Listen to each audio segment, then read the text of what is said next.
Whew. All right. Let's get started. Yeah. Yeah. Oh. Oh my goodness.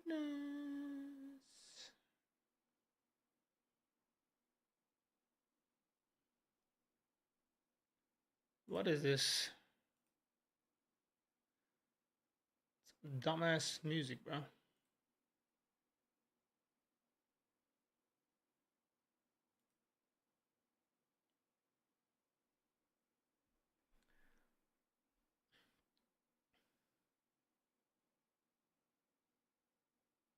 Let's try this one.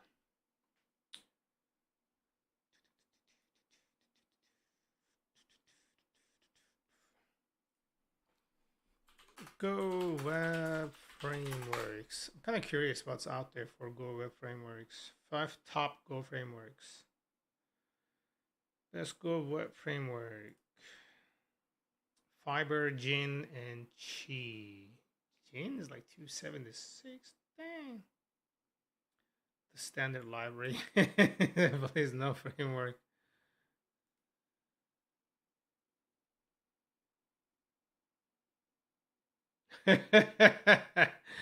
Negative is the best framework in Go.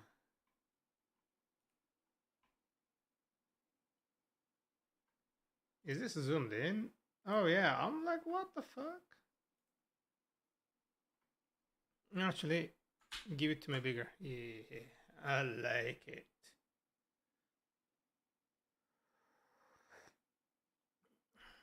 Hold on, is this also zoomed in? No, right? No, okay, shit. I'm like, what?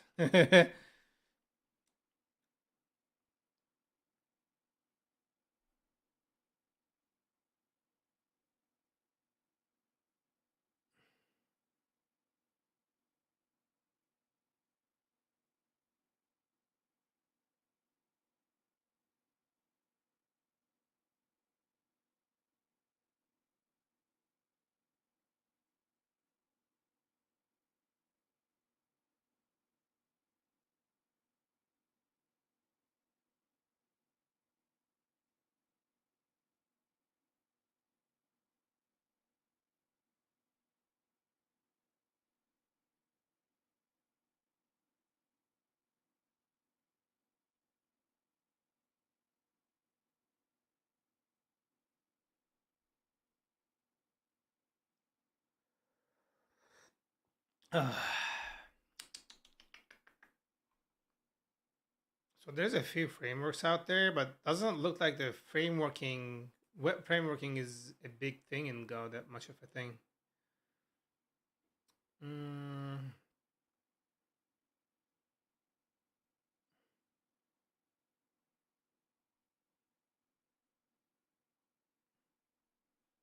the poll here was the gin. Let's check this out.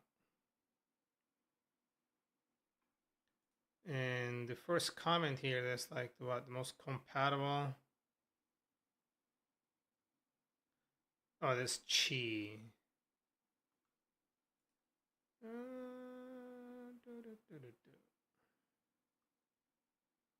Cool logo. Mm.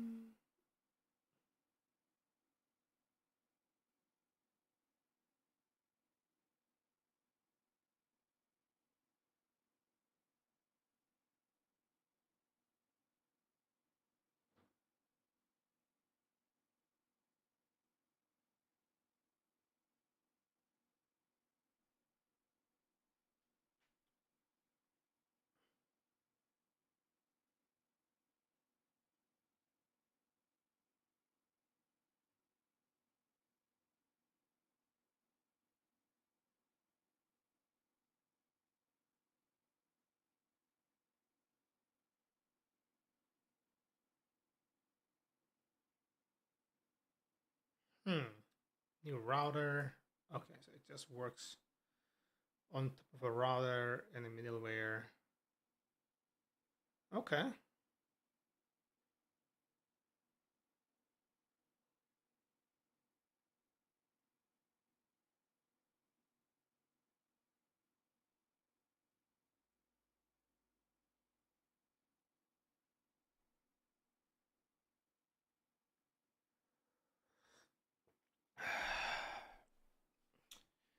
Okie dokie. Let's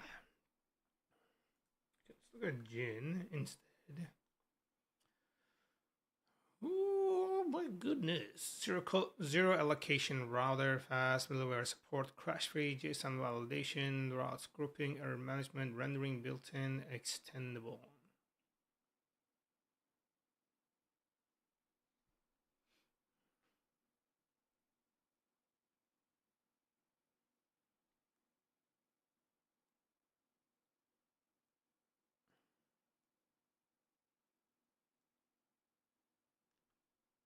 Okay.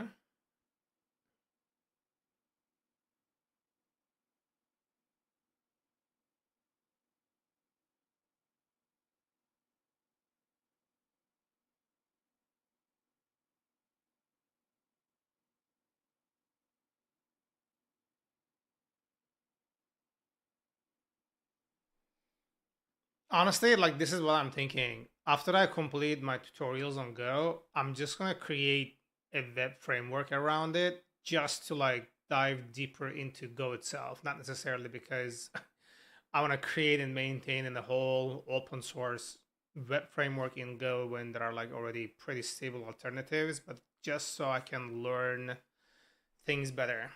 So far, every new language I learned, like every backend language I learned, I did the same thing, and it helped me greatly every time. So I'm thinking this, like doing the same thing a little bit here. I'm also going through Rust right now, so um, gotta figure out the macros on Rust. I'm not sure what exactly they are doing. Simplified macros in Rust.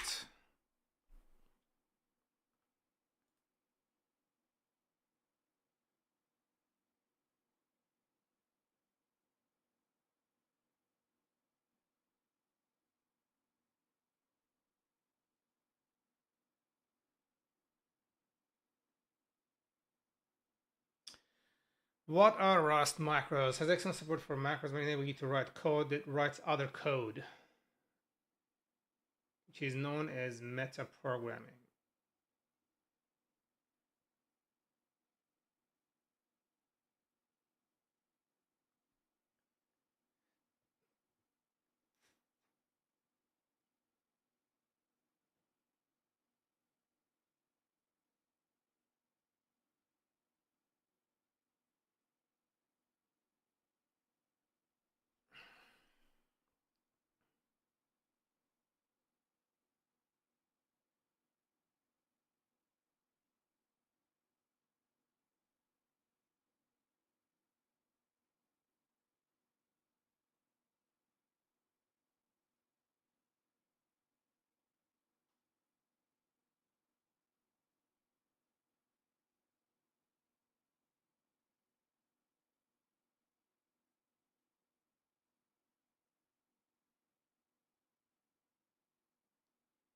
Interesting.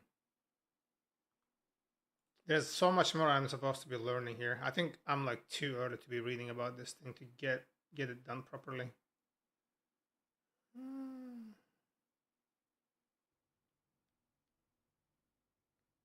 The weather is kind of going nuts.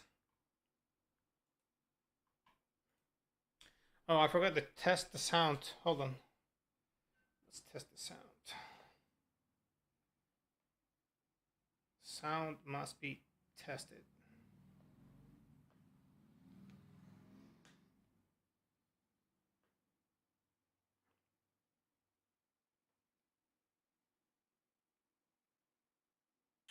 Okay.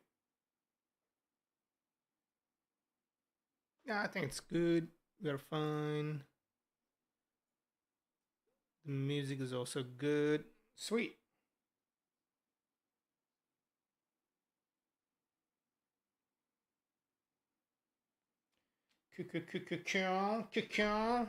Huh. All right. Is there macros in Go? I don't think I've seen macros in Go.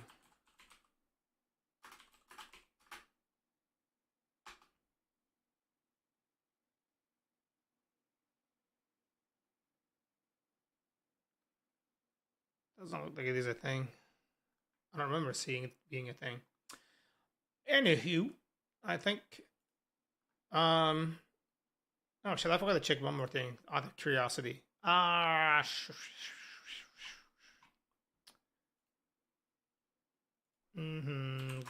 ORM. Fantastic ORM live Gorm for Golang.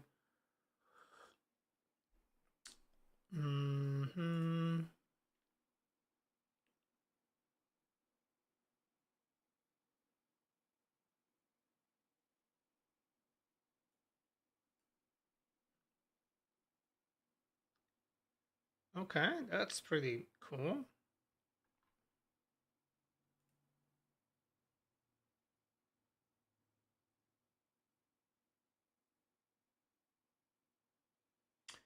Learning module models connecting the database. Okay, yeah, but you have anything about here migrations?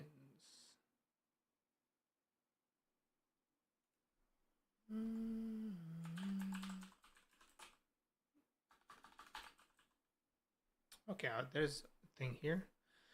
Automatically migrate your schema to keep your schema up to date. Automatically it will create tables missing foreign keys, constraints, columns, and indexes. It will change existing columns types. If it is size, precision, none, it will change. It won't delete unused columns to protect your data. Okay.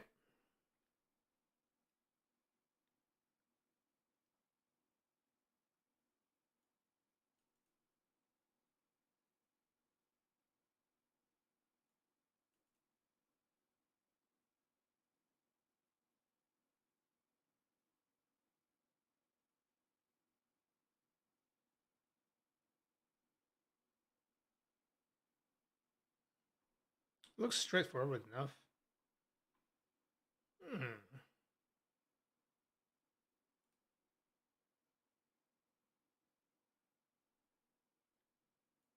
Pretty neat. Ooh, this is even neater.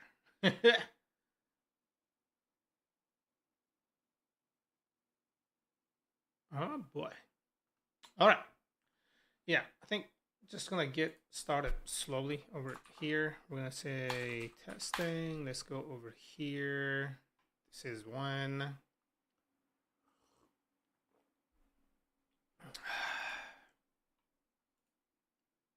Okay, so this part here is gonna be a little challenging. And yesterday where I left off was TUS.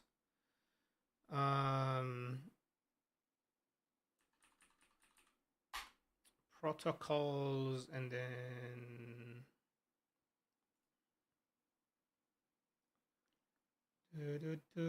patch. There we go. We're on the request. Yeah. So patch server should accept patch request against any upload URL and apply the bytes contained in the message at the given offset specified by the upload offset header. All patch requests must use content type application offset octet stream. Otherwise, the server should return a 405.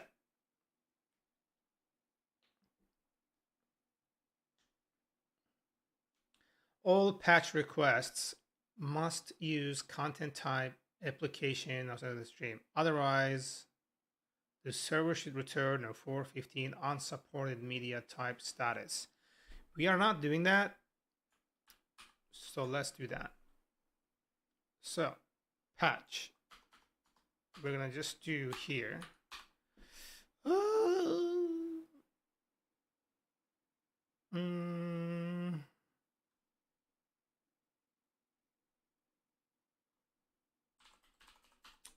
Request, right? Content type equals request dot meta dot get HTTP content type, and then I'm gonna say here print. I'm gonna say content type.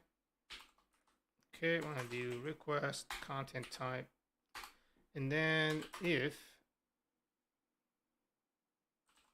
request, oh shit, what am I doing? Request content type not equals application, and we need to ensure that this is the thing. Also, let's do this here dot lower, right? To make sure that we're actually fine. We're gonna say raise validation error, and we're gonna say, oh no, we can't do validation error. Tarek, merhaba, welcome back. How you doing, man? 4:15. That's what we are gonna be doing. So I think I need to create a new exception for this.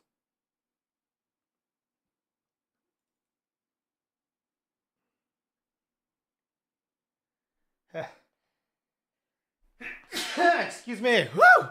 Yardıma ihtiyacım var. Like, what do you need, man?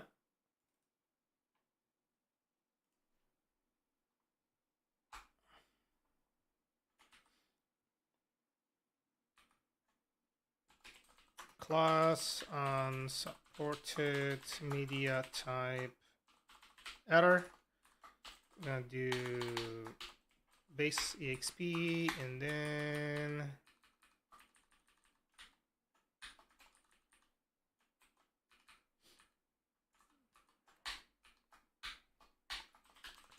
raised when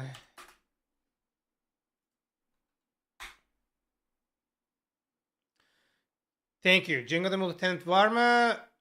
Okay, Django has multi-tenancy, not out of the box, but there are libraries that you can install that gives you multi-tenancy. But yes, not out of the box, but yes.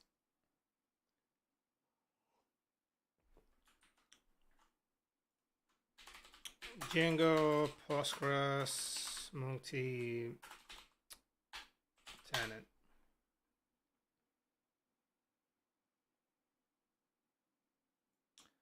Actually, yeah, I know there is a package. I don't remember its name that welcome to Django. There you go, right here, Django tenants. There you go, this one right here.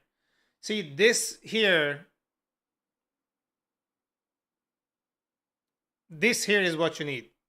Django coupled with this one right here.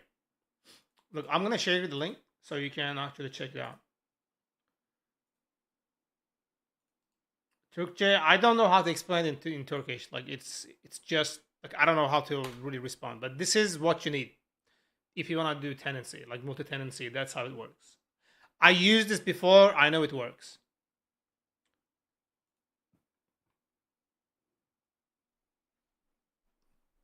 Pulga Mechanica, hi, welcome. How are you doing?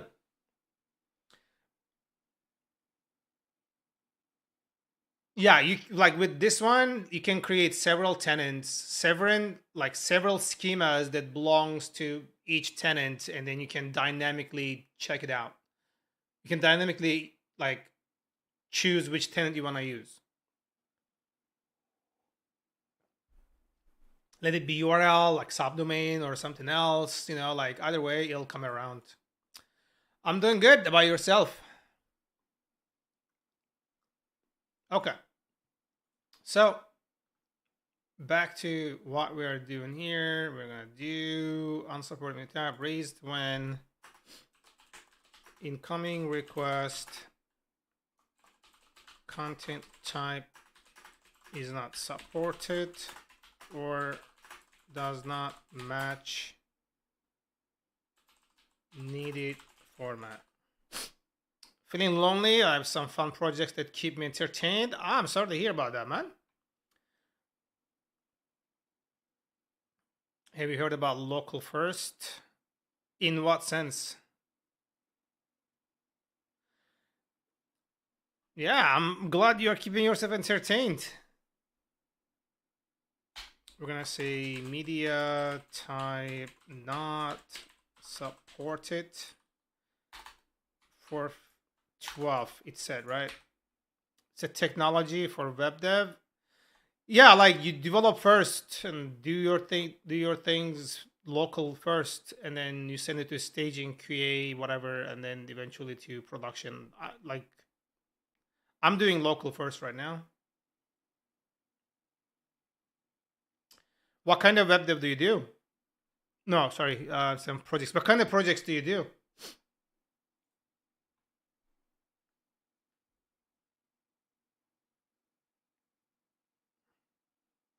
You're a web dev? All right. Cool, cool, cool.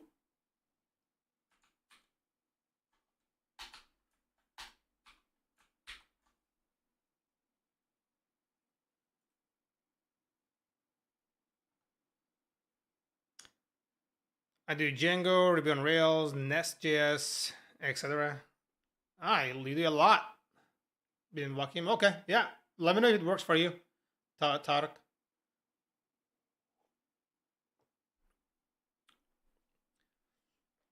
How do you like Django?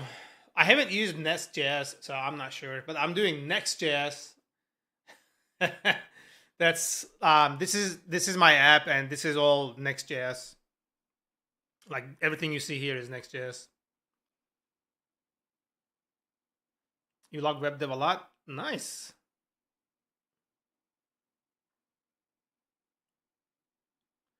Okay, so let's try this out. I love Django Core. I've tried some PRs, but never got accepted. Maybe one day. You mean like making contributions to the Django itself? Django is simple and secure. That's how I view it. Okay. Oh, that's cool. That's a good attempt. Yeah, honestly. I haven't tried to do it myself yet, but if I find something that I would consider like worth contributing, yeah, why not?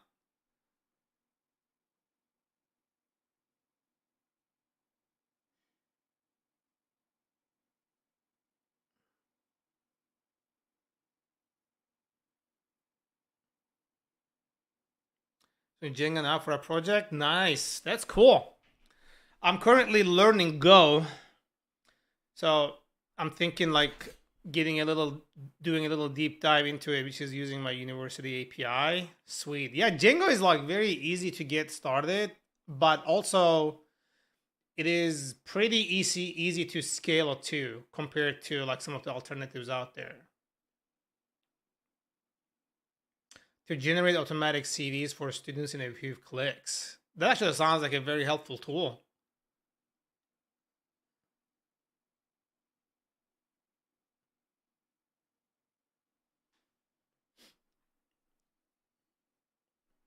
That sounds pretty neat, like for real. Okay, what's going on over here? Cheese sauce.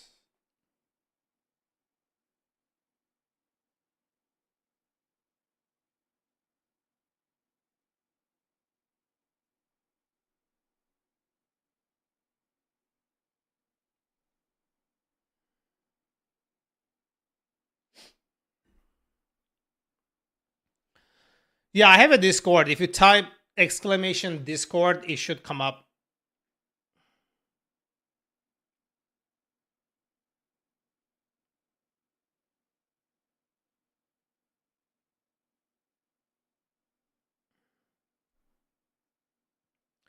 Wiki and documentation. Nice. The idea is that students can maintain the project later. Cool.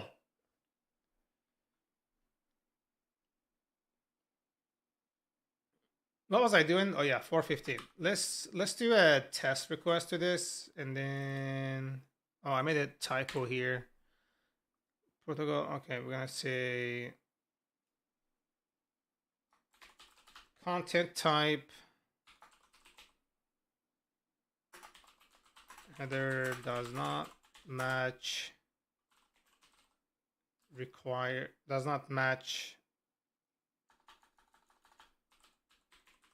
endpoint. Let's do this with a -8. Endpoint requirements.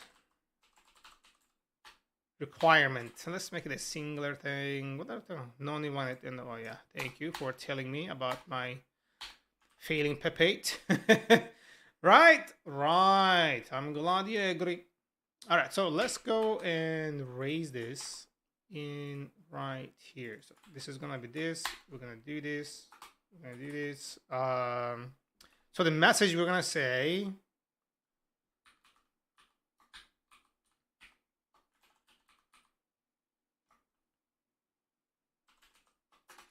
toss patch endpoint requires content type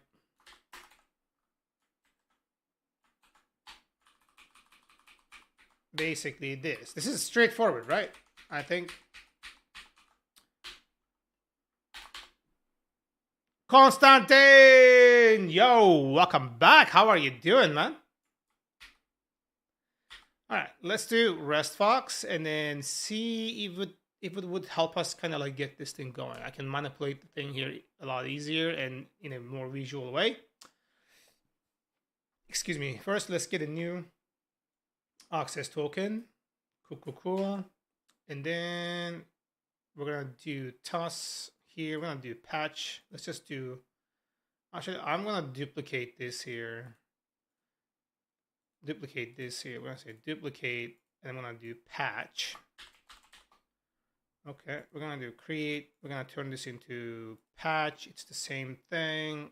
And then out there, we're going to put our thing here. And then header. Cool. Gotta reset my router. Connection sucks. All right, no rush.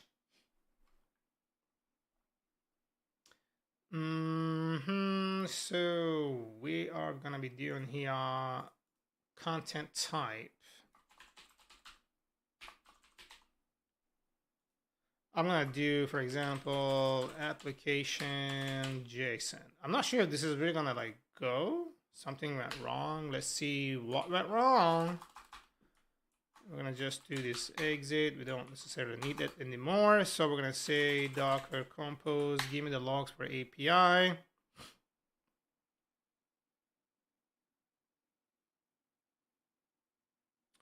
Content type is none. Okay, so we need to make sure that actually exists. I'm gonna do here.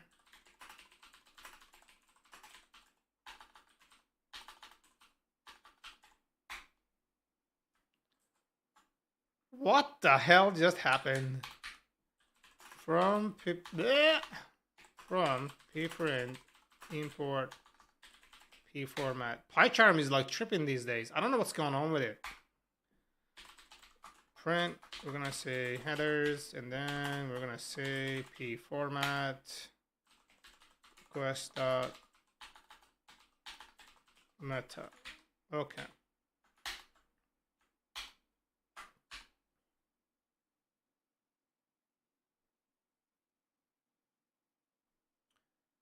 Content type is just content type. Jesus Christ, bro. Where do you suggest I share it? You can share it in discussions. I don't think I can really look at it like right at this moment, but I'll look at it whenever I have time. I'm Meet Rose, by the way, in case you don't recognize the name on Discord. Oh yeah, I see it. Cool. So when you have time, yeah, for sure. And we just need to change this to content type. I think it was with like HTTP underscore, like how Django does these things usually, but apparently that wasn't the case. So let's do this. All right, we got unsupported media type. Actually, let's write a test for this.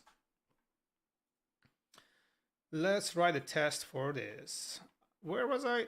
Patch endpoint. Holy shit. When did I write these things? I wrote these things yesterday.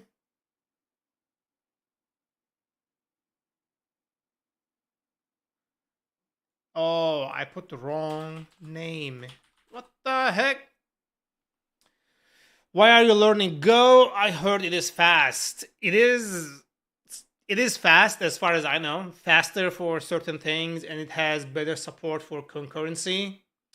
So I kind of want to have an addition to my current skill set with my stack. That's the reason. I'm thinking like either Go or Java, but I think Go would be more beneficial if I switch to Java after learning Go.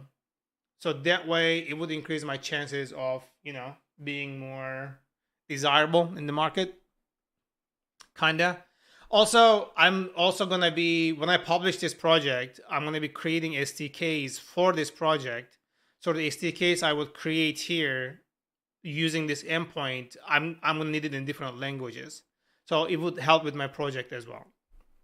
Because this is a pause, and it's gonna be a service tree API.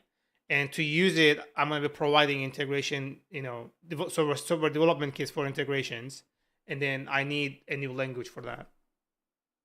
You jumped into a Go discussion. Spag, welcome. Yeah.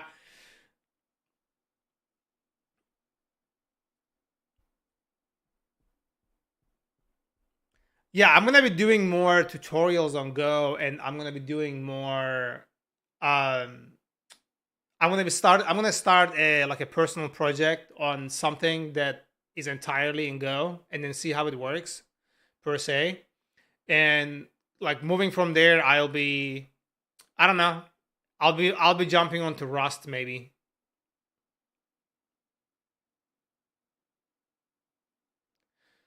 Like the physical sticker that you put outside your laptop. Is that what you mean? Nah. I never bought one in my life. I never used one in my life. The only stickers I ever had, I never used them still, but the only stickers I ever had were the ones that were sent to me from my company. But it's collecting dust somewhere. It's just trash at this point. I don't think I would like put any stickers on my devices. I don't get it. I mean, I get it. It's not really for me. Which company? Nah, I'm not gonna mention that. You agree with jumping into Rust? Yeah, I did some tutorials yesterday on Rust, but I only did like what 4 videos, I think. Shit, I forgot what the last thing he was talking about. But I'm a little what you gonna call this thing? I need to understand the the macros better. I don't know what they're doing, what their use cases are, like how it is different than creating a function that does certain things in its own scope, and you just use a function, for example. So I'm failing to understand what they really do. But again, like I am extremely fresh to the idea, fresh to the subject. So I'll figure it out. I'll figure it out. So far, I have no problems with Go, like understanding things in Go. Like things are making sense. I'm like progressing pretty good. Rust, I just started literally yesterday, so it's a little too new. Too new. Rust is fun. I'm not so sure about that. Their syntax is different. It's not really the common convention that you would see. You know, how do you learn Go? Are you following a tutorial or reading the docs? I followed the tutorial already, like a tutorial video list on YouTube. I completed it. It felt like it felt too easy. I think it's because like I already have a developer background, so things just like made sense right away for the most part. Um, but like I need to get familiar with the ecosystem of Go. I need to get familiar with the standard library of Go. What are the things that is provided out of the box and where things reside. Like when it comes to like bringing in modules that I need or packages I need in Python, I know where they are. With Go, I have no idea where they are yet. So I need to get familiar with the ecosystem. I was the same regarding macros when I started. Now I feel like I can't live without them. So Elixir has them too, right? Like Elixir also has macros the same way that Rust utilizes it with the exclamation points. I don't know if there's like other ways of dealing with it, but still, um, I'm gonna follow through with it and like like get a better understanding of things there. So like I can say, yeah, I actually understand. I know what this means.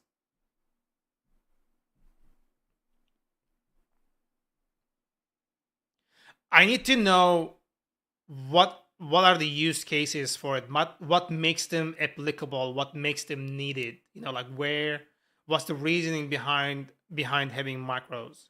I need like a logical process of coming to that conclusion as how they came to that conclusion, putting that thing into that language, right? So like it's the way I learn. Like I need to understand where things are coming from, so logically it makes sense to me. I'm hoping that makes sense, but this is the way I'm think. This is the way I think. So I need to like translate it to the way I think.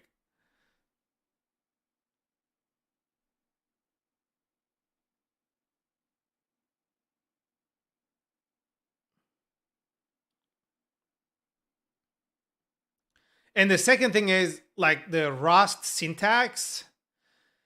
It's a little I don't know. It's kind of it's brand new and different, so I need to get used to it too. So like reading the code gets a little easier.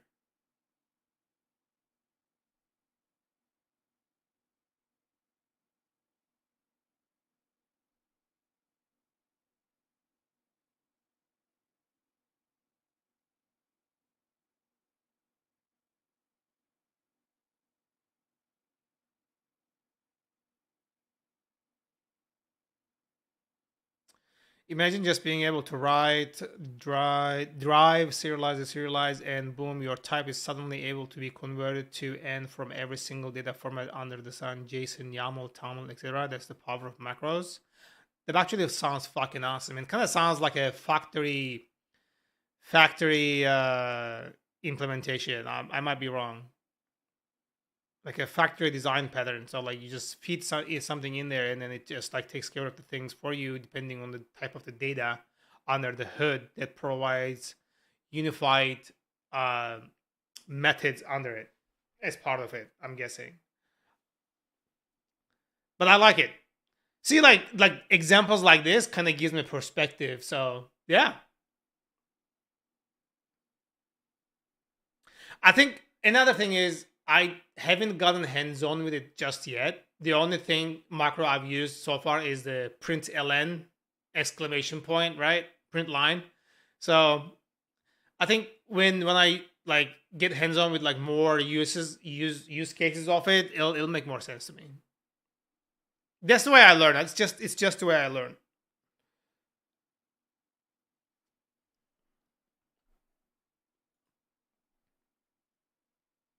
Okay, so we're gonna go ahead and create a new test.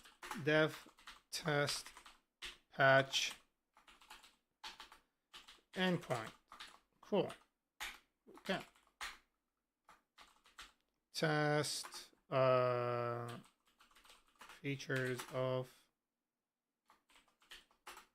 patch task file ID. Makes sense, yeah? Yeah, I'm glad you agree. I am coming so close. This is like the last endpoint I need to finish. And then I'm going to start dealing with SDKs, bros. It's going to be interesting. I'm going to do some fine tuning and whatnot, but this is going to be like really interesting.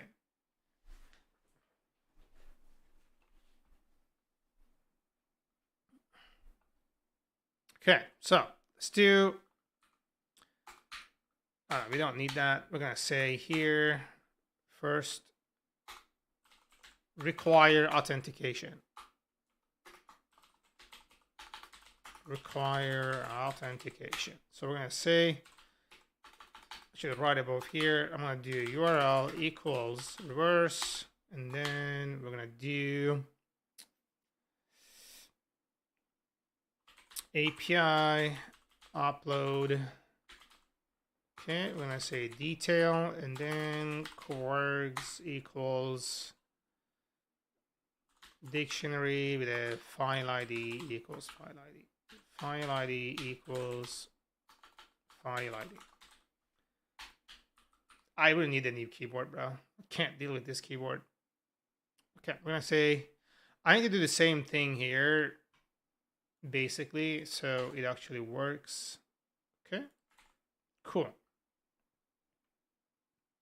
It's going to be like file.id. It's a property on the file object. So let's go test this. We're going to say res equals self.client dot patch. I always type it as pat. I don't know why. I don't know what's wrong with me. I always type it that way. Patch. And then, oh, what am I doing?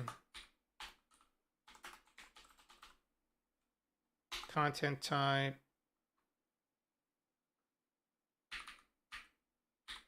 I'm gonna see here, patch content type equals this. I don't want to keep typing it everywhere, hard code it. And then I'm just gonna do here. Actually, no, just fucking content type. It really doesn't matter.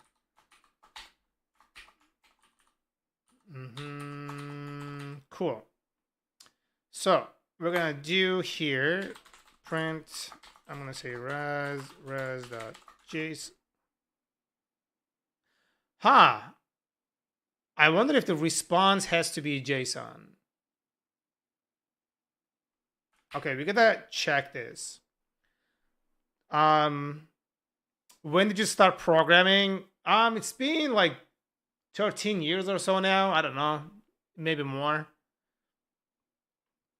The server must acknowledge successful patch requests with the 204 no content. 204. We had to deal with 204, and it must include the upload offset header containing the new offset. Okay, so we gotta deal with 204s. If we are dealing with 204, JSON is not a valid thing. Unless there is a problem, which there will be a problem, so we have to check it out. If it fails, it fails. So let's go. Self.assert equal res.status code. We need 403 unauthorized.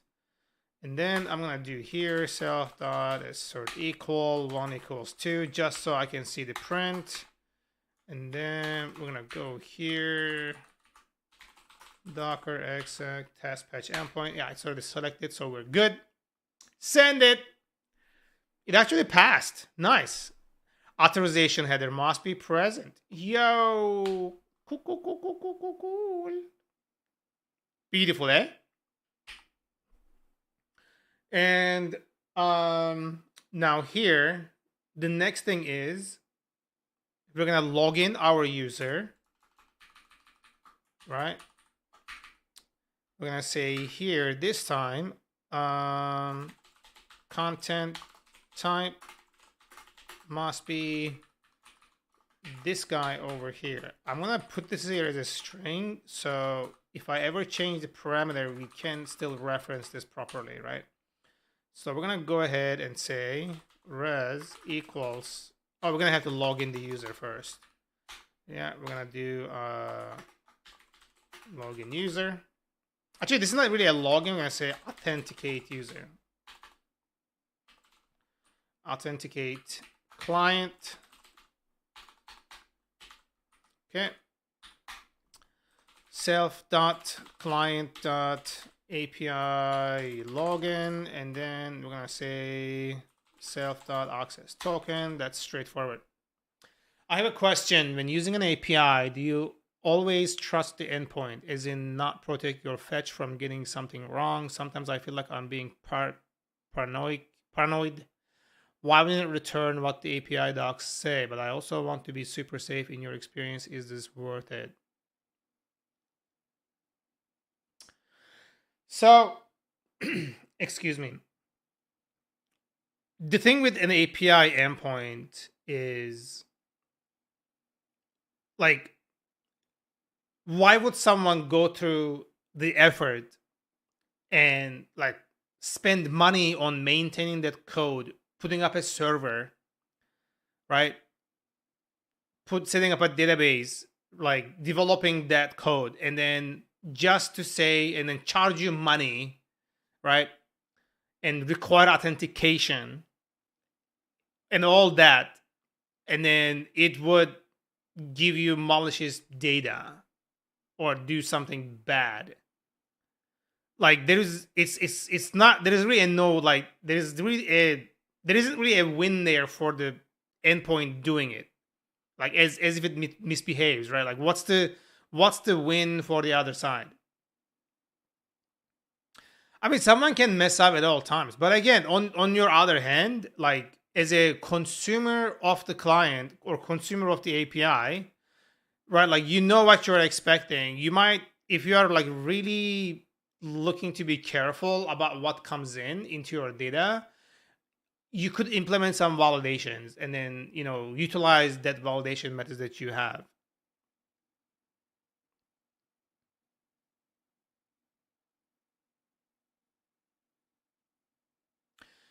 Yeah, that's like you can implement very simple checks for, like, if you are getting, like, for example, the content type, right? Like, it's one of the things that the server will initiate.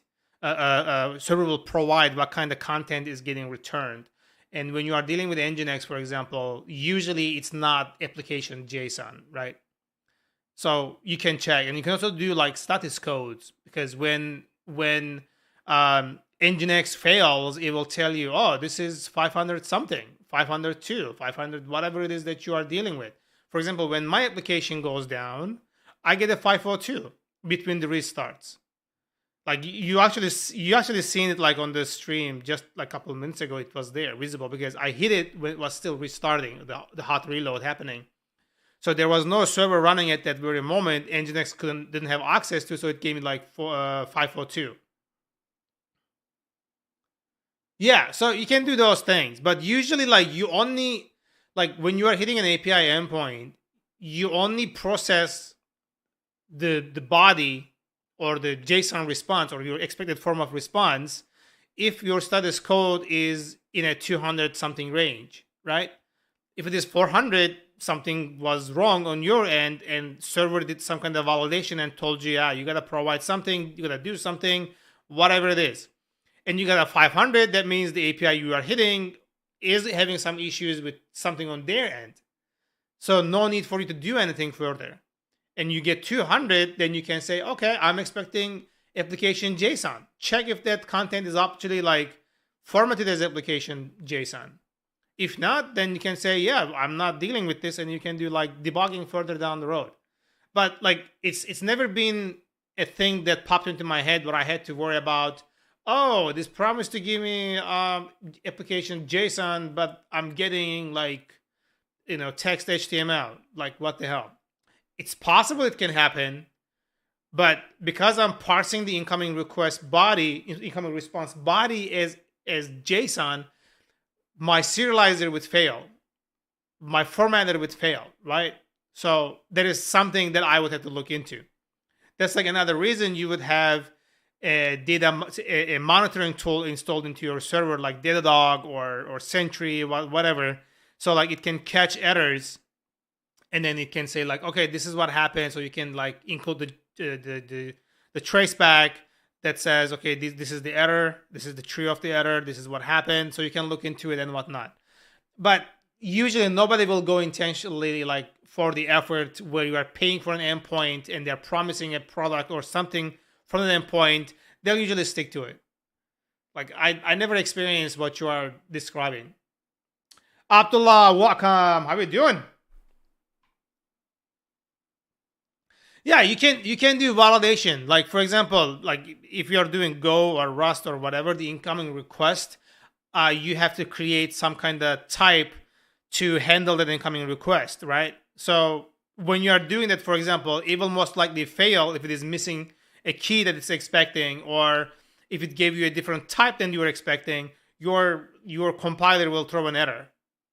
Sorry, your runtime will throw an error. Right? It's going to say, like, unexpected type, whatever. Like, it'll give you some kind of indicator that something is wrong, which would terminate the process either way. So it's not really something that you would have to worry about way too much after you do, like, your basic validations in the incoming thing, I think.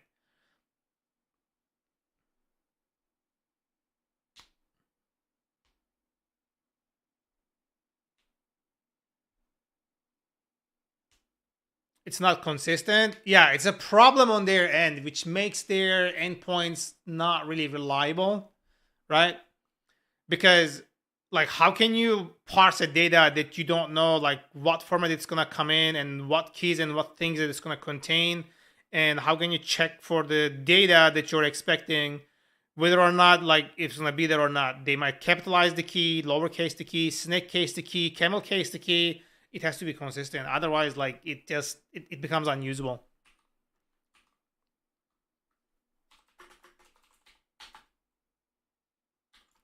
I'm hoping it makes sense, right?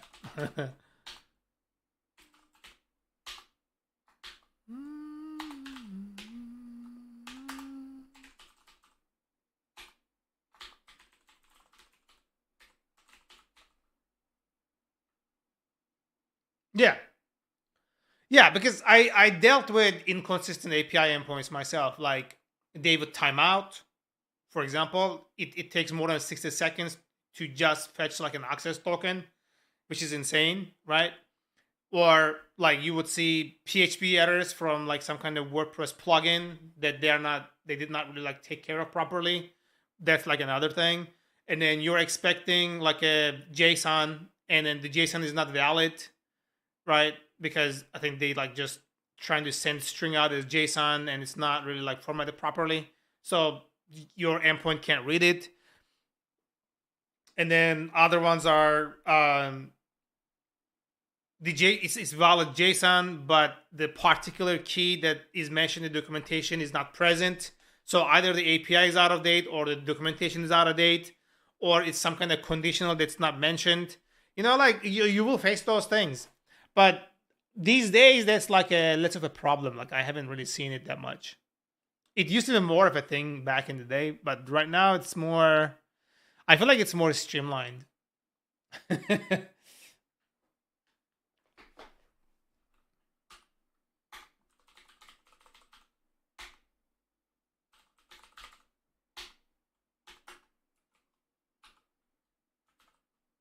let's run this.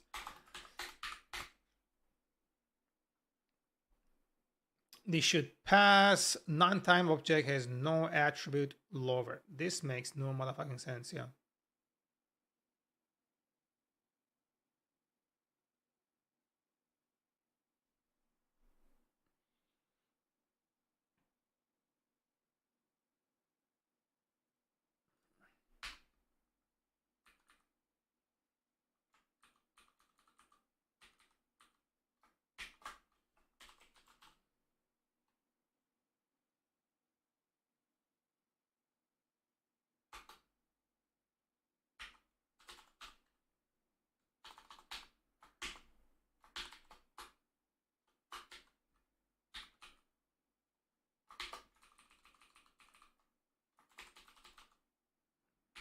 I don't understand what the fuck is going on over here, but let's see. This might actually break shit. Let me see one more time.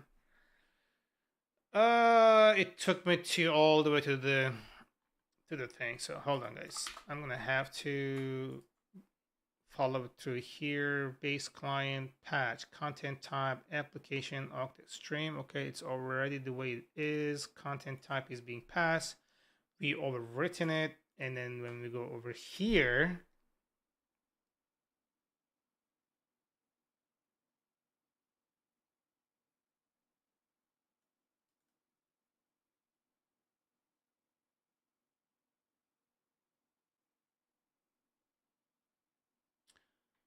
so content type overtakes this, but is it a thing from my end that I made a mistake?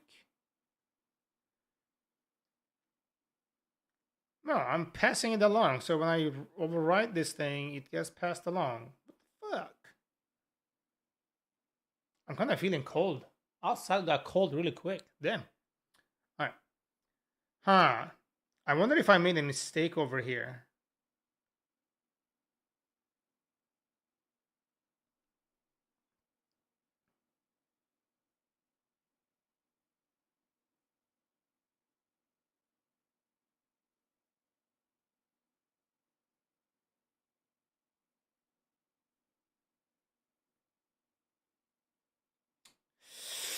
Hmm.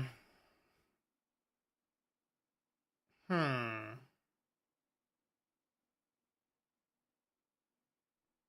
Hmm. Hmm. I'm a little lost here. So which one takes precedence? I don't get it, bro. Patch. Okay. Mm-hmm.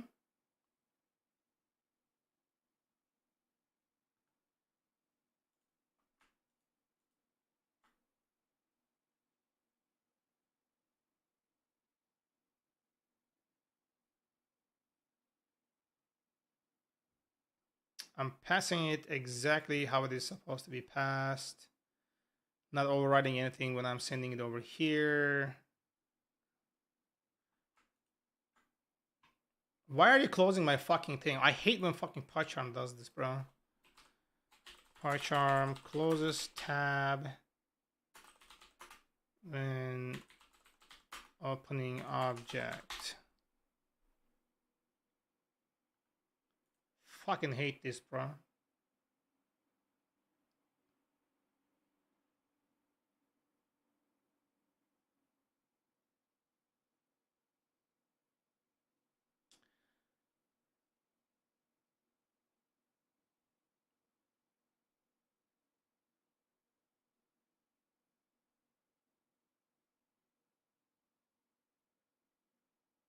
Can I change this behavior?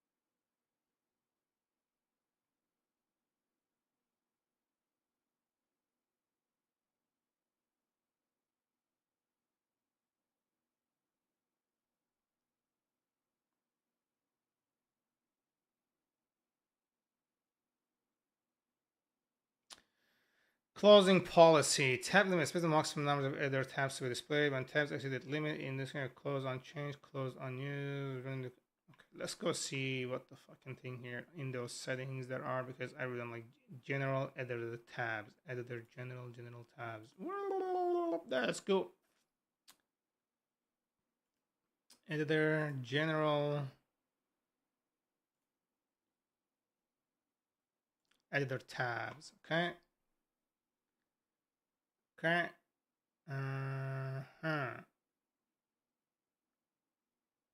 Tab limit 10. Go fuck yourself.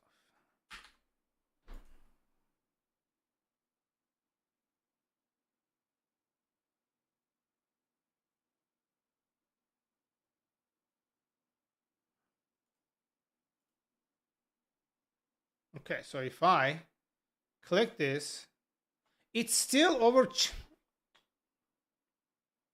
It replaces the thing.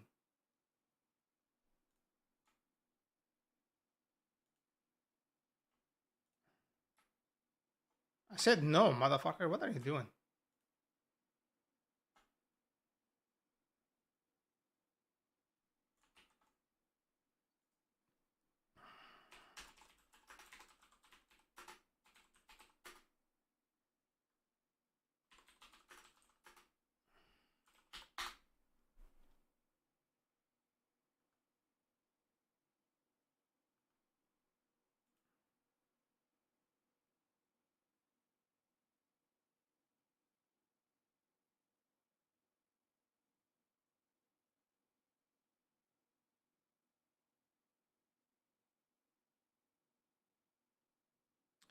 Enable preview tab.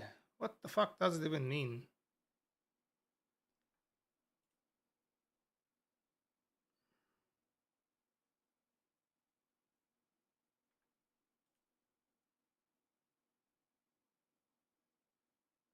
Enable preview tab. Disabling. Okay, let's see if we can find it over here in these settings. It's just really fucking annoying, bro.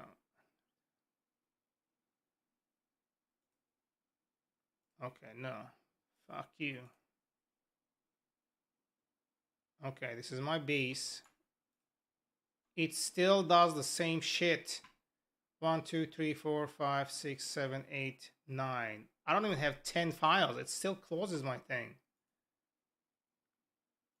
Oh my god. Let's restart this fucker. This is really annoying, bro. Just let me live my life.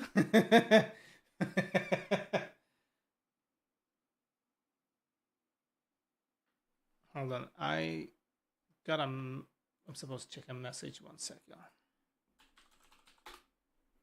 It is fucking Saturday. Why are you sending me messages on this? The fuck?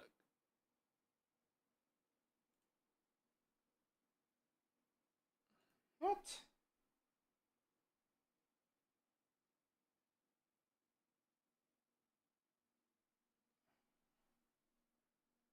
Oh, it's a fucking reminder.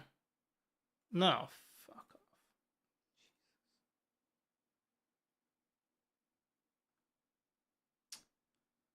Yeah.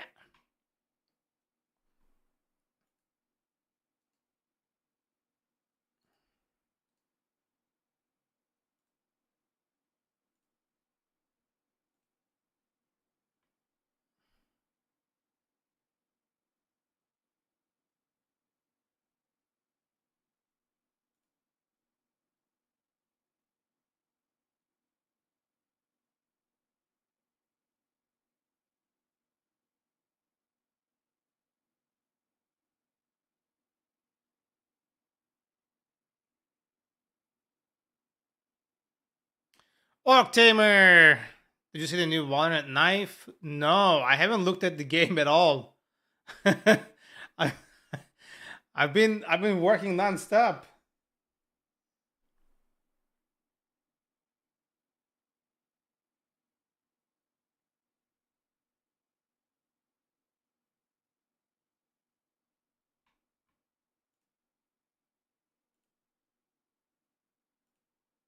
It's like they fucked this thing up, bro.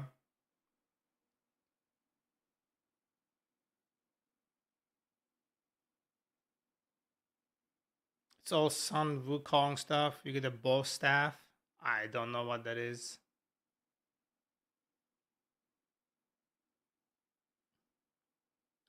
You're like enticing me so hard right now. I'm feeling so tempted.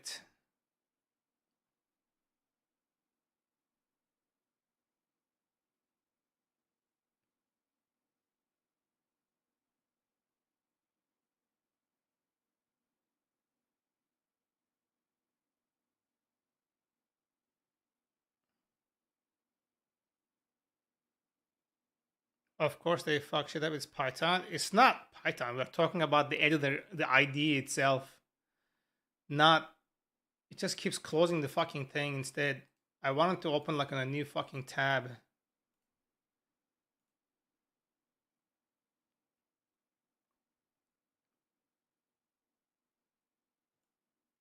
Hmm.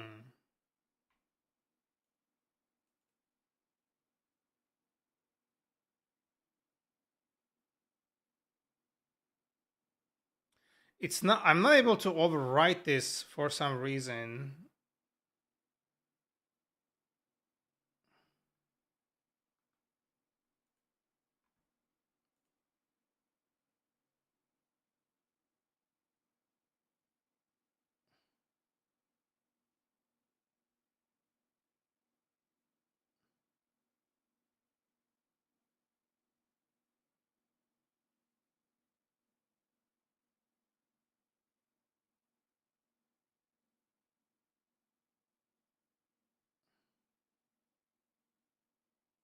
Okay, I'm seeing it.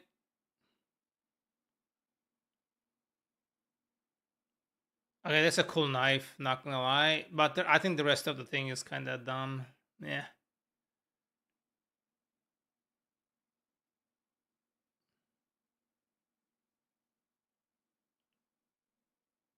Oh, the finisher is sick though. The finisher is definitely sick. I don't like the design of the thing, but the finisher is definitely sick. Yeah, it's gonna sell like crazy. I can tell.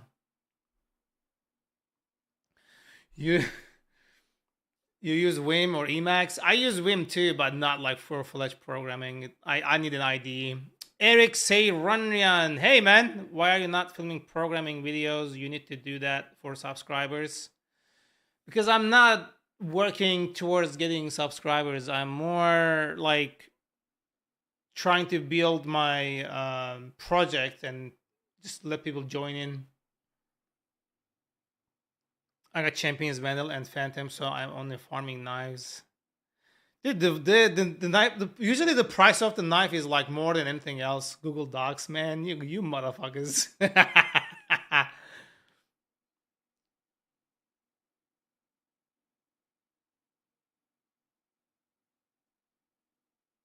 And the manual skin where an A1, so I'm never replacing it. Yeah, I stopped spending money on the skins. I have a skin for every gun in the account, so like I'm good.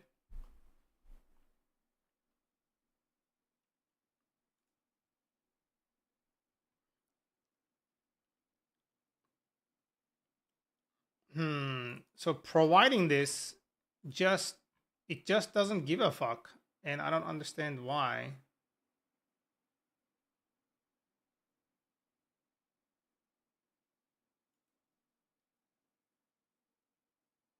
Like I'm doing this literally for okay, let's just set this for both.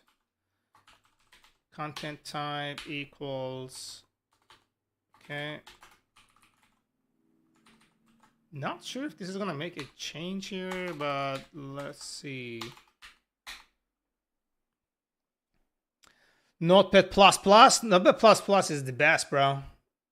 Okay, there you go. I don't know which one did it, but like I can see it here now. So we got our thing and our test passed. Perfect. You can color code your code with Word and use different fonts to make it more readable. As a rule, function names are monospace and code is Arial 12.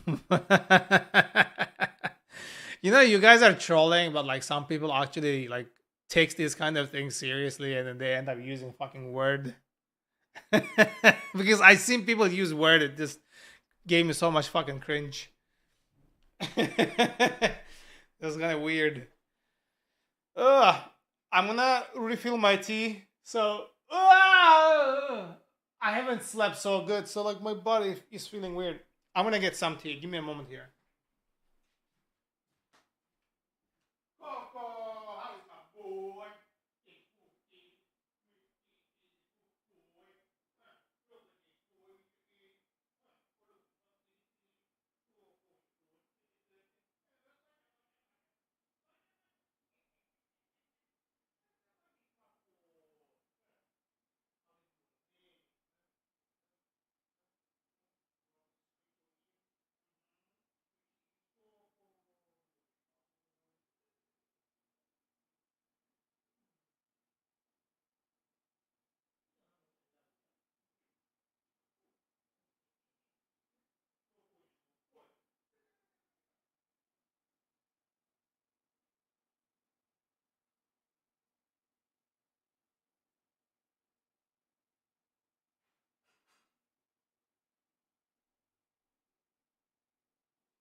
I need to I need to start exercising again. I can't live like this.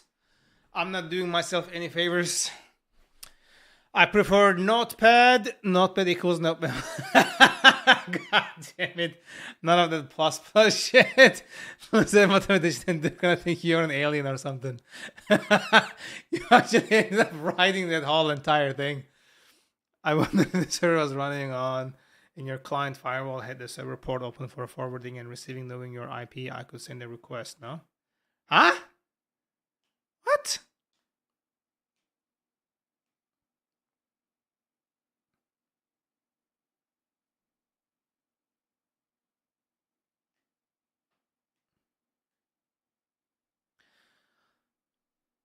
If the port is open and if it's running on 0000000, yeah, you could like it would receive the request. But that means like let's say like for example for me I would have to have port forwarding enabled, and then the port forwarding for that particular port needs to point to this particular device. It still wouldn't work because my application is everything here is Dockerized. I'm running everything inside Docker. It still wouldn't go through because it's running inside the Docker container.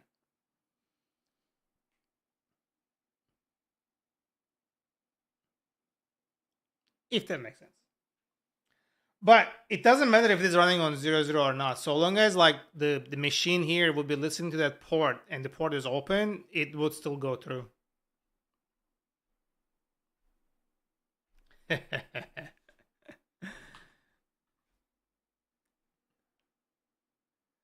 Because what I was doing at one point, there was like I do it occasionally sometimes too. Like for example, I have a separate device, like a secondary computer that has like no monitors or anything, but it's running like an Ubuntu server in it. So I was SSHing to it, running my Django server in it, and I was doing like, requests from this machine to that being on the same network. I was able to load the website and everything and whatnot. So yeah, there was like no problem. It would just work because it's listening to that particular port, and I was hitting that particular port on that particular device's IP. No, like I was doing development on. I was keeping my code on another device, but I was doing development through Vim through SSH on another device. It's still like local development. I was just too lazy to set it up at the moment. So also, another reason was so I could test things on my mobile phone. Actually, when I was testing the website, I can test it on my mobile phone directly. If it is on the same network and you hit that IP, it will still work. You don't need Raspberry Pi or any of those things to make it work. Raspberry Pi is just going to act like another computer on your network. It's just another computer.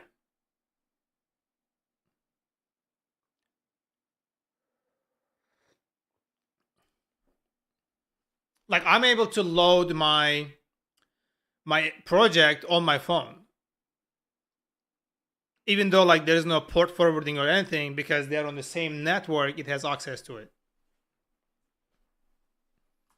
I just gotta point it to its IP. Okay, so I'm gonna test this out again, see if I remove this, if it would work. I just want to see if it is still passing it, or which one is passing it. Yeah, it is none. Okay. Okay, that's really fucking weird.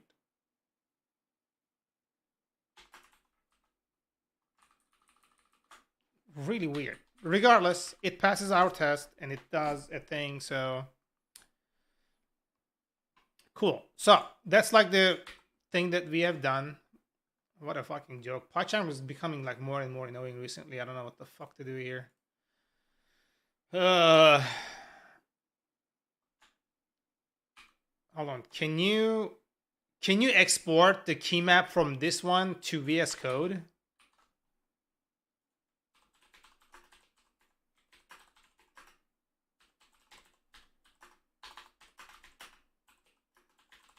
I want to try. I'm just curious.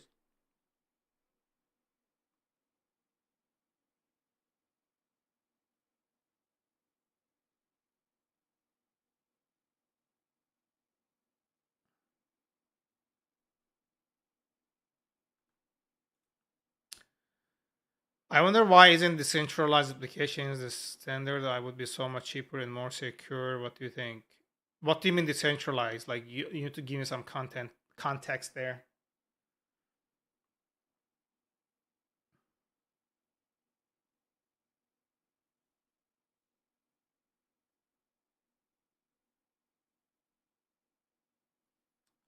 This is like a discussion. Keynote exporter, intelligence ideas plugin. There is a fucking plugin for this shit.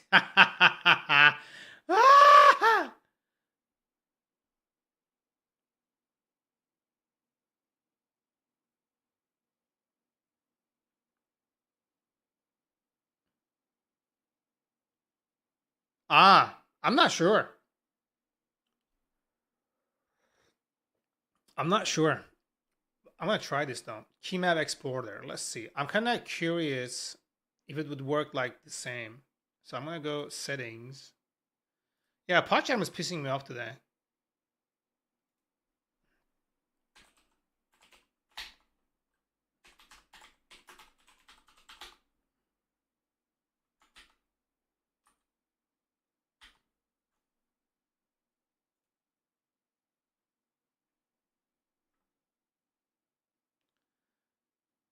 Key map exporter. Like, motherfucker, I'm typing this exactly the same. Am I? Oh, it's in the installed ones. You dingle motherfucker. Okay, there we go. We're gonna apply. Do I have to restart it? No. And then what am I doing? What am I doing? Help print key map. Help. You guys see it? I don't fucking see it. Do I? I don't see it.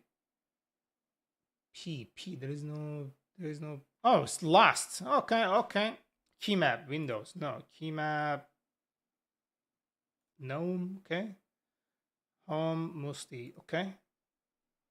What is the name? It's a PDF. What the fuck?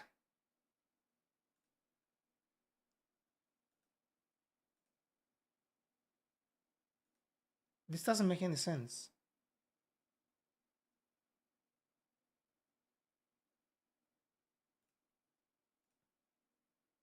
Why is it PDF?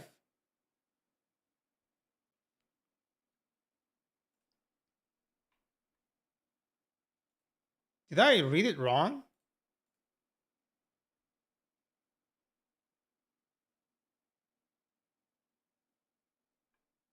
It should be like a JSON or something, bro. What the hell? Oh, there was one more over here, something called toggler. I kind of want to see it here. Okay, let's show VS Code. VS Code key map. What is it? Oh, no. Key map. Key map export. It's the only one. And toggler. It's true that the data consistency is a problem using this concept because you can't guarantee the stability of data for big data chunks. There will be cases where data would not always be available on the network, but don't see this as a problem also for data which is required often. The reliability is very high since many peers will be distributing this data. I'm very intrigued about this intro application. I think I want to study about it for at least a few months. So the way that you are describing it, or your concept of the centralization of the data is going to be more. So anytime you all need to reach protected resources like intellectual property in your data and things like this, how do you ensure the security? If you encrypt it, how do you do decrypting for the end user? There's like a lot of nuances that you have to go through before being able to do that. So it just makes it not applicable.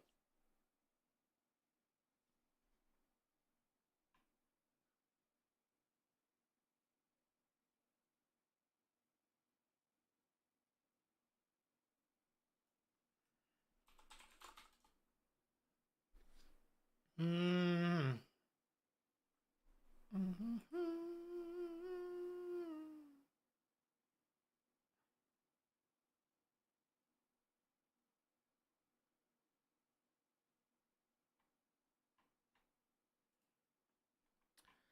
Okay.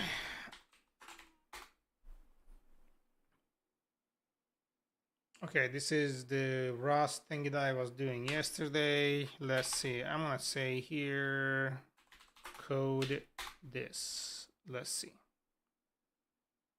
Am I in the right window? Yes. Okay, let's check.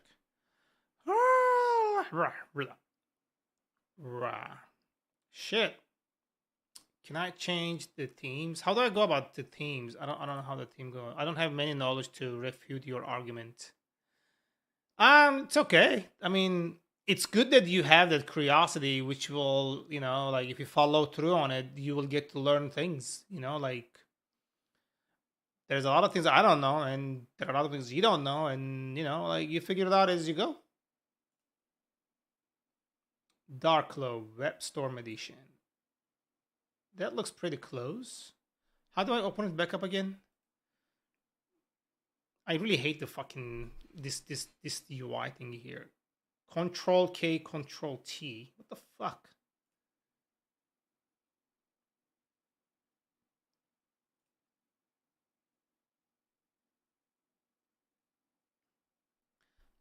something is bugging me here. I don't know what it is. Something's definitely bugging me here. So also, I'm on the TS index. Okay, let's close this, close this. What is this? Where is the path?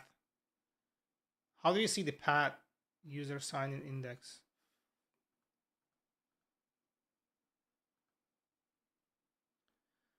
Is this always like this? What's happened to your camera? Oh, the sun is hitting my camera, but there's a tree right outside the window, and the leaves from the wind is like sometimes shading in, sometimes not shading it. So like it's going really weird. Yeah, I'm not getting abducted by aliens. It's just camera is getting hit with the sun rays. Yeah, nature is taking its course. ah! Shit, what was I working on here? API.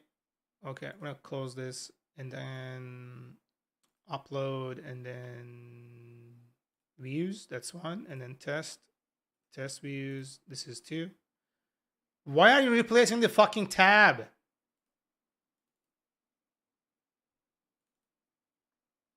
So if I click one, it will.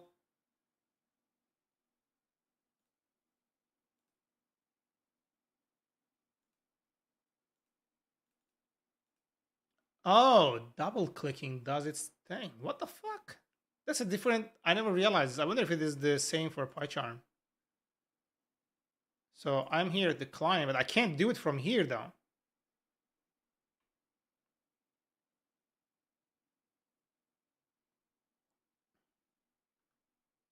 Anyways, fuck it.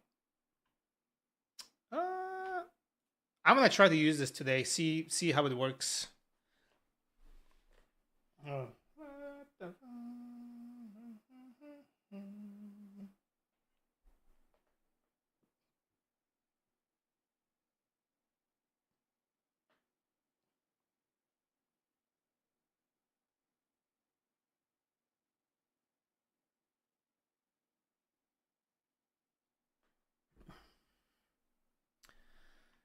I don't like the color coding here. So hold on. What is it? Control K, Control T. Is that what I'm looking at? Draclo IntelliJ. Yeah, let's go see this. It's red. Why the fuck is it red?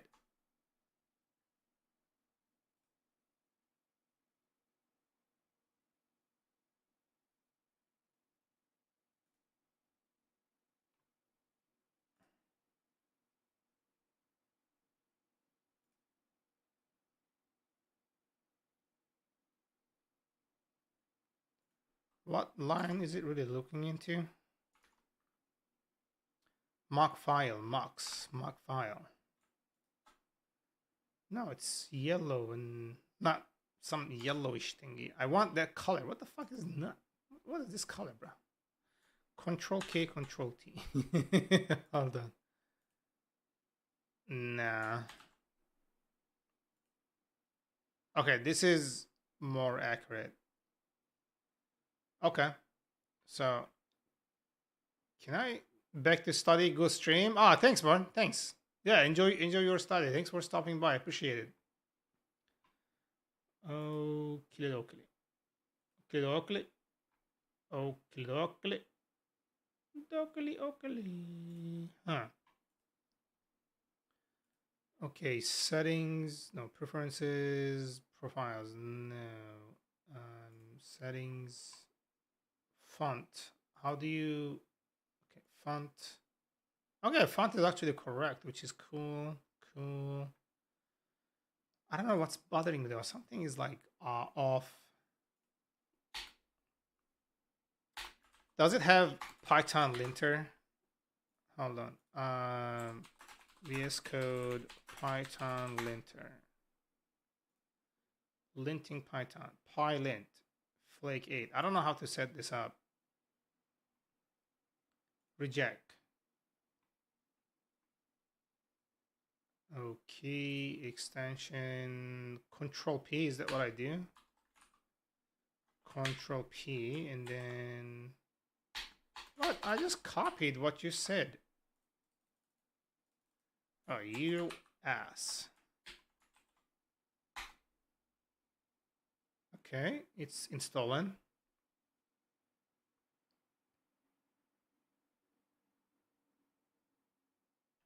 Holy shit, it already started working. I like it.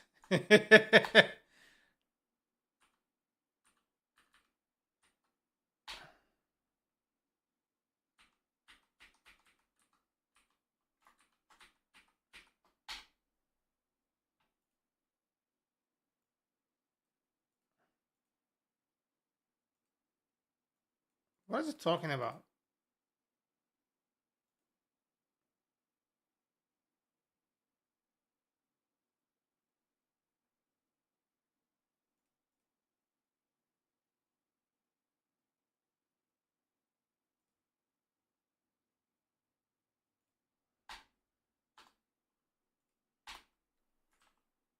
Oh, you gotta save it for it to like really work? Okay.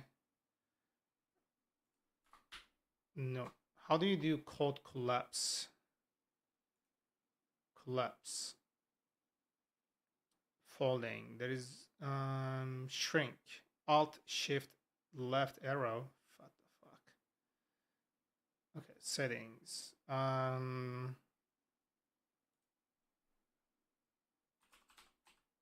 No, let's check key map. Key map? No? How do you do let's do preferences, extensions, config user tax team, online backup settings. Is it like another thing here? Auto save, revert file, editor, close window, duplicate, save workspace. Ah,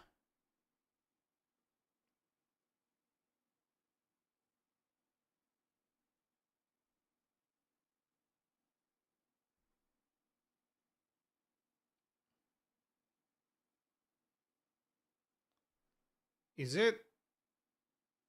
I don't see it, yeah. Key map. Oh, keyboard shortcuts right here. Is there like a profile that you can do? What is this? Short by precedence. Record keys.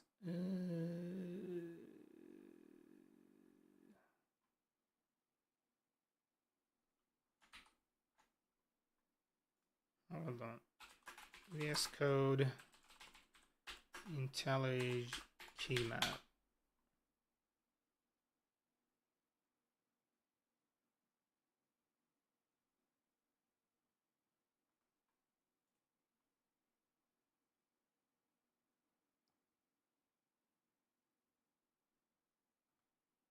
So this is an extension. Let's go over here. I think it was what?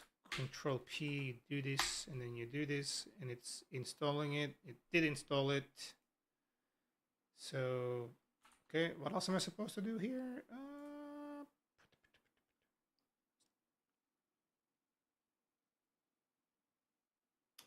Okay, go to File, Manage ID Settings, Export Settings. Let's go do that. Settings.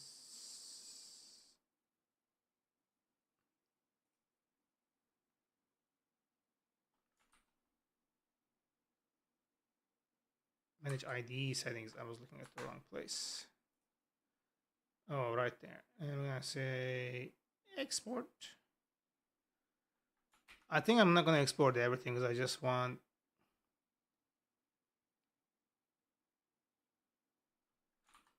Actually, yeah, fuck it. Select all.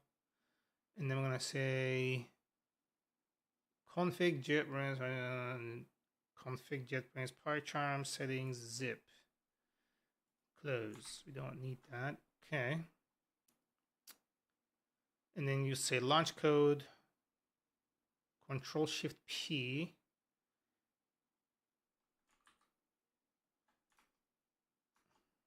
Control Shift P. We're gonna do.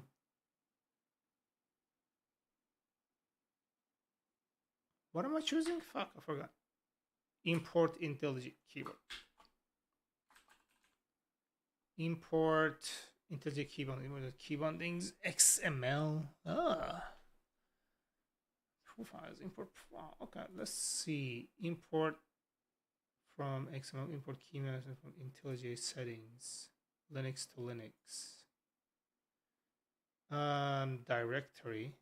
Okay. Own. It is in dot.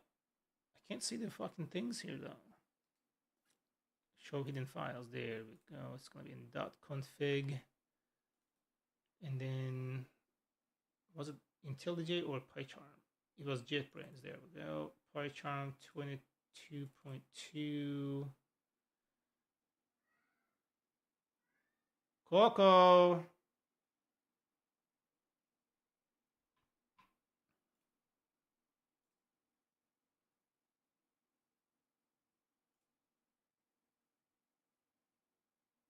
Settings.zip.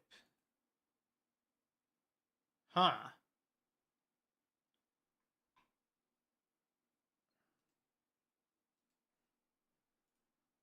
Settings.zip. Cancel. I'm gonna do this. I'm gonna do this. Nautilus. And this. And then see if I can just export it. Okay, extract here. Settings. Code styles, colors, key maps. Okay, it's in the key maps. There you go. So I'm gonna do settings, key maps, copy, open. I'm not sure if it worked. Let's see. Copy paste into keybindings.json.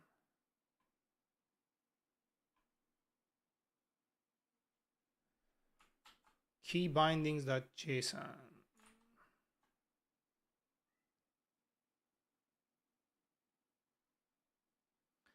Coco, where's my boy?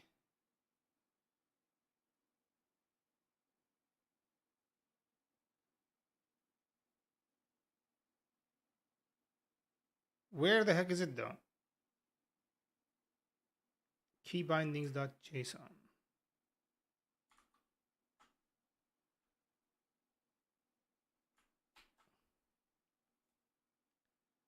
I think it was keyboard shortcuts. No. Okay. VS Code keybindings.json. Where is it? Keybindings. Yes, Coco. It's my boy. Such a good kid. Uh-huh. It's my boy. Huh. Where's my kitty?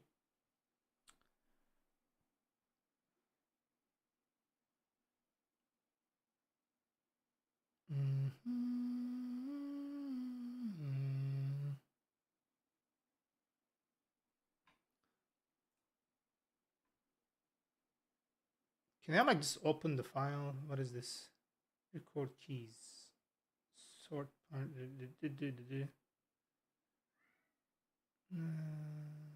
IntelliJ key binding. What? Hold on. Is it already working? Ah, it works already. That thing did its thing. Cool. I don't have to worry about it.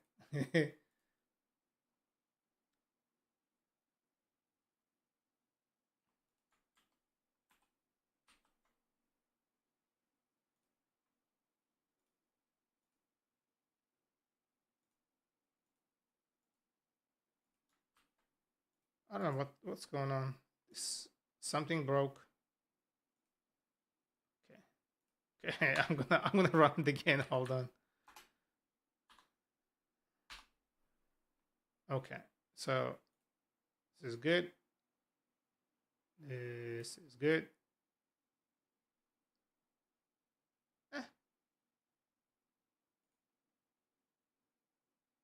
Oh no, I'm not saving it here. Thank you. Let's close it. Fucking don't send it. Okay. So if I'm going here, okay, it works, which is good. I like it. All right. All right. All right. And then, so if I do self.client here, oh, it does. Okay, guys, one second. My cat wants something. Let me see. Coco, what do you want, babe? What's my kitty want? Hmm? What's my Coco want? Coco wants something. There you go. Come on. Show me what you want. Show Papa what you want.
Okay, okay. I'm back. Let's continue. Don't need this, don't need this. Okay.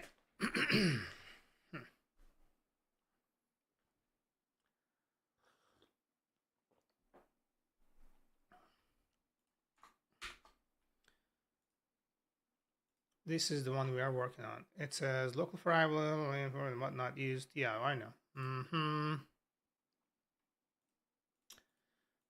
It's bugging me so much.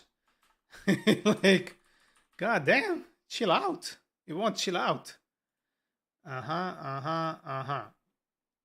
Okay, so we're gonna close tabs to the right. Okay, shit.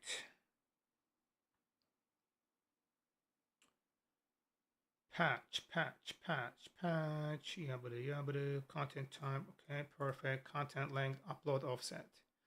So content length must be required. It should check that this exists, right? And then upload offset must be there. Task resumable must be there.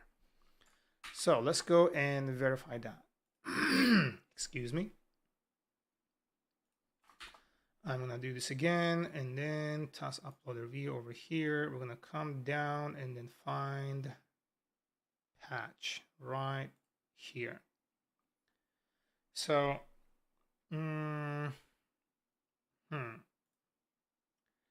okay, we're printing that, and then we should also ensure that it is providing us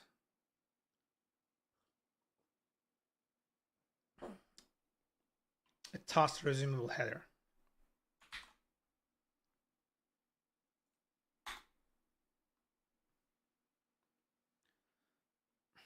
fucking thing that stopped working, bro. Request, post, and then headers, checksum, headers, example, delete. Am I tripping?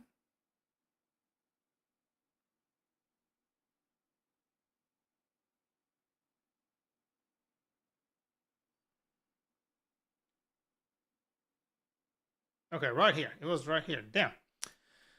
Okay, so we did that. The upload offset headers value must be equal to the current offset of the resource. Ah? Hold on. Hold on.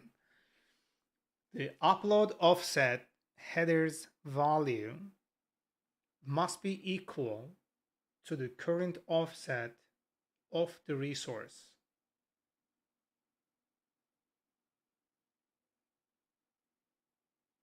Oh, okay, I see. Okay.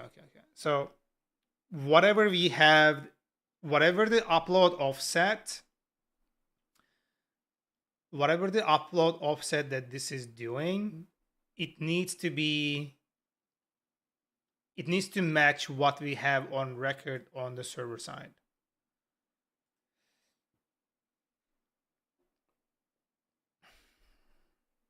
In order to achieve parallel upload, the concatenation extension may be used. If the offsets do not match, the server must respond with 409 conflict status without modifying upload resource.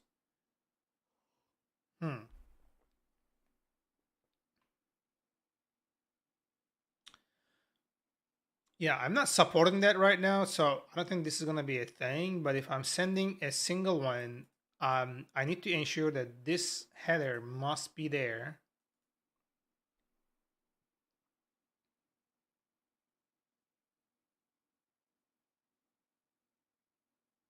The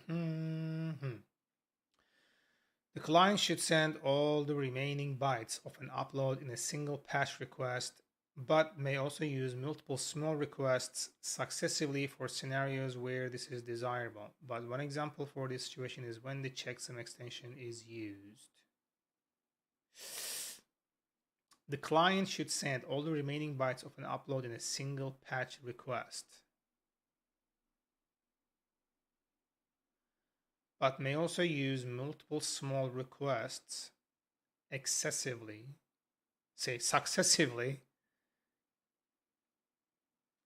for scenarios where this is desirable.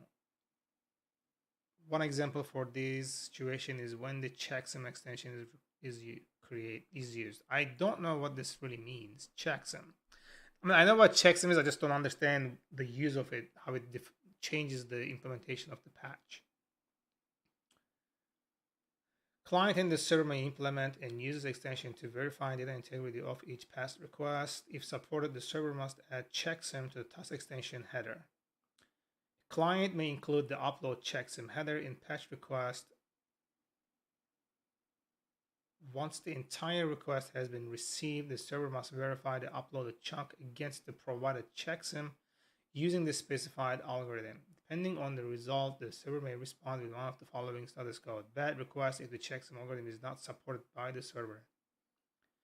Force the checksum mismatch if the checksums mismatch, or 204 no content the checksums match and the processing of the data succeeded. In the first two cases, the uploaded chunk must be discarded and the upload and its offset must not be updated.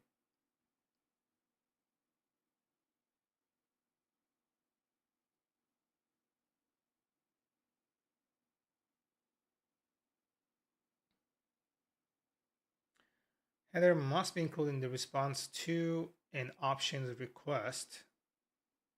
If the hash cannot be calculated at the beginning of the upload, it may be included as a trailer. The server can handle trailer. This behavior must be announced by adding checksum trailer to the task extension header. Trailers, also known as trailing headers, are headers which are sent after the request body has been transmitted already. Following announced using the trailer header are only allowed in chunk transfers. Whew!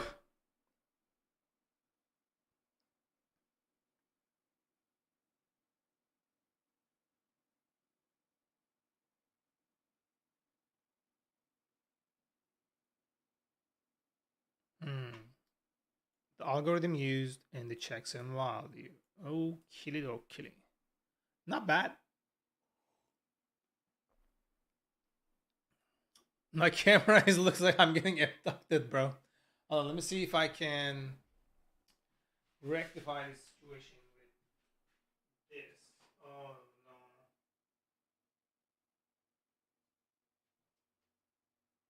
Oh, maybe this will do it. Actually, yeah, this will. This did it, right? I think. No, I have sun on my face because I moved that thing to the other side. No, nah, we'll top it out. Yep. Okay, so that is still good, and then we're gonna come down here. Uh-huh. Uh-huh. Hold on, I was gonna do something that I forgot.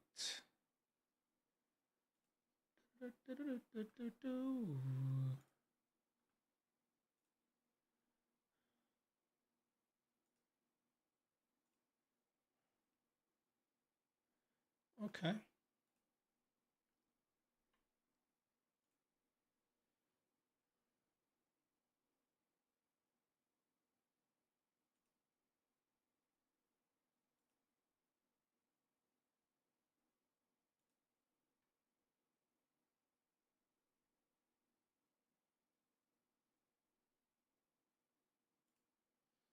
Okay, there we go.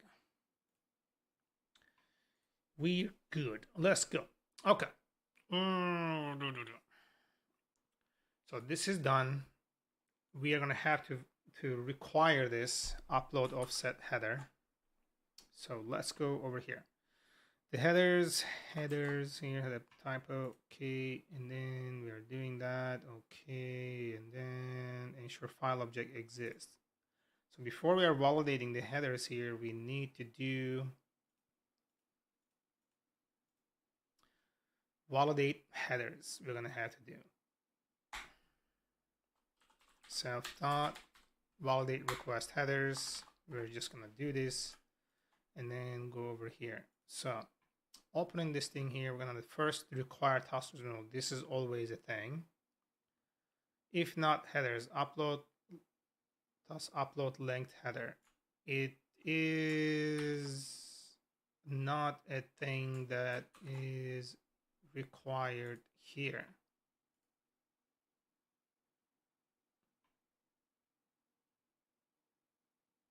So this should be part of the post.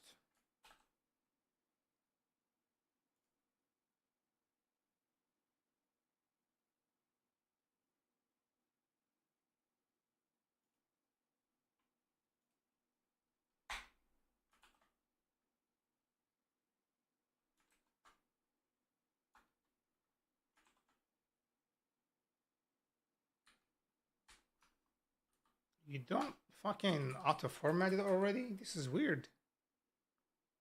Okay, so for post we are doing that, and then get headers upload metadata also for post. Cool. Okay, so we're gonna do if it is patch, right? We're gonna say patch. We're gonna say here upload. What is it that we are requiring? Upload offset required.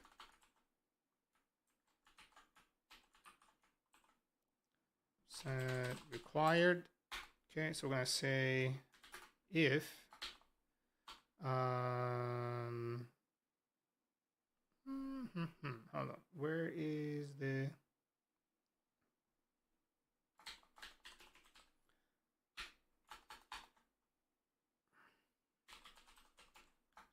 get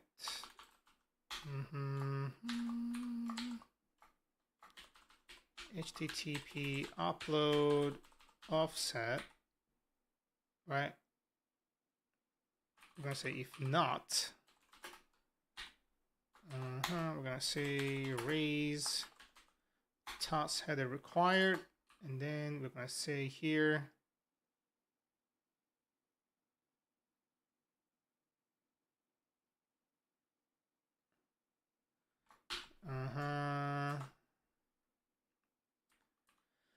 Whew.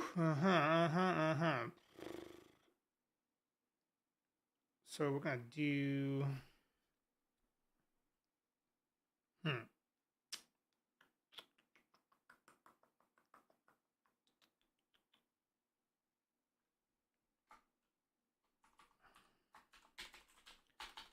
upload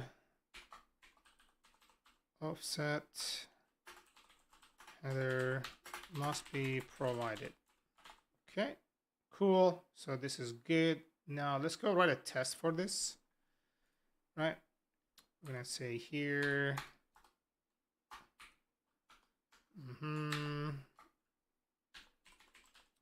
upload offset header must be provided. So I'm gonna do res equals self dot client dot patch, and then we're gonna do URL, and then content type equals. Oh, we don't really need that because I think it's already set by default. But if it fails, we'll check. Woo. Okay. When I say here, I'm gonna bring this guy down here. Sweet. I'm gonna do here self.assert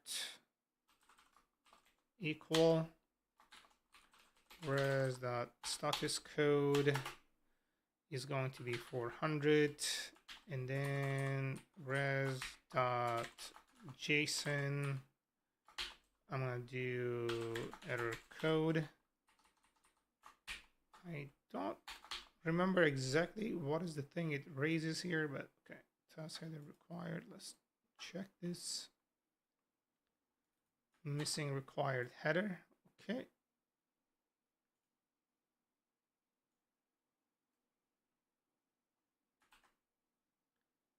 Cool. And the error here. Oh shit, I had a typo over there. And the error, I want to be very specific that this is the error that we want, and this is going to be this. Cool.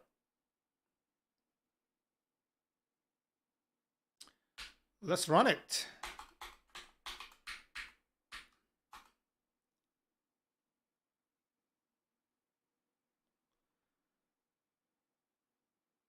Oh, yeah, we need to do the header. Okay, let's try this. Shit, hold on. Content type equals content type. Let's see if this will fix the problem.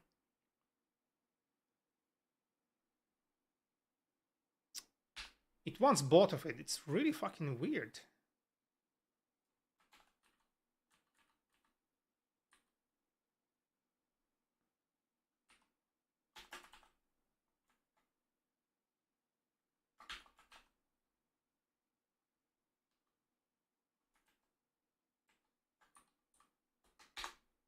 I put it in the wrong place.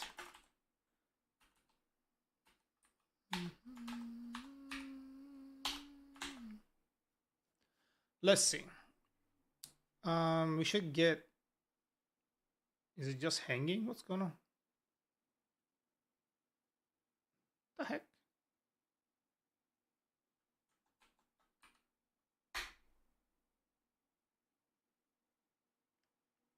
Okay. It still gives me 415. What the fuck?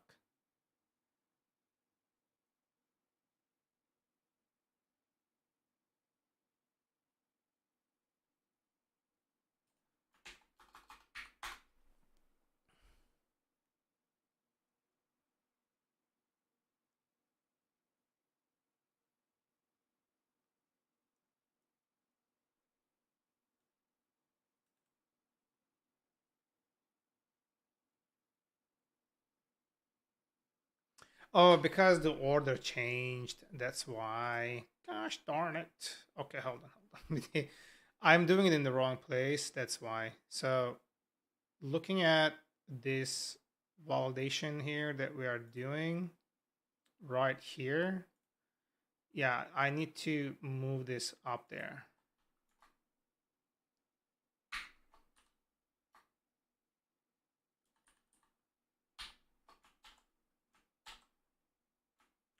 So we're gonna go here, and if it is patch, before we do the upload offset, we're gonna do this.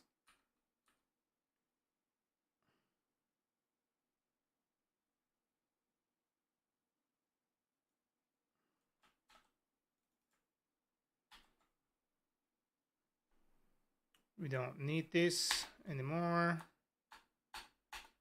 Okay, if it is not this, we raise this. And then here,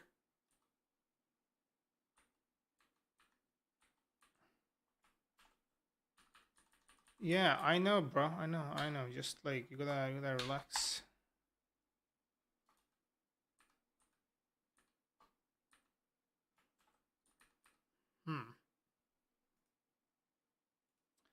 Okay. So this is fine.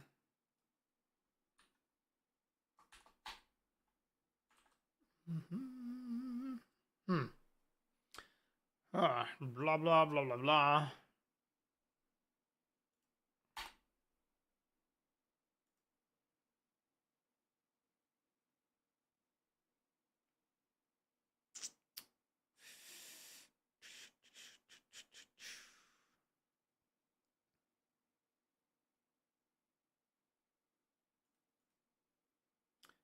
Okay.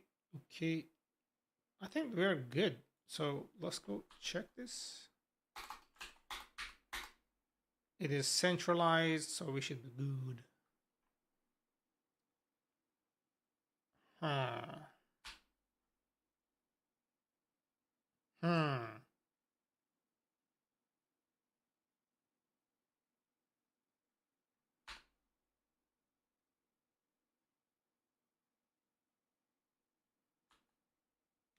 Oh, this motherfucker is failing from the other thing, the task resumable header.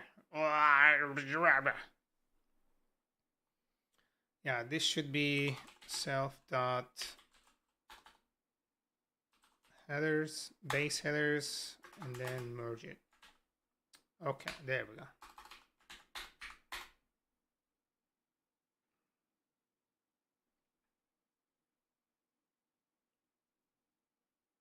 Okay. There we go. So we're gonna do that here, but what else? I need to test that before we do this. So yeah, we're gonna do this here. Let's go.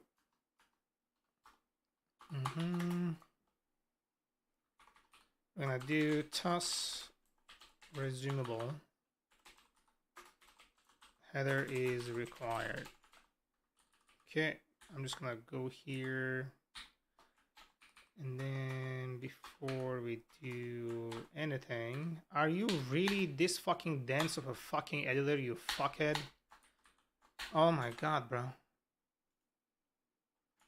Can you like turn this on? Okay, VS Code auto format on paste. What a fucking joke.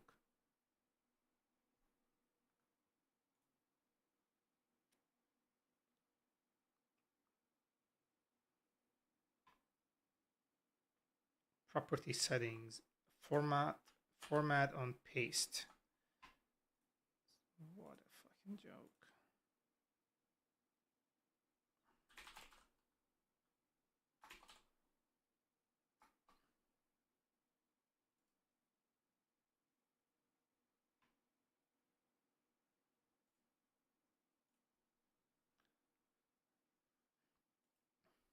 Okay, so this should be better hopefully, because it was really annoying when it's doing that. So if you don't provide these at all,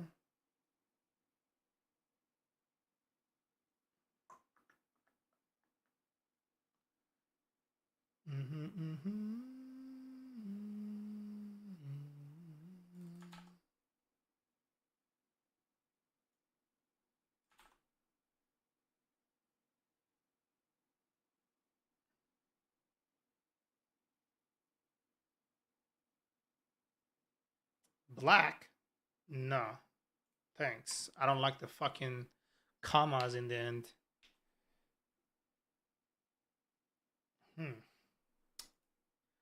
So this would be 400. And then I need the error code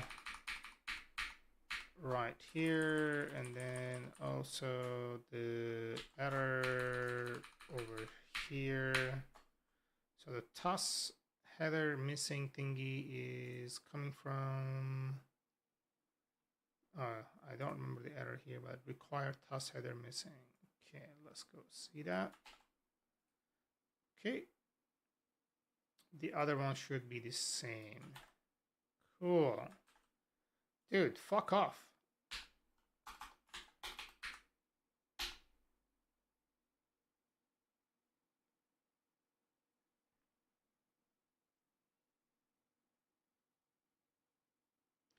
Upload offset header must be provided.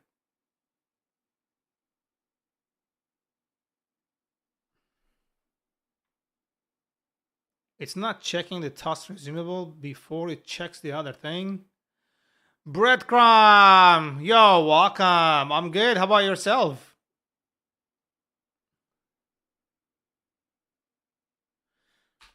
This is odd. Like, it's not checking the things in the order that it's taking place. If not, headers.get, we are doing this. But it is doing the upload offset thingy here before it does anything else. How are you doing, Breadcrumb?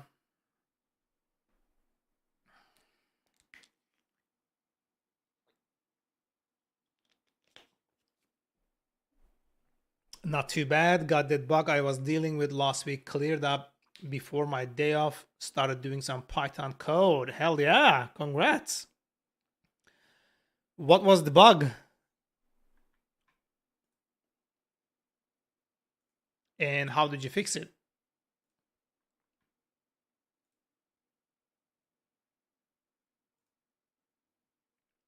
I don't know if you told me about it before. I just don't recall.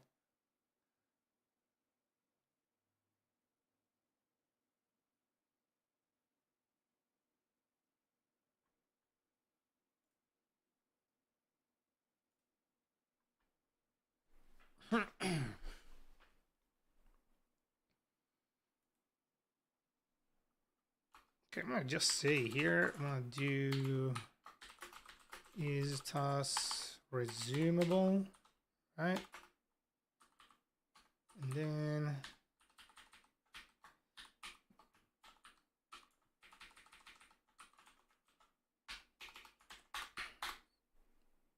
we have an API that we updated some of the dependencies on. Oh yeah, the header is there. What the heck? So I am doing something wrong? Oh, yes. This is not supposed to be here. I am doing dumb shit, and then I'm like trying to figure out the dumb shit with the smart shit, but it's not working. What the hell? And the dependencies had hidden dependencies that weren't being referenced right. Oh, so you figured it out.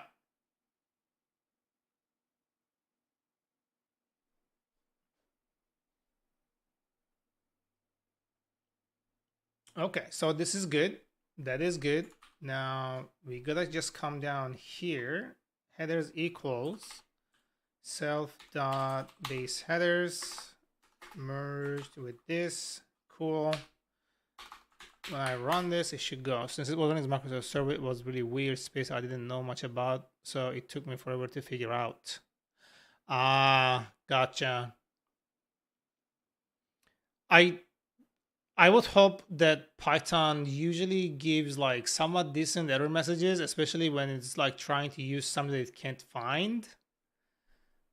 So it is odd that it didn't do its thing. Oh.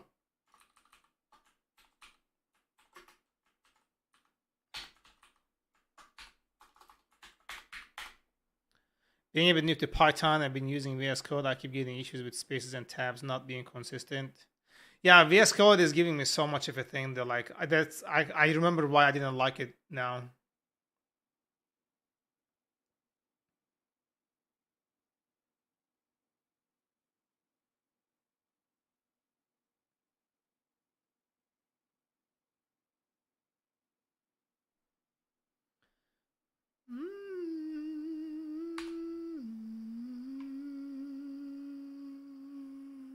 My work is in C sharp. Been trying to dabble more in Python the past few days.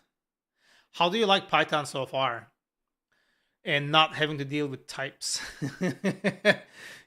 Just change types as you go. Python doesn't care.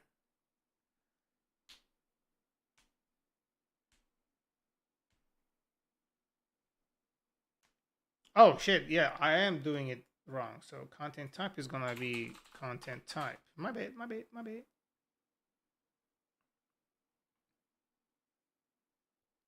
You hate that? I was hoping you would say that. Yeah. Seems about adding types. You can add types, they are just not enforced. It doesn't care. All right, so our thing is working. We took care of the upload offset, which is cool. And then the next thing that we have to verify.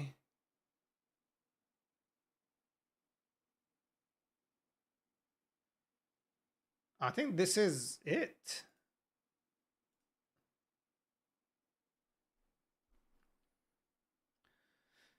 That's what I found out the hard way. Yeah, it's not as hard to debug as JavaScript. Debugging JavaScript has never been easy for me. Although I didn't use JavaScript that heavy, not as much as like Python.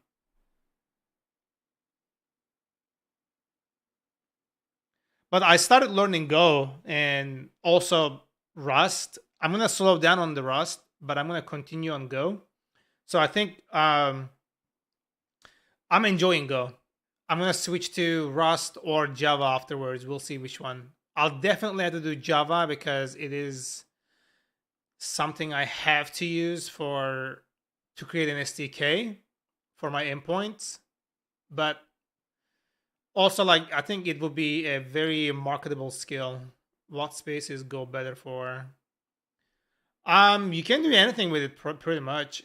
And the reason like I want to learn Go is because it's faster like in terms of execution time, and it has pretty good support for concurrency as opposed to Python, which also adds to the thing, like to the speed, right? And the second thing is I kind of want to add like expand my skill set a little bit, and also I'm gonna create an SDK in it for my service again. Like it's all gonna be like going around that particularly. But I think if I can learn Java like at a somewhat decent level, I could even get a job. I could even get a job with it.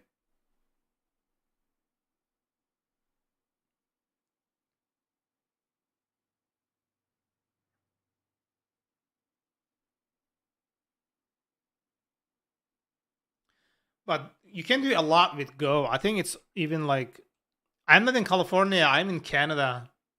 California is always really good for developers. Like I've never had any issues there finding something I liked. Honestly, I never even had to deal with finding anything because I get I would get like calls constantly, emails constantly, and there was always inquiry about my availability, and they pay good. I used to be in Cali. I used to live in Los Angeles.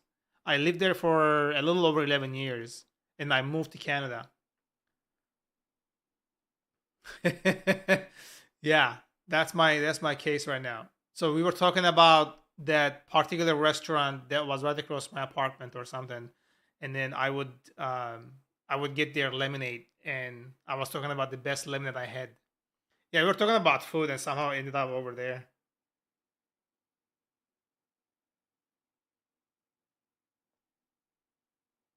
If it makes sense, right? Okay, so I think I'm pretty much there with this. Actually, it's like halfway through for this endpoint, and yeah, this is sweet. My tests are passing right now, which is cool. So, what is your end goal for learning Python right now, like coming from C sharp?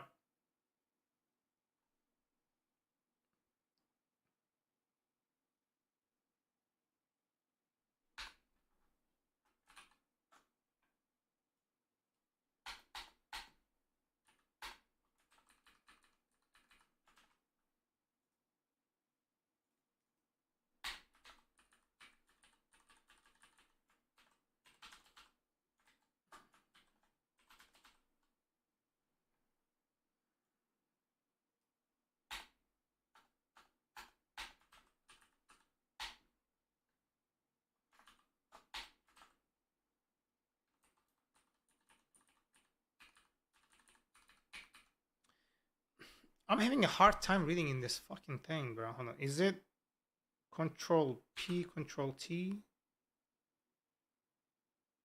No. Control K, Control T? No. No. I'm trying to open the theme. Color theme. Oh, so it is a whole different thing. Web Storm Edition. What? File. So if it knows the type, it already knows the type. What the fuckity fuck?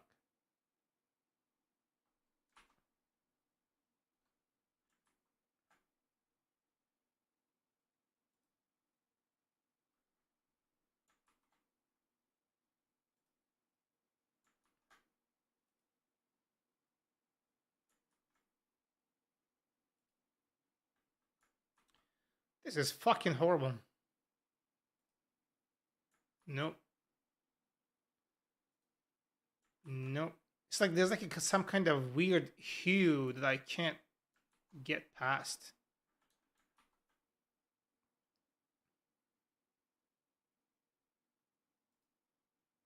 Ugh. I've been doing a lot more scripting lately, Bash, PowerShell, etc. So I found a script someone wrote that didn't work right, and I thought I may be easy enough to write some Python to write it all and have it be more portable.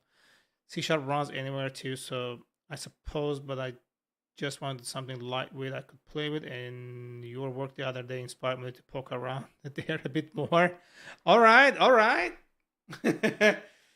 So how do you feel like you're gonna stick with it with Python?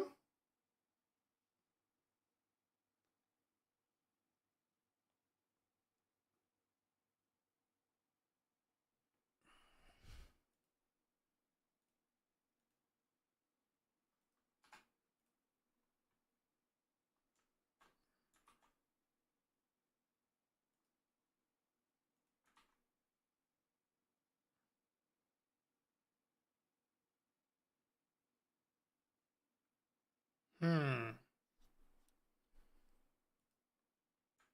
No. No.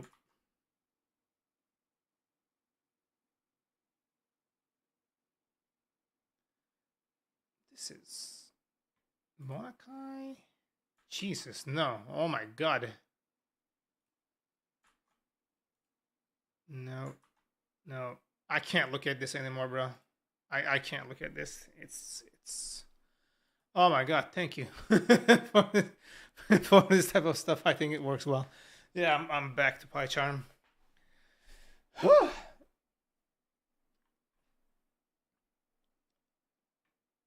I can't look at it. It's like, what am I looking at? It's weirding me out. It's like there's a ghost between me and the monitor. Ah, I can see things here. Thank you.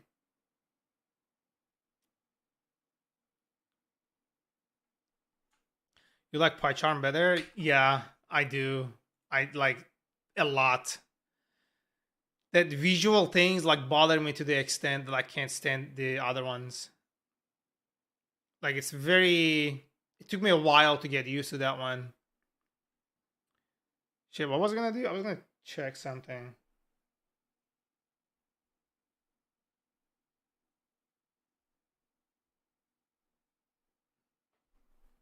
What was I gonna check? I was gonna. Oh, Python. Okay, Python linter, Pylint, Pylint. I kind of like the thing there over there. There, like where it was kind of like highlighting things in the code itself. Pylint inspection. Can you do like Flake 8 on this thing? I'm kind of curious if it would work with it. Let's check this out. Plugins. I want to do Flake 8. Nope. So the goal is when using OBS, if playing RetroArch for retro games, I want to update the image in the stream whenever the game changes. Oh, okay. So I didn't know OBS had like scripting abilities like that. Although I didn't really dive into it, to be honest, so I'm not aware. It doesn't. I think it has like some functionalities. Let me see.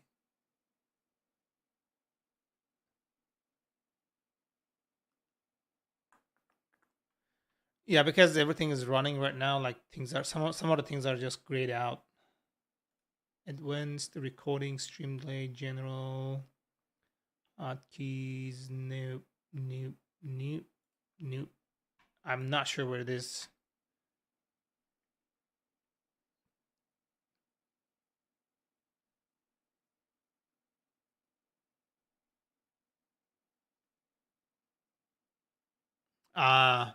Yeah, I'm not sure if OBS has something for that.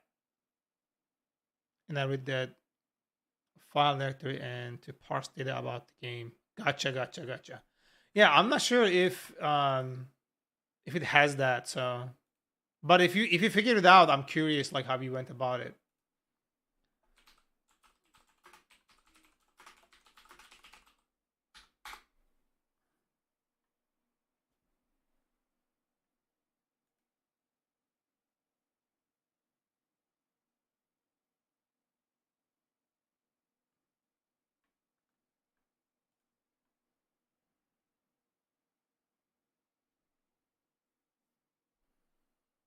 You actually got it working already? That's so cool. How are you triggering it?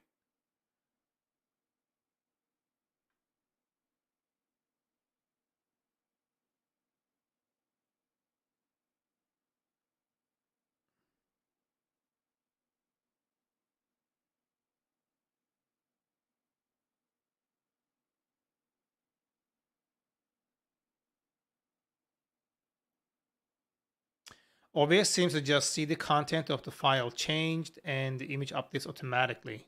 Oh, so it wasn't something that was like troublesome then.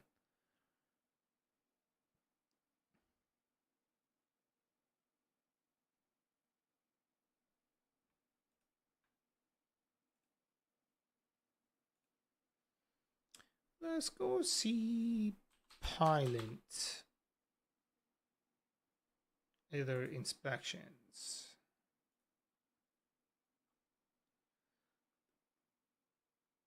Python, okay.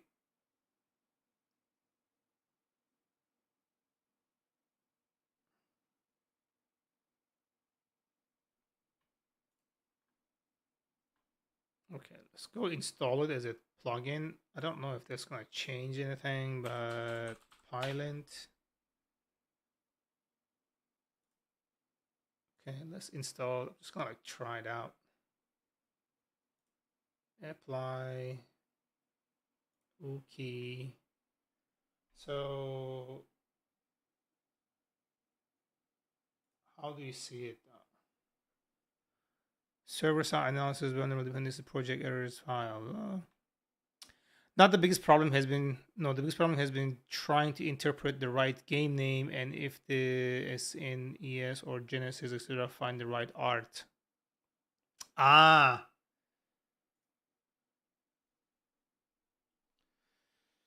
Woo.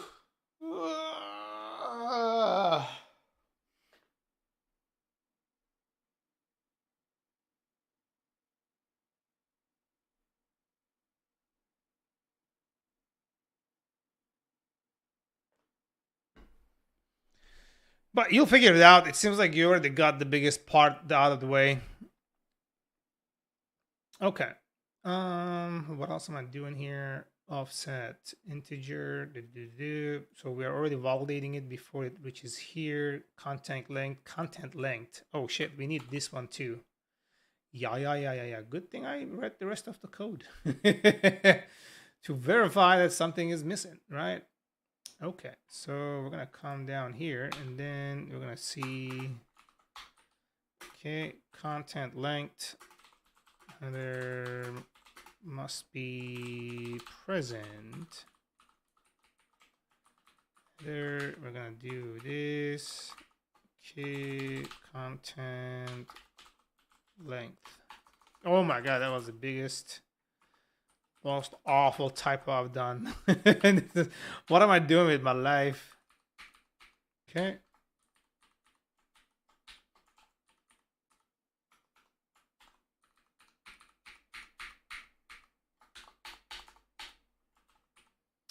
Okay, so content length here, I don't know if we are doing this, but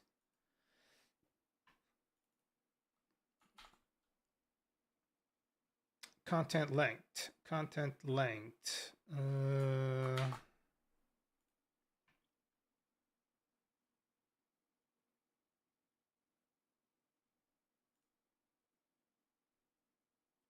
We are doing it in this one here, content length. We want it. Okay. I'm gonna say content length header required HTTP. Oh, it's just content length. Okay. So we're gonna say here content length. Thank you. Okay.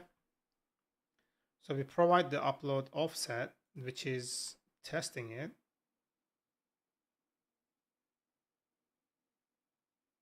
And then this one here, content length. Okay, I think I'm gonna have to change this thing because it's getting like too crowded. So I'm gonna do here headers equals self dot base headers, and then I'm just gonna do this here, and I'm gonna take this and put it over here, and then headers is going to be headers. Cool. This is shorter, easier, and whatnot. And here on this one, we're gonna say headers equals headers, and then we're gonna take this one. Isn't it cool? It's so cool. So headers is just gonna be headers. Thank you. There's a space here that we do not want. Thank you.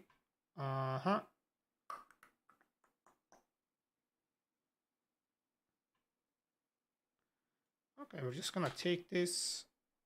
We're gonna take this, and this is just gonna be this. This is gonna overwrite whatever it is, so it is fine.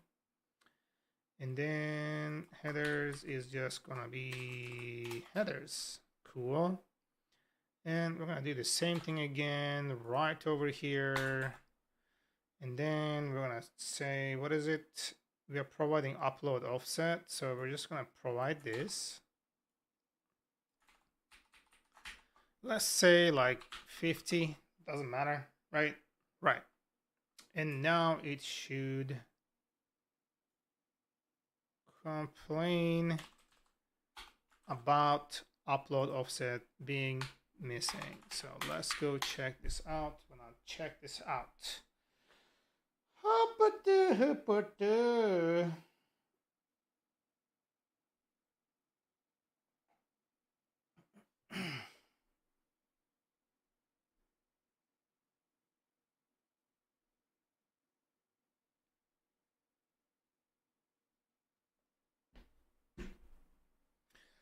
upload details must be provided. Required task header missing. Task resumable. What?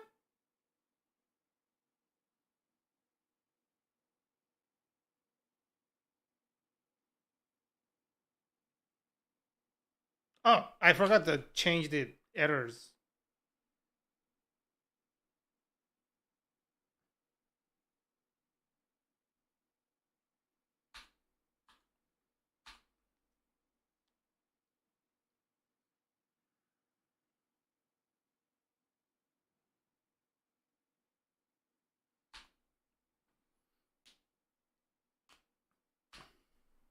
How is the task resumable is missing? We are setting it over here. Okay. And then we are joining it, joining it, joining it.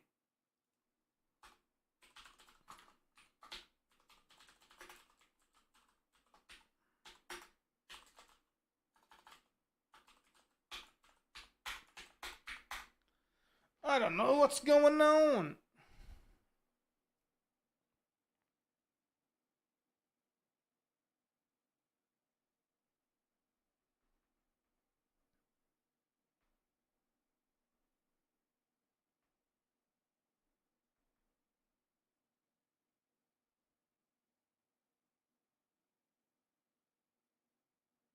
Oh shit. Hold on. Yeah. I'm doing it in the wrong place. God damn it. After I authenticate, it should be just this. And then headers here is going to be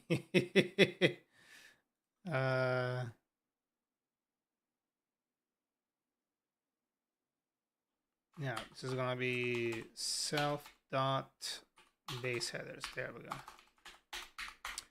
What are you doing, Justin? I'm making myself suffer.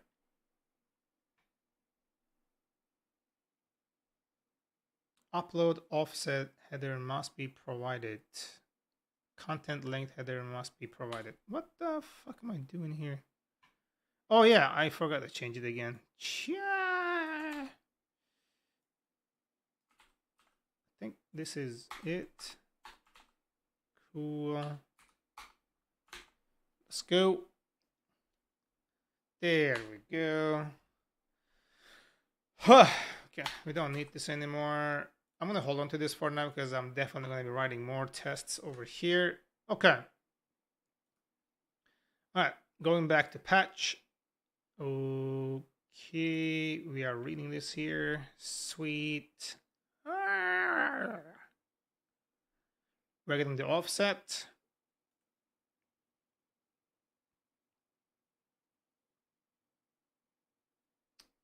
Data, not date.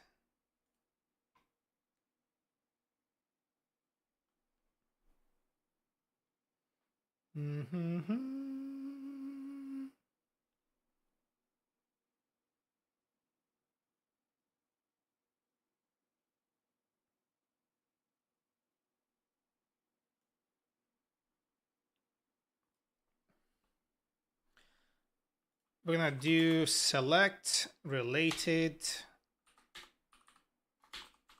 storage. Thank you. And then here we are just gonna do file dot storage. Cool. Yeah, why do we even have that? It's so stupid. Oh my goodness.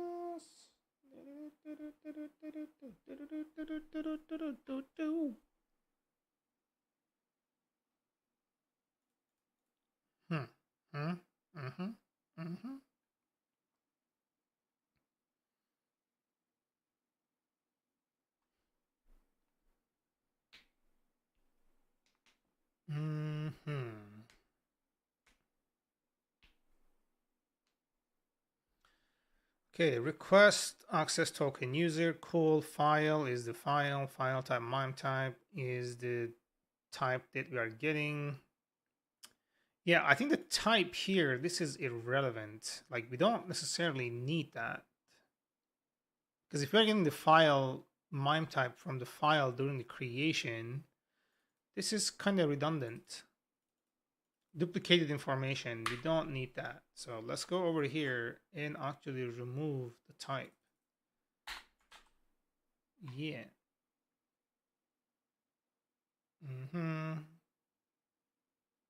Location, what the fuck is location?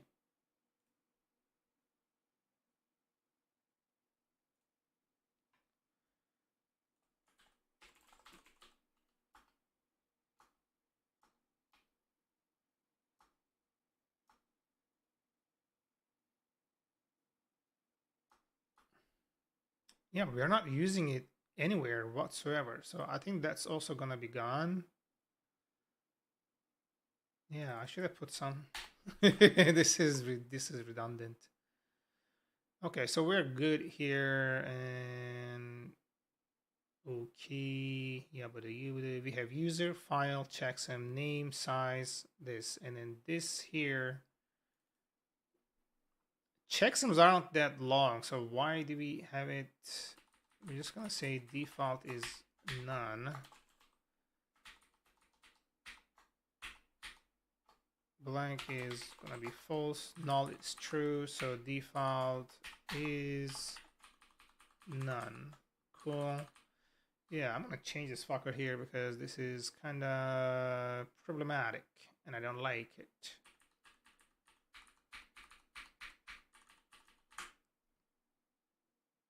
This is okay. Okay.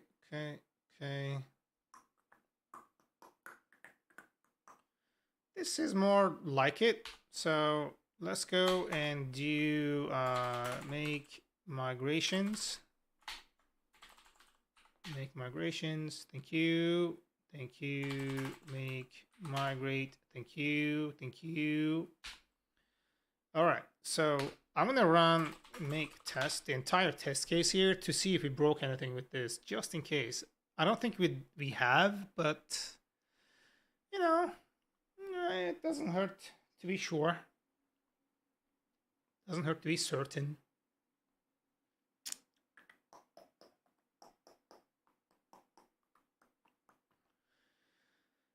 Man, the tests are taking longer now. 64 tests. Joy sauce. All right, nothing failed so far. I'm hoping that we had everything here kind of taken care of, right? So remove field file part. So I'm gonna open this up, file part. What?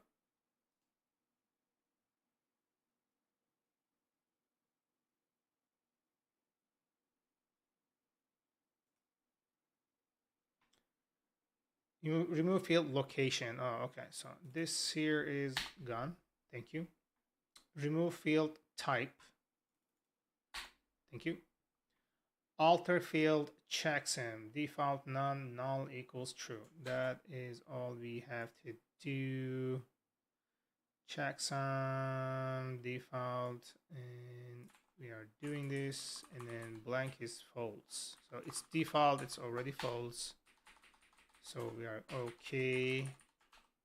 Okay, so I'm gonna have to do sudo chown upload migrations. Thank you.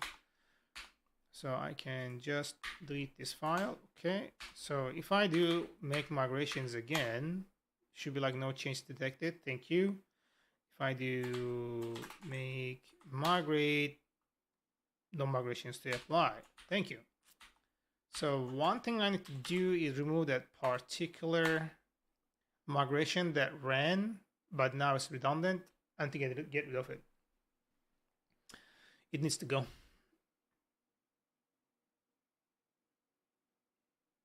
It needs to go. close. Django migrations. This one here. Delete, save. Thank you. we are all set. Alrighty. We can close these. We don't necessarily be needing these anymore. So, okay, guys, I think this is it. And we are returning 204, right? Like that's what we need. We need to return 204 on the patch. 204, if not data, else 201.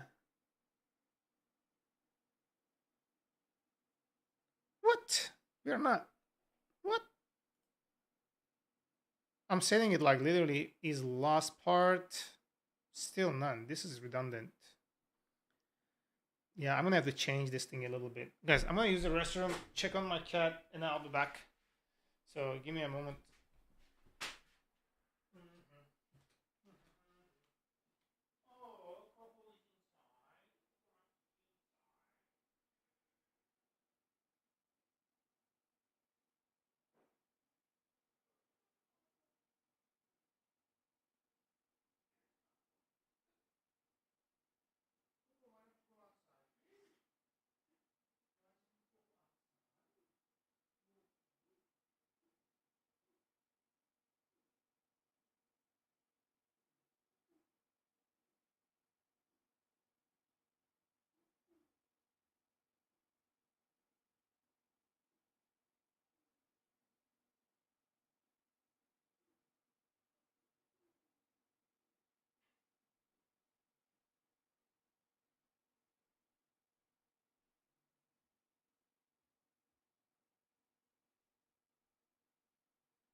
back. I got myself some food. And we're gonna fine-tune this endpoint just a little bit here, the code.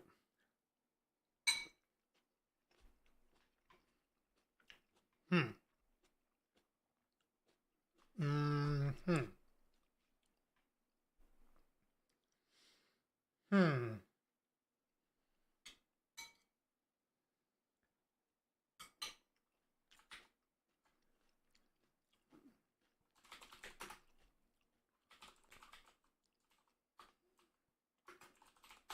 Okay, let's see. Variation, let's go.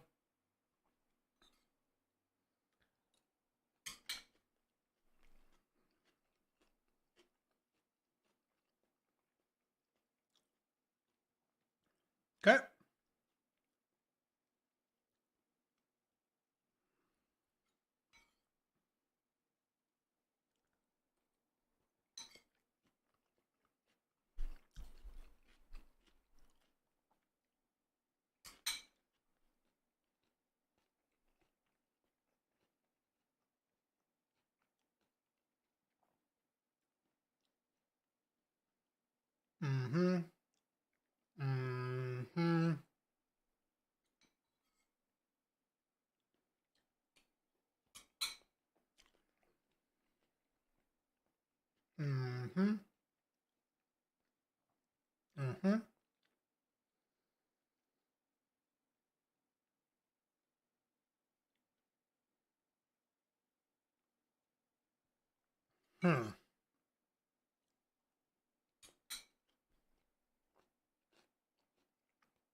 Okay.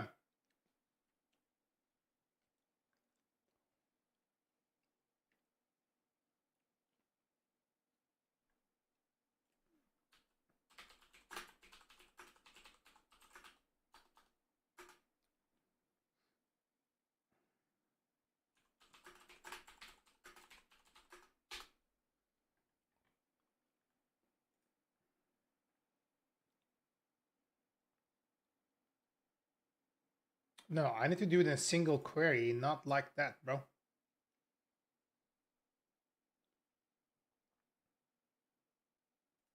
Django annotate. One too many. No, one too many. Oh, not, it's part of it.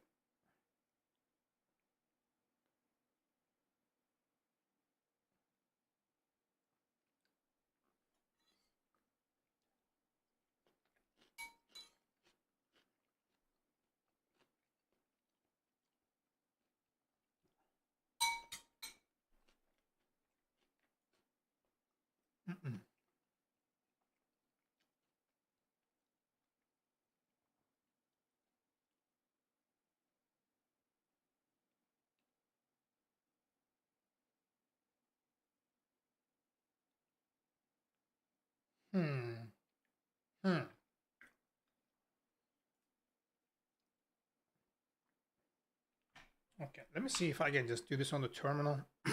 Man, this sound is so good.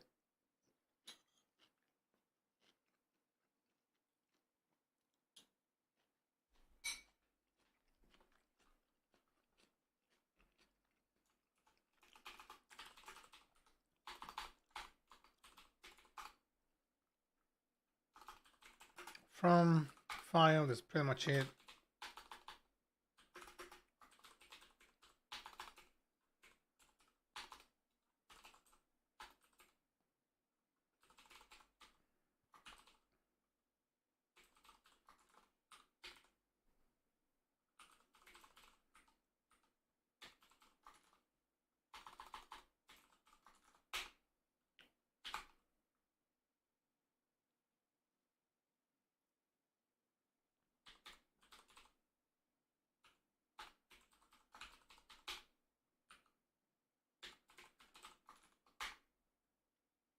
That's 0. No.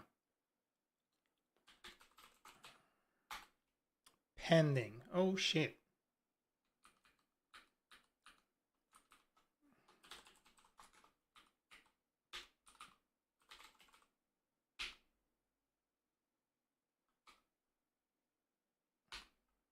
How do I define a file as completed here? Completed.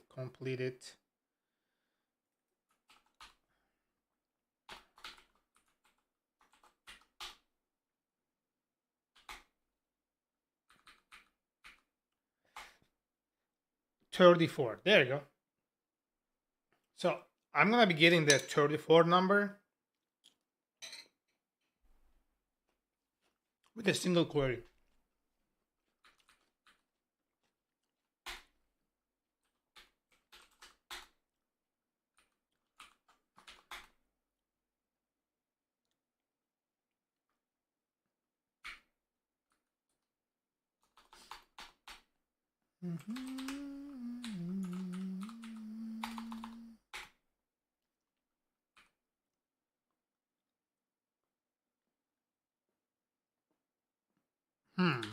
How come we can't? Oh, there you go.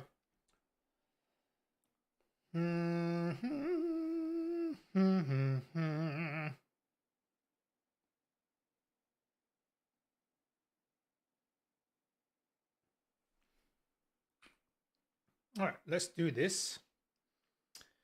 Select related, completed. We're just gonna say last again. This is good. This is fine. And then here we're gonna say annotate. Okay. We're gonna see file part count equals file part dot file. Yeah, how do you reference it, bro?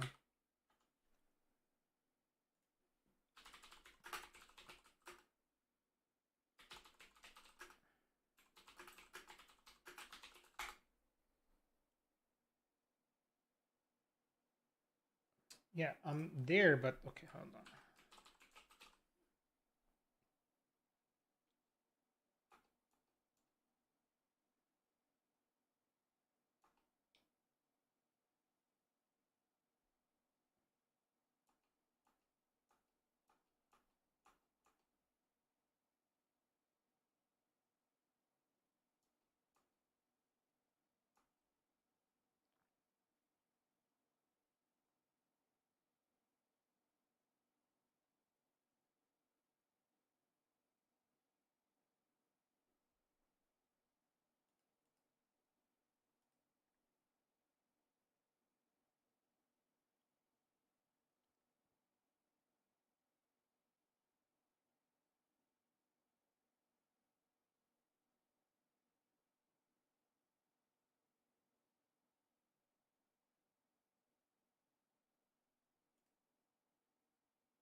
Expression field count.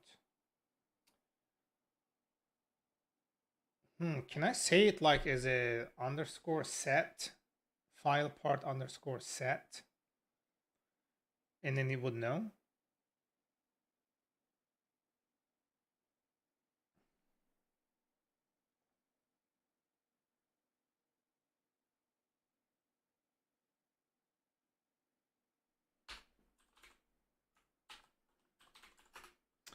From Django.db.models import count. What the no count? Okay. And then I'm gonna do. Yeah, but I'm not aggregating this. The aggregate functions. Okay, expressions, some lines, Q.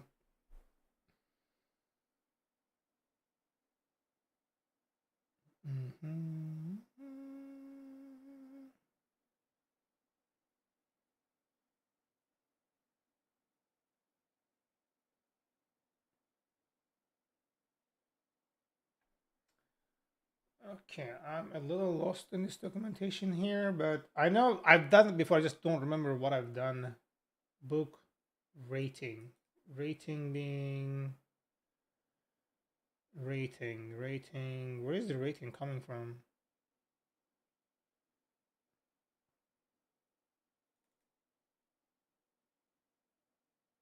Oh, it's its own thing. Publisher, book publisher. Yeah, for example, like working it on the publisher and then counting books in the publisher, for example.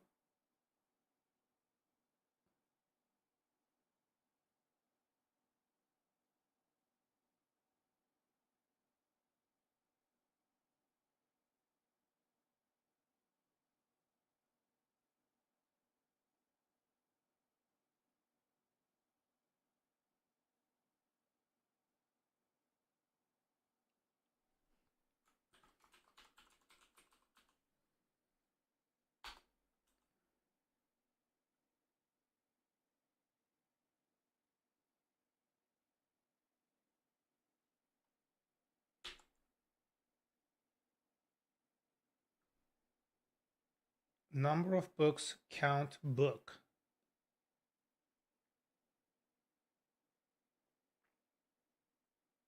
Oh shit, that's pretty much what I'm doing. What the fuckity fuck? So I just do, okay. What is it doing? Annotate. Okay, same thing. Annotate. I'll do file part count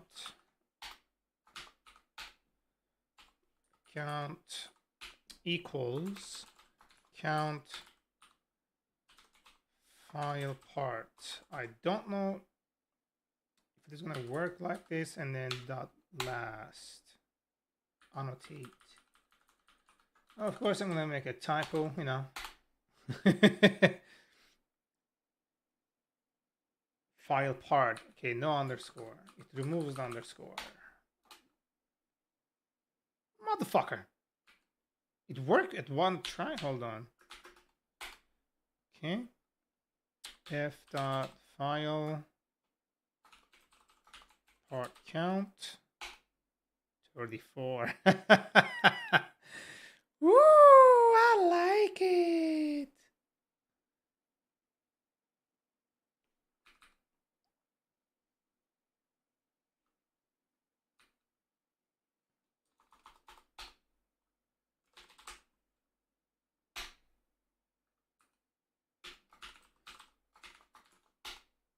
There we go. This is our thing. Select API upload file. Okay, ID, create at yabba and then count.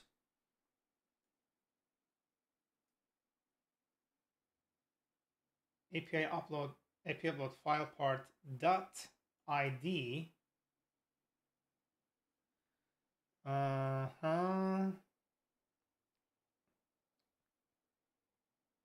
Is file port. How long have you been doing streaming in general? More than 6 years. I don't know. I've been on and off. Like I've never been like consistent. I had a project I was creating, and then I got a job, and then I took a break from streaming, and then not sure what happened. I think I stopped working at the company or something, and then lost the job. Either I left or got let go. I'm not sure. And then I get back on the streaming, working on my project, yada yada yada. Got a job, you know. I'm usually doing things like between jobs.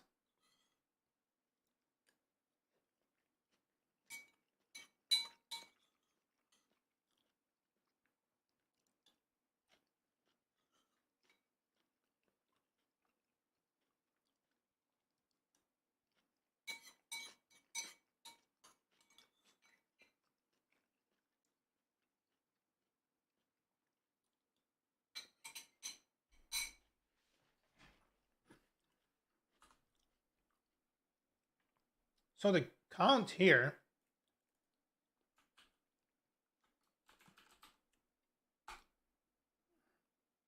can you filter it? Kinda comes with the territory, a great way to keep your skills fresh. Oh yeah. I mean, I'm always like experimenting with something. Like even if I'm not streaming, even if I'm still working and I'm not streaming, I still like experiment. I like to experiment on things that I'm curious about. It's a thing with me. Like I like doing that.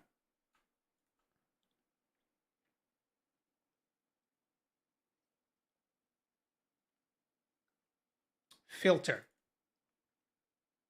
Okay, how do I pass filter to it? Okay, hold on. Django count filter.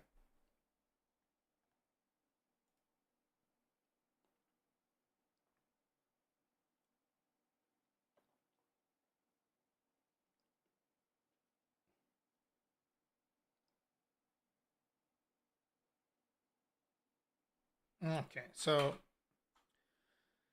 I'm gonna try this again.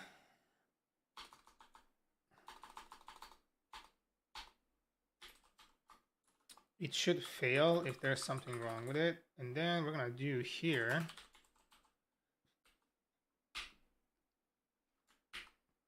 I worked outside of the dev world for 16 years at one company. It was kind of terrifying when I got a dev job and it didn't end up being a forever job. Wasn't used to the instability of it. Of course, that varies from person to person, but seems more common in our profession than most others. Oh, definitely common. One, the wages get stagnant real quick.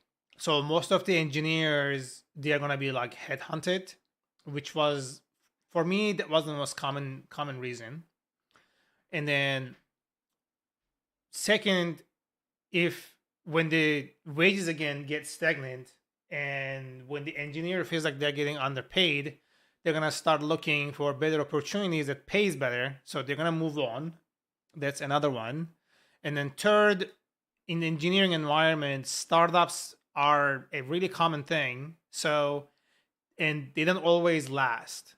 So you're gonna start in a company, and they're gonna have some kind of funding, and then they're not gonna get traction. Their money is gonna run out, or they're gonna shut down, knowing that it's coming to that end anyway. So they're gonna call it quits, and you're gonna be, unemployed all of a sudden. So that also happens. The other one is your stars don't align with your employer and you get let go. And the other one is you get burnt out, you're not happy at your workplace for whatever reason it might be, and you quit. Yeah, there is like a lot of that happens. But again, the most common I see is just people getting more money in other places and they're just moving on,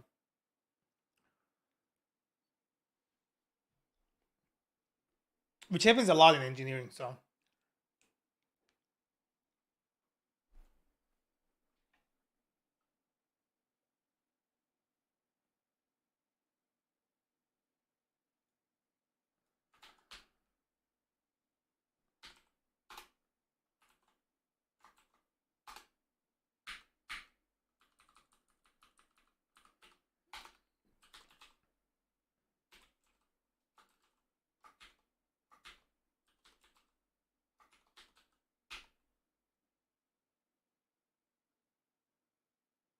how do you reference this table itself?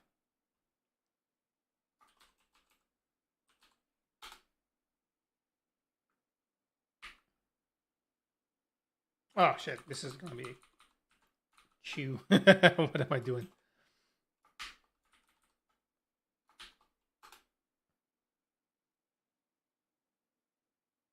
It fucking works. Are you fucking kidding me?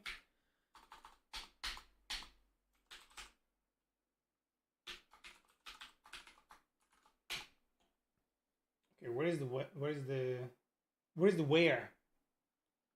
Where not API upload file is deleted and upload file status completed. Definitely needs to be a person who embraces change. Yeah, you kind of have to. The worst thing about Python, the order in how you define method matters. We're not used to that. The order in how you define methods matters. I'm not sure what you mean.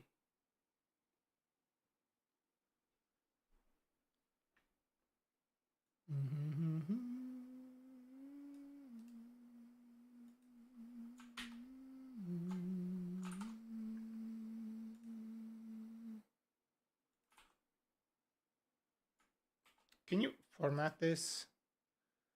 Format SQL. Thank you. Oh my God, that has the thing.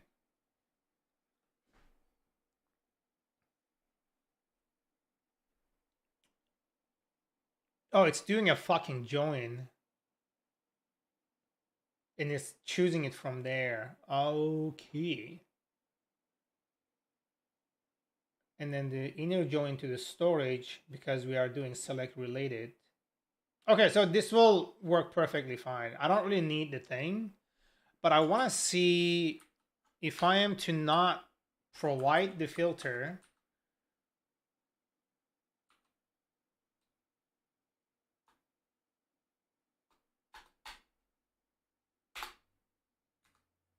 Yeah, I think I left it.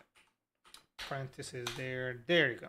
So I want to see the difference here. It looks like it just doesn't care. Format.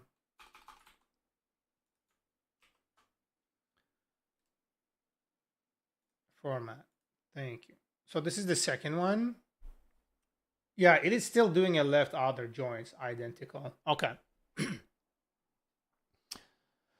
So method A has to be above method B in the code file in order for method B to be used to use method A. At least that's what the compiler yelled me a lot about. Oh, yeah. Yeah, in like JavaScript, you can define a method that in the same scope later down the line, and it will know that you are trying to use that thing. Python complains.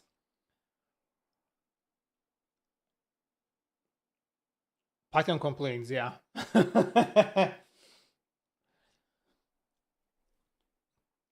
Because at the time of that scope, it starts from top to bottom. So it has the access of the scope above because it read it already.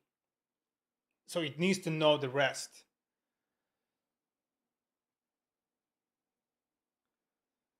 Pascal, never done Pascal, but you know. So this is good since it's like specifically doing that, and the aggregate is happening right here, and it's just a single item. For a single item, we are good. Okay, so actually I'm just gonna get this for my code now. Let's go. We got this, babies. You know what I'm saying? And do this.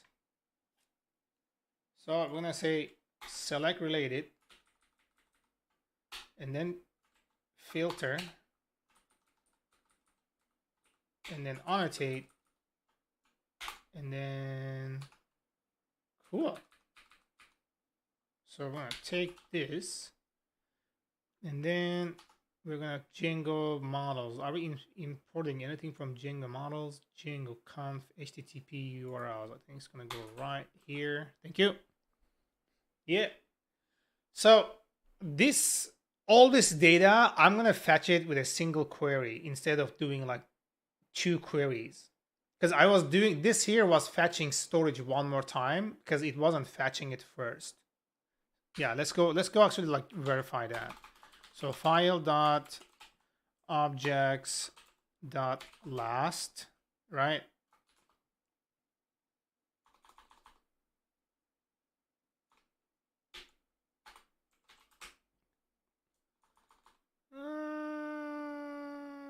Okay, I'm gonna do filter here, right? Just for the sake of this thing, so I can see the query. Okay, and then ID equals dot query dot. Cool. So this one here has a thing, but it doesn't select anything from the thing. So if I do this, and I fetch the file, it will not be querying storage. The storage will be queried after I access that parameter. But if I do, when I do select related, it automatically gets it, which is good. Cool. That's gonna be more efficient for us because this is now already fetched. And then my my caching mechanism will cache that entirely.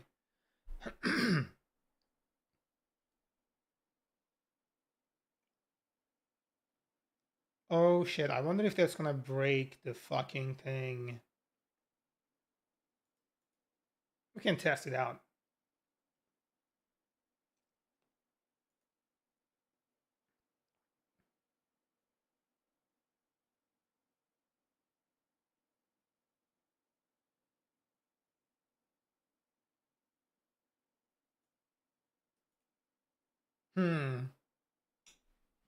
I'm gonna get one more ball. This is really good.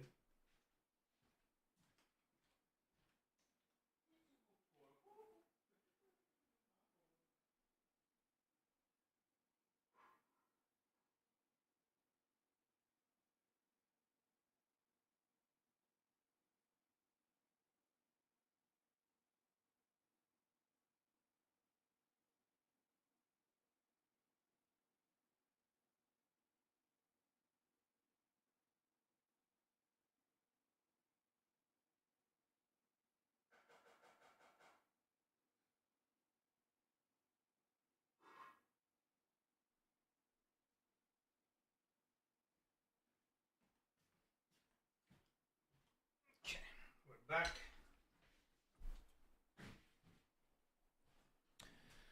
Alrighty, so to continue what we are doing here, I also, okay, file product just create, only if the upload goes up. Part number, cool.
Oh, okay. Okay.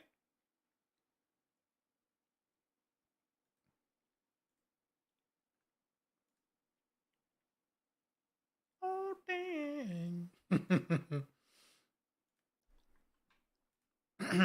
Alrighty.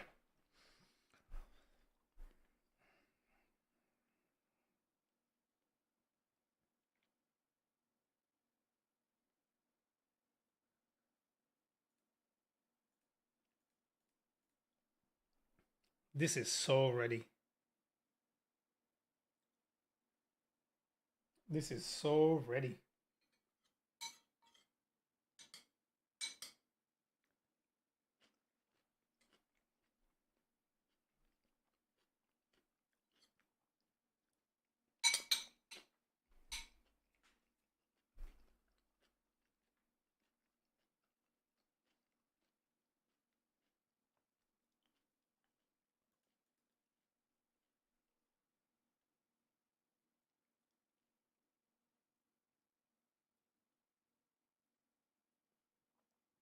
Okay. Now, file doesn't exist. Excuse me. We're gonna do we're gonna have to handle that, right?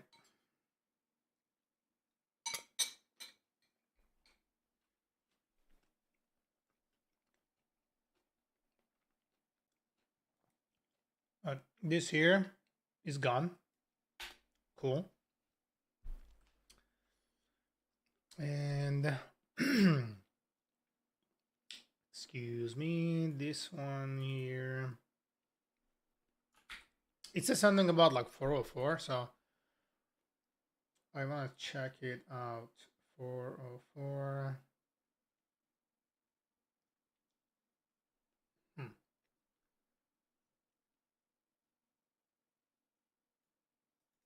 Okay, so this is pretty good. Okay.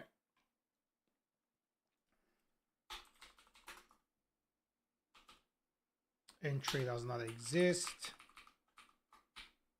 And we are just gonna do this over here. Sweet. We don't really need that. Cool. So this here now became irrelevant.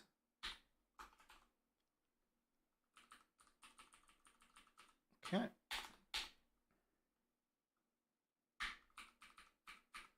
Sweet. We're gonna do true. Error, actually no error. Status code, we are just gonna take this over here.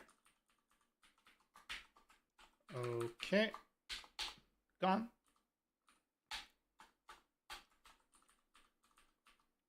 Data and headers.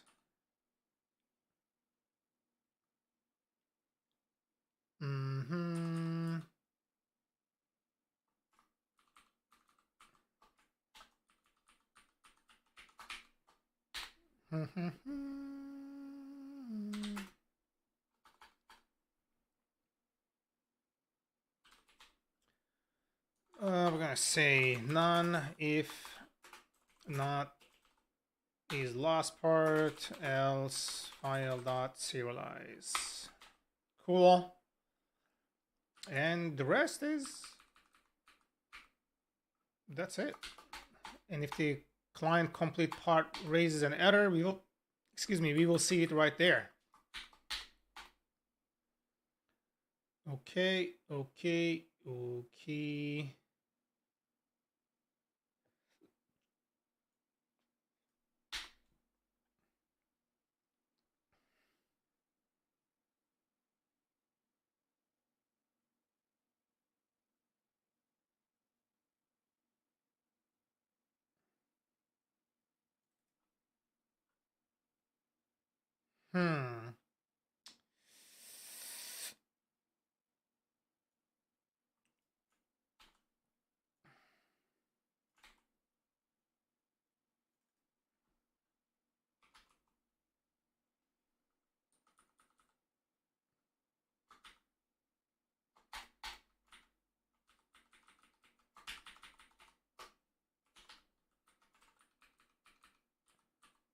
Okay, we are all set.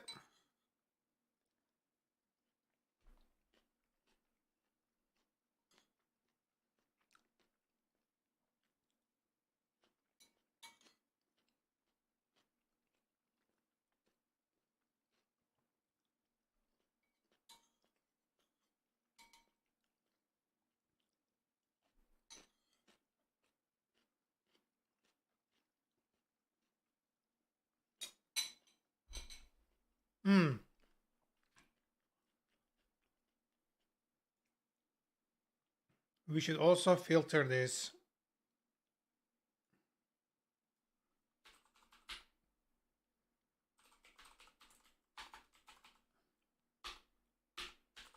Like this. There we go. We almost like provided access to everybody else here. We can't be doing that.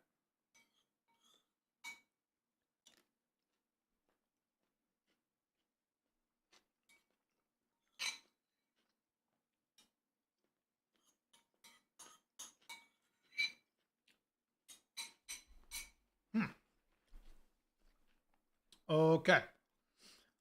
Now, gonna have to write a test for this one right here. So let's go try it out.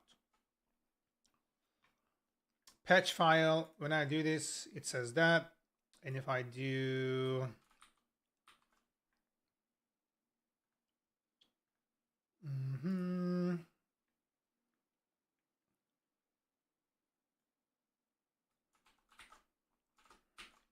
this and then provide this, and I send it, upload offset header must be provided. I'm gonna provide it, upload offset, and then let's say like 400, I don't know, content length.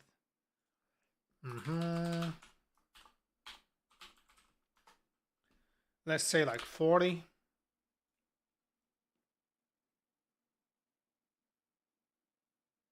Content length. Content length. I am providing it, so what is your deal?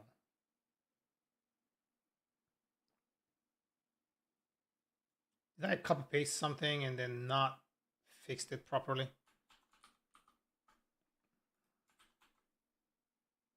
Oh, wrong place.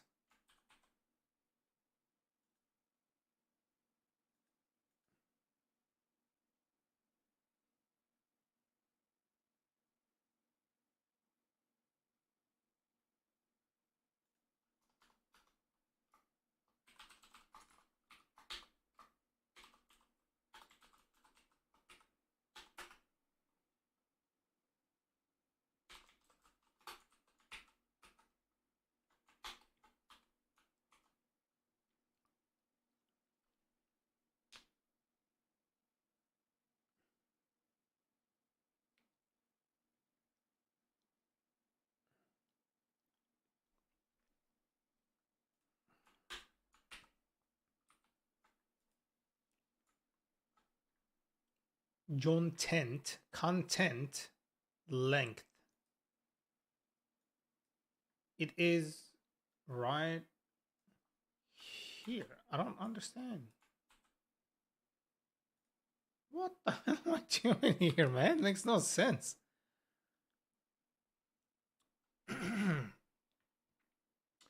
Request method, query string, script name, path info, multi-thread true, process true, remote address, remote host, remote port, server name, server HTTP connection, HTTP host, forwarded for test reasonable, upload.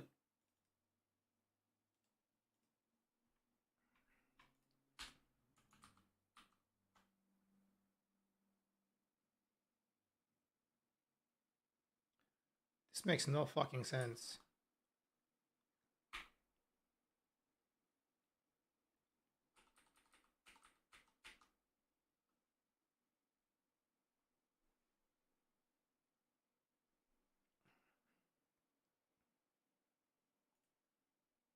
What the fuck?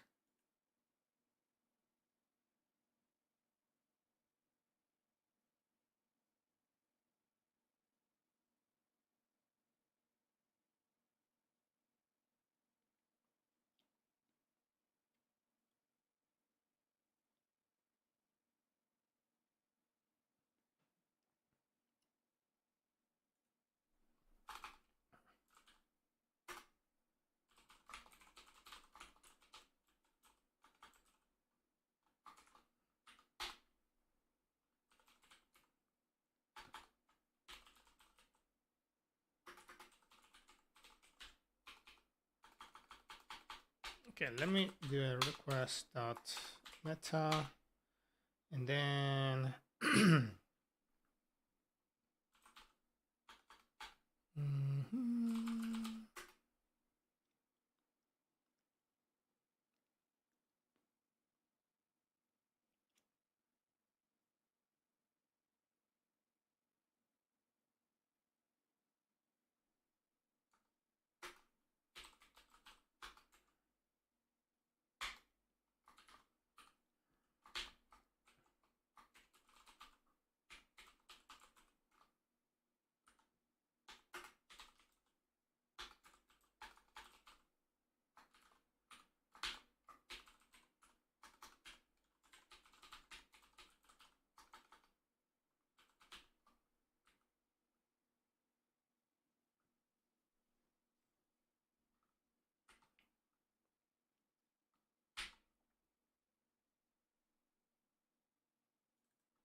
I think this should be good. If not, self get contact length. Cool. So this should be pretty good. We can actually do it that way. So it is more inline. And then this one here, I'm just going to do f dot get content length.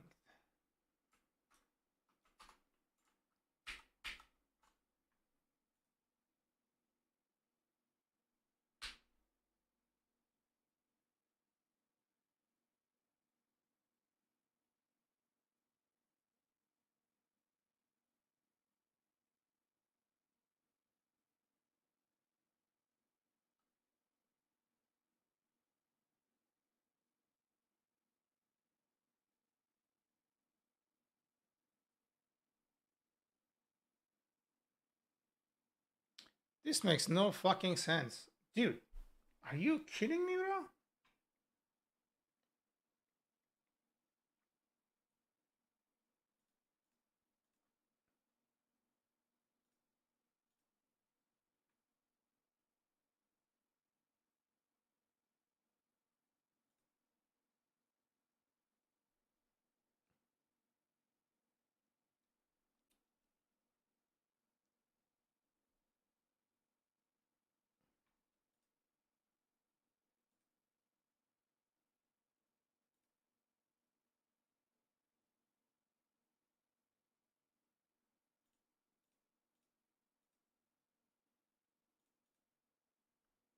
It is a problem with this fucker. This is not giving, this is not sending the header. Yeah, it's not us. It's this fucker here. What? RESTFox, you're kidding me?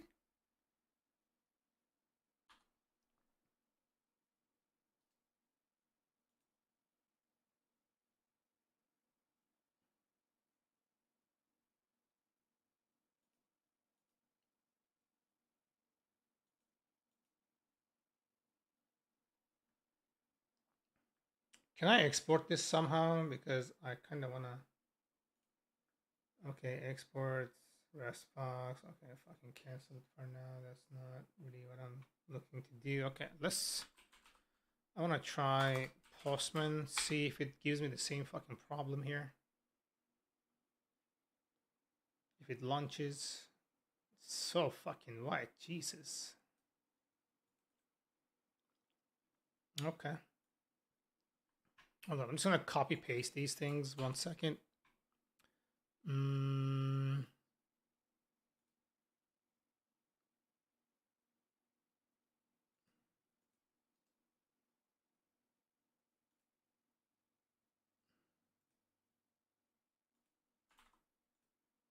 This is gonna be patch, and then I'll do the authentication, authorization, bearer token, thank you. And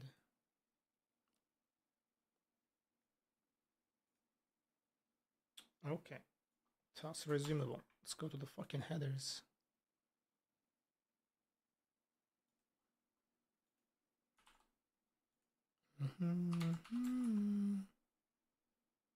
Upload length.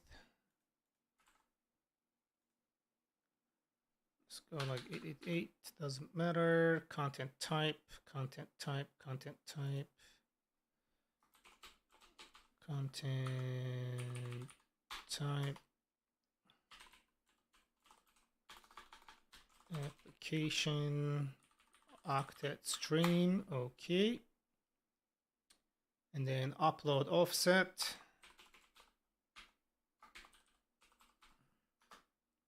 We're doing like 40. Oh no, 400. And then content length is gonna be 40.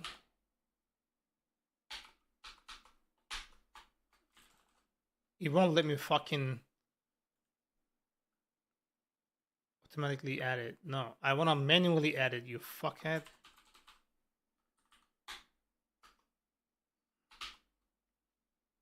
Why is it always fighting me? Like, let me fucking customize. That's the whole point of this shit. Man. Okay, let's see if this is going to be working.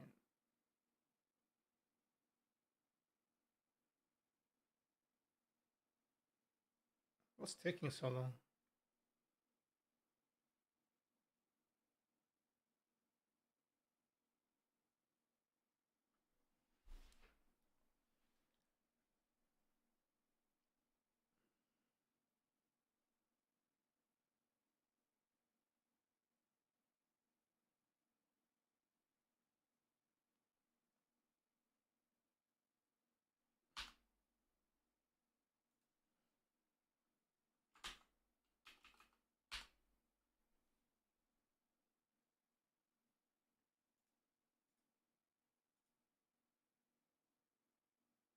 What's happening with this, bro? It's just it's just hanging.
Nginx.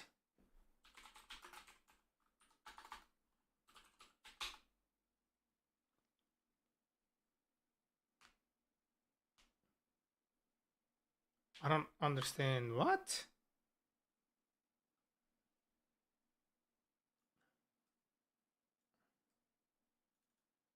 Is this motherfucker like tripping on me? Like, what's going on? I don't.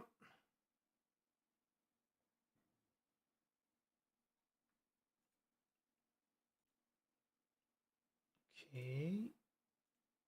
Okay.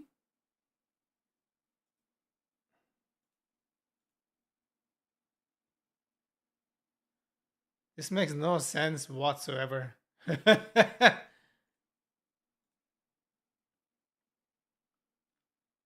Because like there is no host, there is no user agent.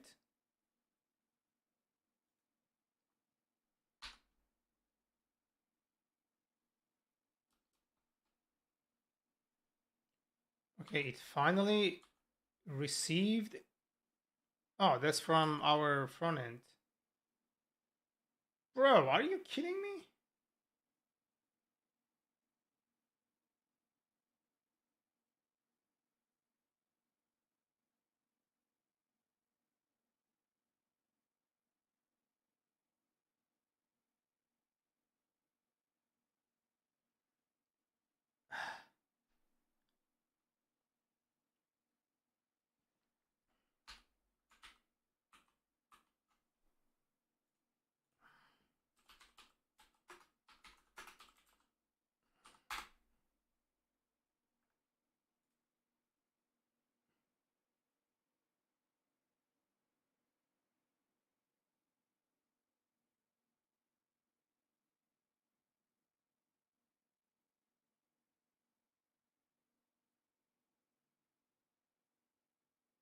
I don't know if I even have error socket hang up. No, you are like doing some dumb shit. When I run it with this fucker, yeah, it works. You dingleberry motherfucker. I don't know what's the deal with Postman.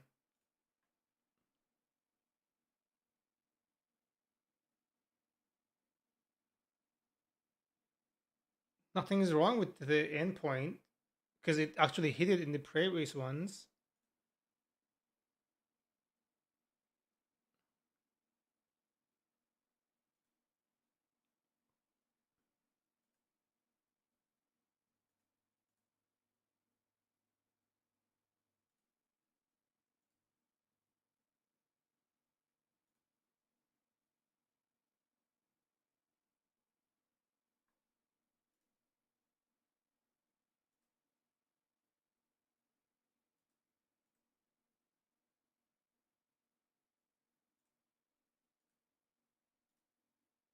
Yeah, if I exclude the host, it'll just complain.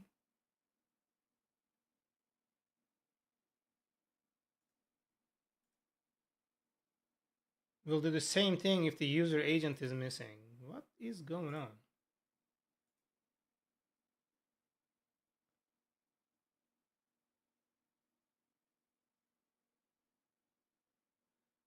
I am so confused with this fucking postman. Okay, time for insomnia. One of them is not gonna set my header. One of them is not gonna make a proper request. Bro, what the fuck is going on in this shit?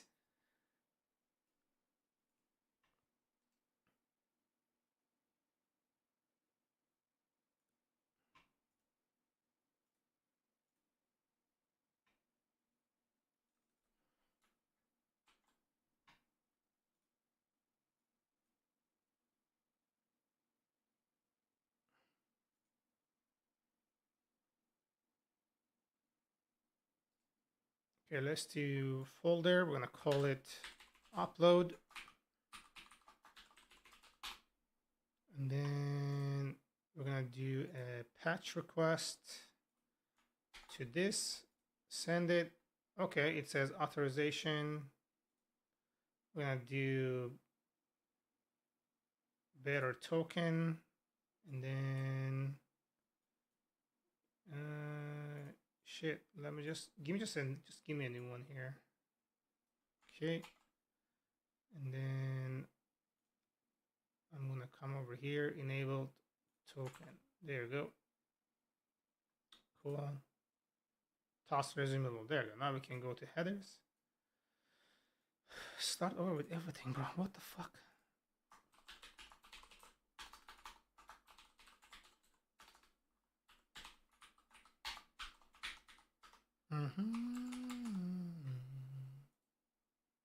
Something went wrong.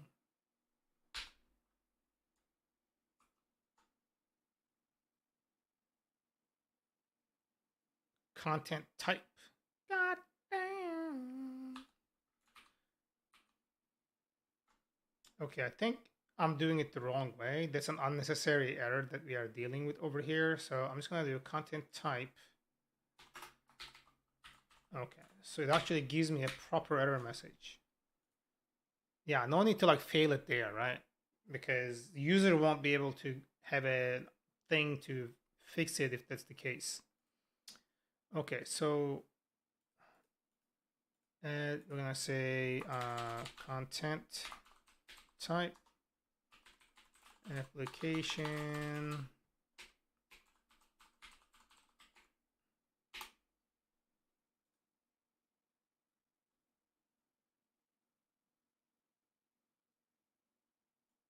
I did it wrong. Offset plus stream.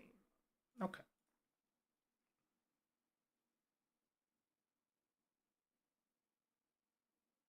Oh, octet, and then there you go. Upload offset. There we go. We're gonna make this 400, and then add another one. We're gonna do content length. I'm gonna do like 40.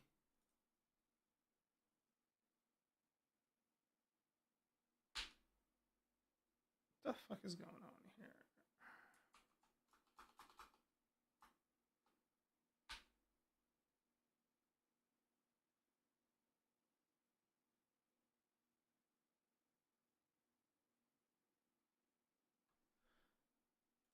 Something really weird is happening here. Is it because it's actually expecting data, but there is no data, so it's like trying to process the data?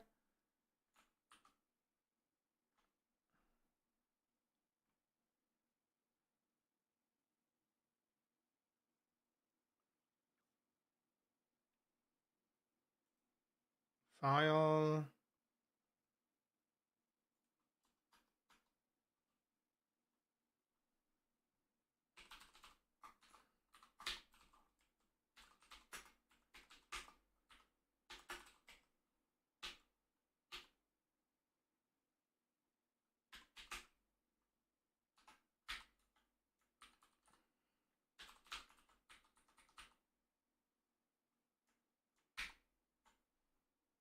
hold on. I'm gonna say drf get request body. Request body. Okay, we're gonna do request body, so I think it should be good. Okay. I'm gonna do send. Not sure if this is really gonna do anything. Okay, cancel. So body. From per do plain binary file. Shit. Choose file. We are just gonna do this. Nope. Yeah, this is not gonna work, but fuck it.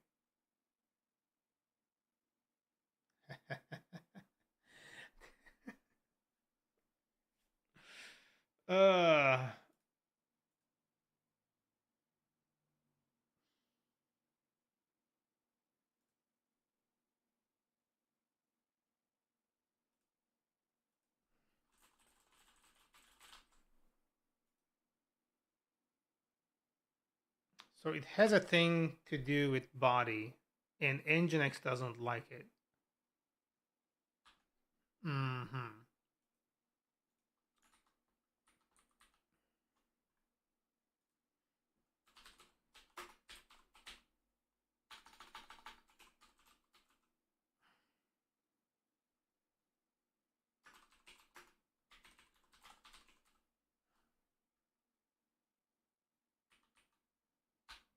What is the thing that we are sending in for text plain? No, motherfucker, we changed this thing.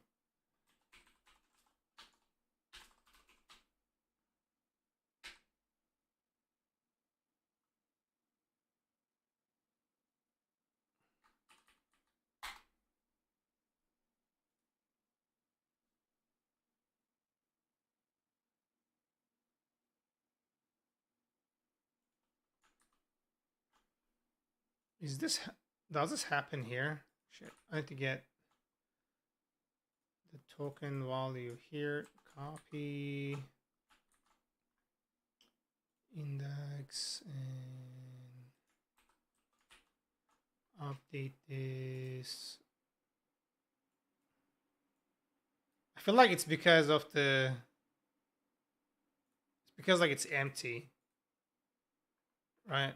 So let's try this out.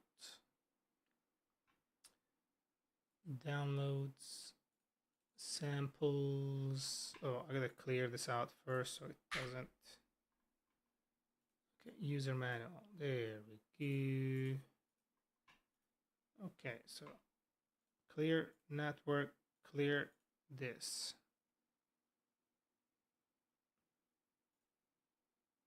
So it actually sends the thing. Okay. And the, okay, request headers, content type, application offset plus this, which is okay. Okay. And then the payload. Halil, how you doing, man? Welcome, welcome.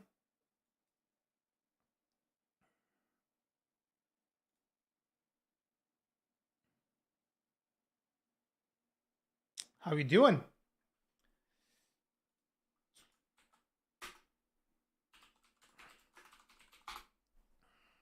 What about you? Doing good. I'm just like trying to finish this very last endpoint.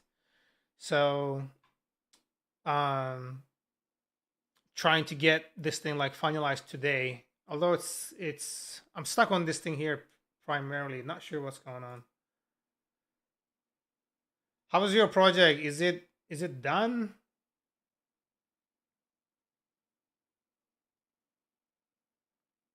I hope I can finish. Yeah, I'm really close. I'm really close. You're lazy. It happens. Sometimes you gotta take a break, slow down, and then continue again. I'm at my last endpoint right now, so I'm really like trying to get it happening. So, you know, I can move on to the SDKs. Actually, before the SDKs, I had to create a Stripe API implementation. So I had to do that too.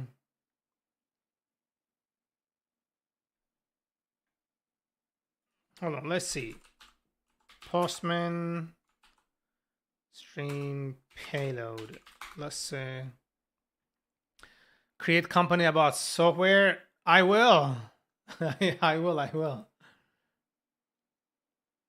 I mean, this is gonna be a company with the software, so it kinda counts.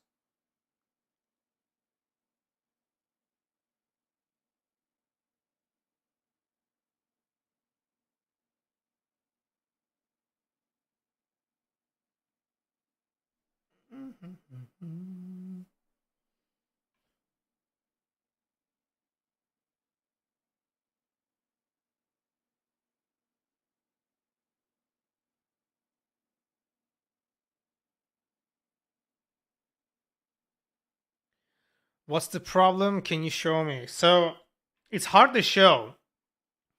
When we are on here, when we say upload, when we're uploading the file here, it goes through, right? Like there is no problem with it. But the payload here is some binary data and then like a chunk of the file. And then when it's not available, Nginx doesn't pass the request. I feel like it's an Nginx problem.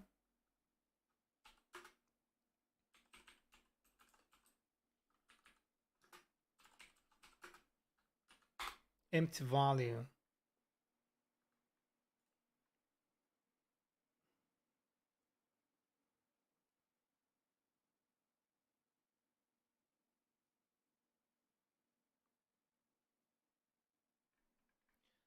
Yeah, Nginx just doesn't even care. Okay, I'm gonna try something here. What if I actually send this to straight to 8000, which is the port it's running on? Holy shit. Yeah, see, like it actually received it.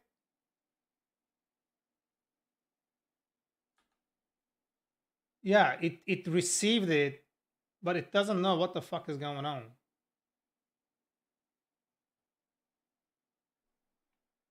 Oh my god. Yeah, the request body. So what is happening here?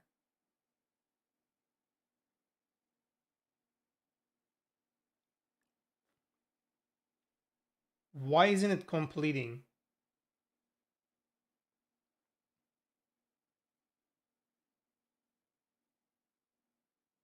Is it like Amazon doing that shit where it doesn't know what to do with the incoming data?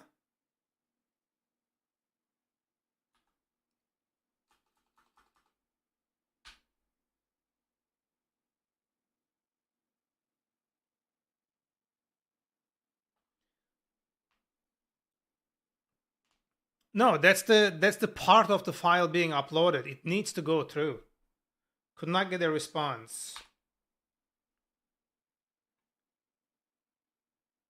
I don't know where it is hanging.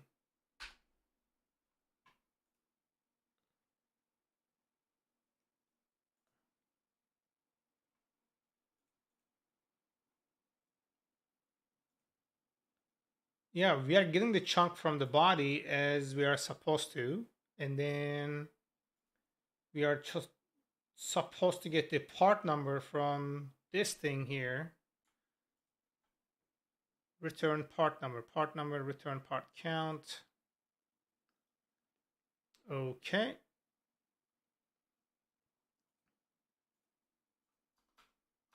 I'm gonna add like steps here. We're gonna say part number, for example, part number, and then here I'm gonna say print.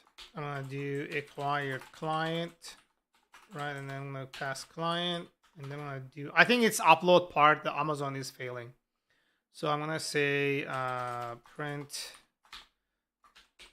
upload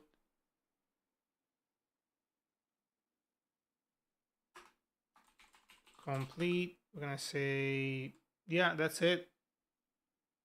Cool. Let's do this. Okay, I'm gonna do this again, just so. Okay.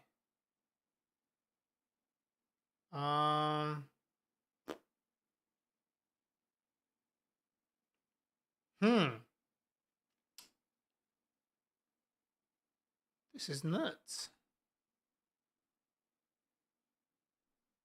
Okay, let's cancel this. Nothing is coming there. So if I go to Insomnia, and if I say, hold on, API local, and then we're gonna do this 8000, and I say send, it is fucking, is it on a different port? No, it's on 8000.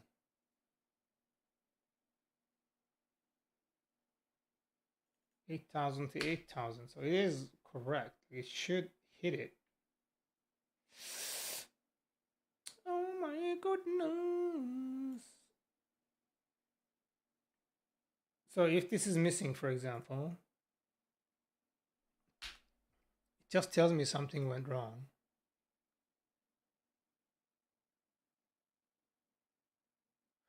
An error occurred, no such upload. So AWS is the one like tripping.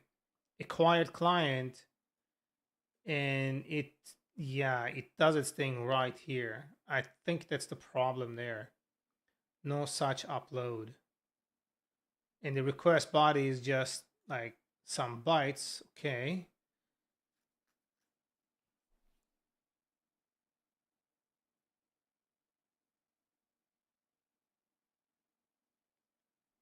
Ooh, okay. Because what's happening is when we are trying to upload this thing, the AWS is taking this part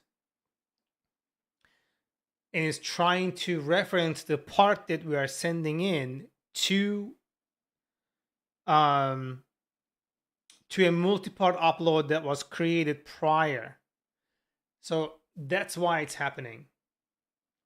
That is why it's happening. Okay. So I think what I should do, if the body is empty, I need to add a verification there. Yeah, let's do that. And I think it's gonna make sense. So if I get the chunk, this is the thing. I'm gonna say here, print chunk length. We're gonna do length chunk, right? And then we're gonna say here content length, which we are also taking into account. I'm gonna do content length, and we're gonna take this one as well. And then I'm gonna say here, if not chunk, right? I'm gonna raise an error here. Raise. It's gonna do validation error here for now. I'm gonna say no chunk to upload. So when I actually send this thing here in the plain body and I get rid of this, no chunk to upload. This is perfect, right? So that way we don't send things to AWS if it doesn't exist. So I'm guessing the same shit is happening here too, but because we weren't doing any prints, I think it just wasn't seeing anything. So just gonna hit this thing. Not sure if it is. It's not even landing here. Like, that's the thing. I don't understand what the fuck is going on here.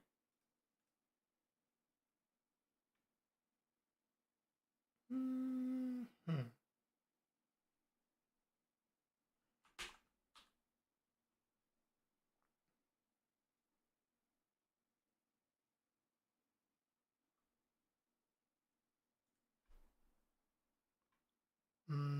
If I do it on the REST Fox protocol header content length, it won't send this fucker here when I do that.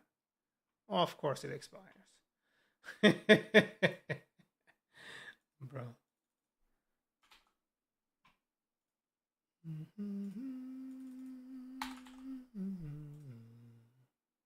Dude, I am sending it. Why aren't you like sending in my header here?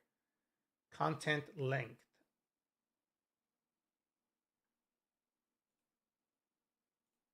Request. You won't add the content length on the fucking thing. I think it's because there is no body.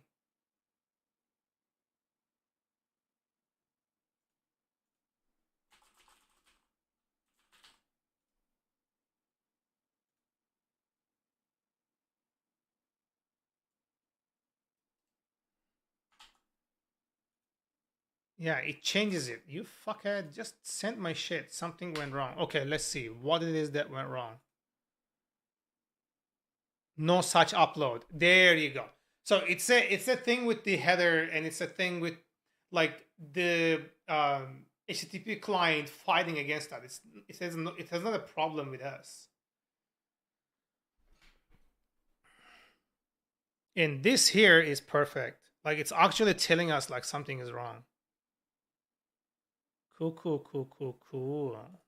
It's doing its thing. It's doing its thing. It's the fucking HTTP client acting up. Yeah. That was a learning experience right here.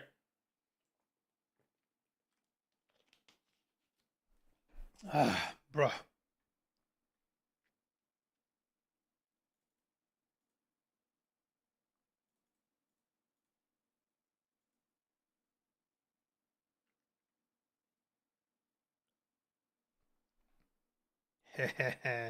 This is actually really good. Like Amazon telling us,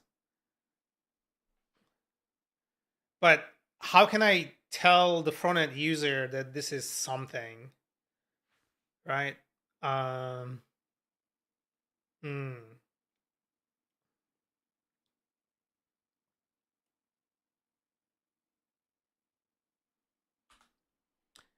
Yep.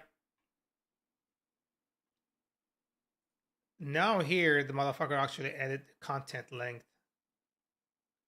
Oh no, I think it's automatically adding it if there is a body. Like it won't let me send it like here manually set. Okay. That's cool.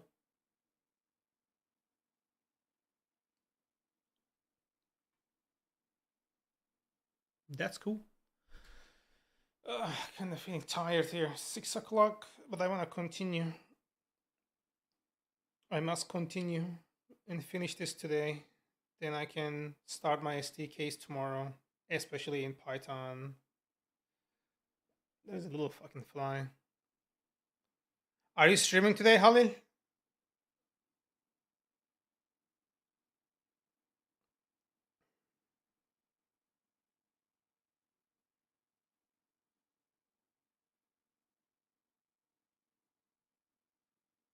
Is the project done? Like, are you finished with the project?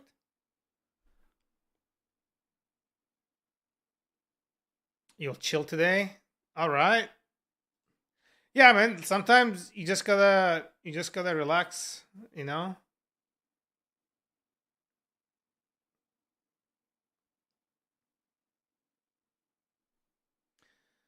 But I really am so lazy. It happens. It happens to me too.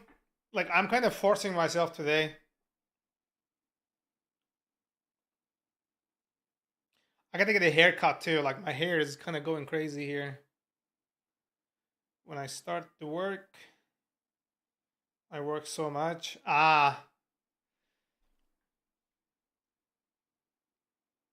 Like 11 hours. without break, dude, that's killing. That's that sounds unhealthy. You need a break for that. Like I've been doing it for 4 hours today, so I haven't done that much. But I still made progress. I'm just like 30% out from finishing this.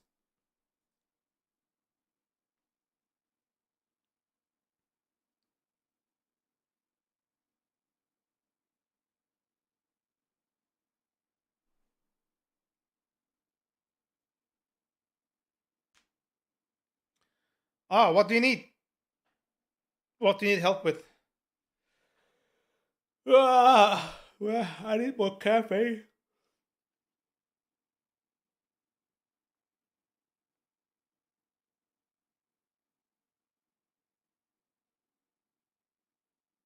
When I finish the project, I don't have any experience from AWS. AWS.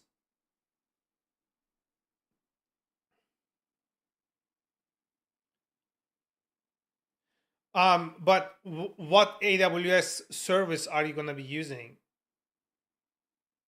Like for deployment, or like using one of the services from AWS?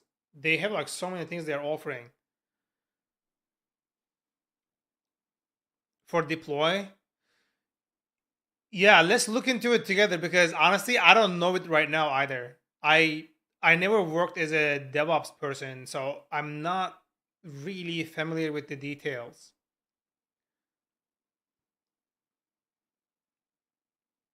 Why don't you use like something like DigitalOcean instead? It would be significantly cheaper for you and your project. Like Amazon, you're gonna be paying like at least, let's say, like $40 a month minimum, but you can do it on DigitalOcean for like $10 a month. Yeah, yeah, for sure.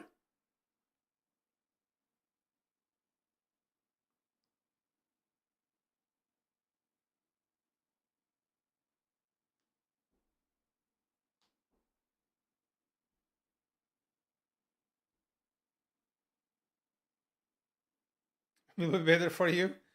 Yeah, I mean, I use DigitalOcean like intentionally because I've initially published my project on AWS using Elastic Beanstalk, and it was like so much fucking work, and it did cost me. It was costing me like what, 11 hundred $110 every month approximately, and then I switched to DigitalOcean. It was like what, $15.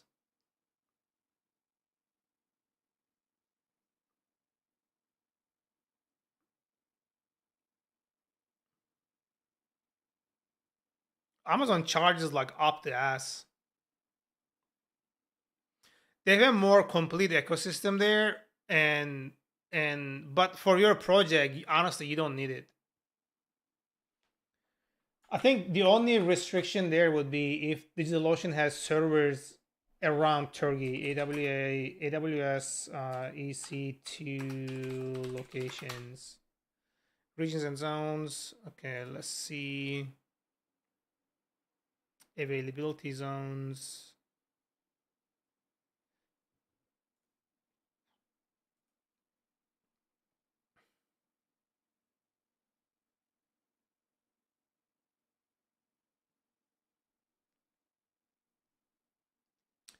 Yeah, in Europe, Frankfurt, Ireland, London, Milan, Paris, Spain, Stockholm, Zurich, Israel, Tel Aviv, Bahrain, United Arab Emirates, and Sao Paulo.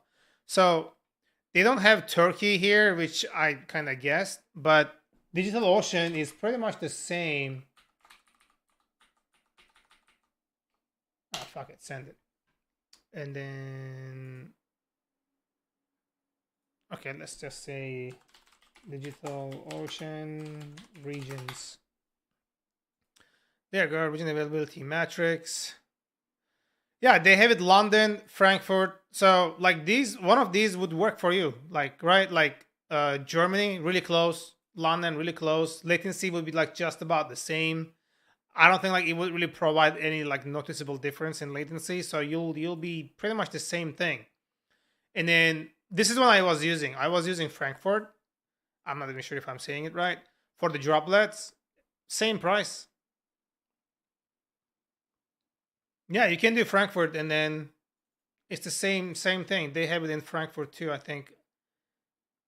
Did I not see? Nah. Oh yeah, right here, Europe, EU Central one. There you go. Like same location. So you're not losing anything, but you'll definitely be having it cheaper because this is $4 a month for a single droplet. And for your friend, you can use a single droplet too. It's not like it has to have, you know, it has to handle like a really high amount of traffic. It's the same. It does the same thing. It's cheaper. It's the same thing. It's cheaper.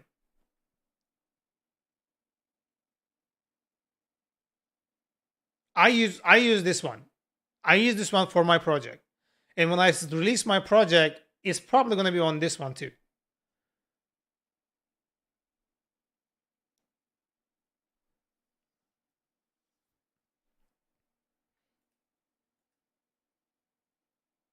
Yep. And like it's really easy to get started with this. Like this is very straightforward. Now you just choose your region and then you choose what image you want, and you can also choose like Docker images, like the Docker pre-installed, and then you choose like what kind of thing that you are gonna be using, and then storage, and then if you want to connect through SSH or password, whatever, and then additional things, configurations, and then if you want to use like IPv6 or whatever, and then you put the name or whatever on it, and then that's it, and then it'll start running. Then you can deploy into it. Yeah. So my next thing after this is going to be I'm going to be going through a tutorial on Kubernetes. That's why the thing was auto completing to it, right? Because I don't know how to use Kubernetes properly, and I want my application to use Kubernetes because I'll be deploying it on two different regions at the same time. And, like I need to figure out how the Kubernetes work and how I can like automate the deployment through GitHub. Because I whenever I create a release on GitHub, I want it to deploy to Kubernetes right away. So my application like is always up to date. But at the moment, I do not know how to do it. I'm familiar. I understand the concept and everything. I just haven't done it.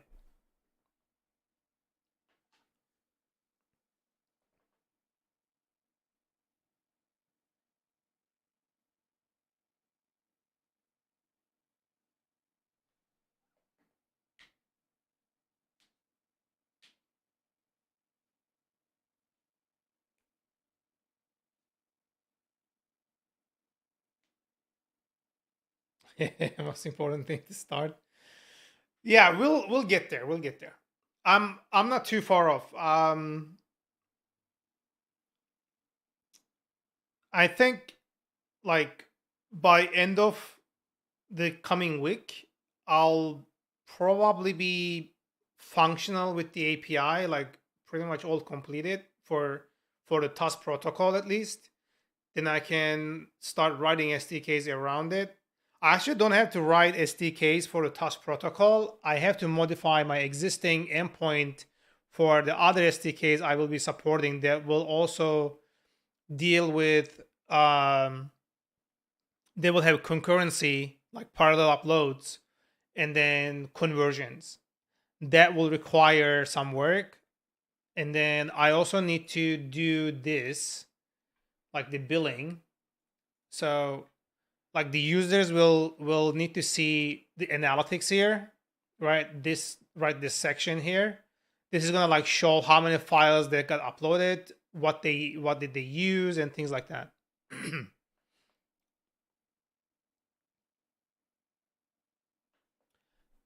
Yeah, I have two things I need to complete. I have to like analytics is one of them. It's gonna be part of the Stripe API or whatever that I use, and then the profile thing here where the user tries to edit their page, and here is going to be like a section that says delete account, and then that's just going to be like completely remove the user's account. Excuse me. I'm going to go feed my cat and I'll be back, so give me a moment here.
Okay, I'm back. I also got me some more salad. So let's go write some more tests. But let me check if there is a proper error code for empty body. HTTP status code empty body.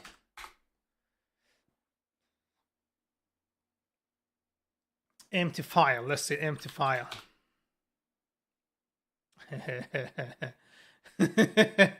No, I need status codes for uploading files on REST API. Should I return user request? Doesn't meet its requirements. Huh?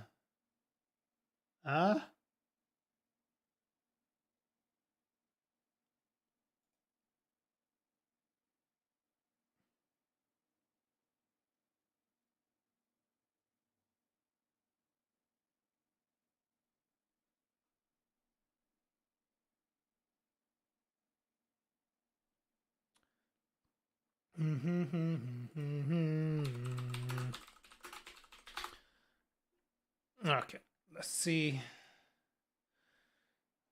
Client error. Let's see. Bad 401 payment required, forbidden, not found. Message not allowed, not accepted. Response is sent when the web server, after performing server-driven content negotiation, doesn't find the content that conforms to the criteria given by the user agent. Timeout for 10 guys. When send when the request content has been permanently deleted from the server, no, from 11 length required.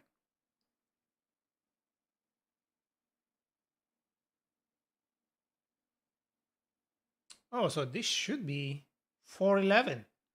Holy shiza. Let's go actually change this fucker. Content length. Content length. This needs to be 411. Okay.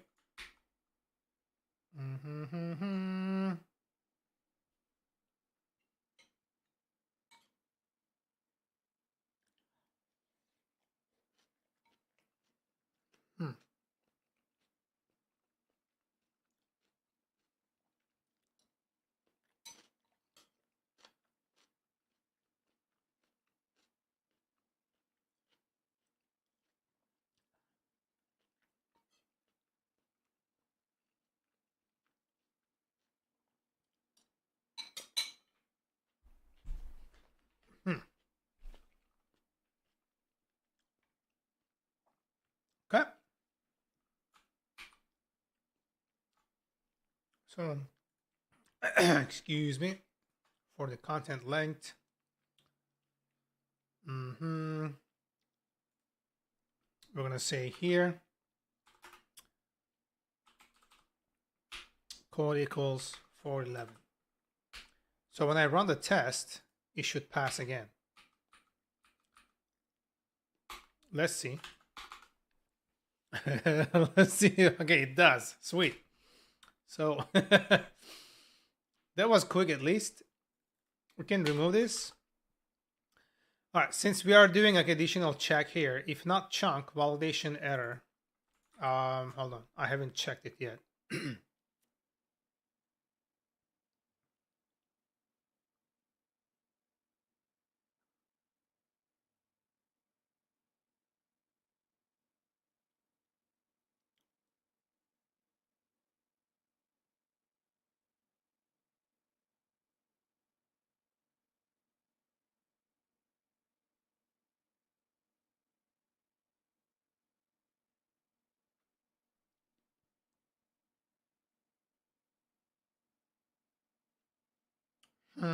This could be our thing.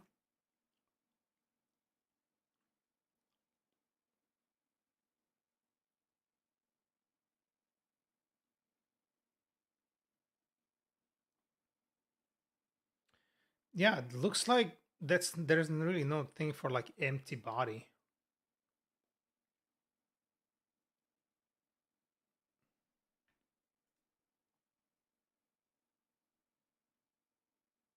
Yeah, I'm just gonna say request body is empty, right? Like we're gonna just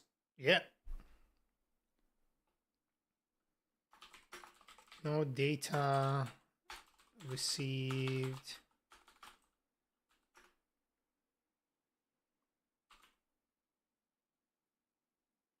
To upload. I think that could be it. Sweet.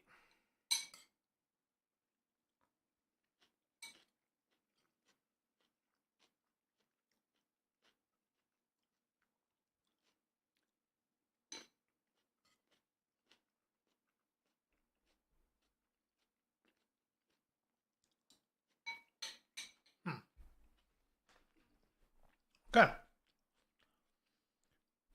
And then also the content length should match the other length. So let me see if we can actually visualize this. Okay.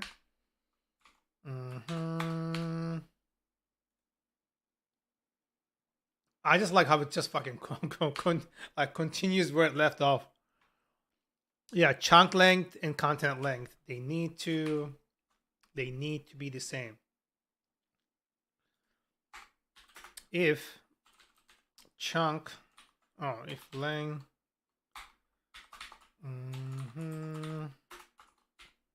not equals to content length, we're gonna do another raise validation error, and then we're gonna say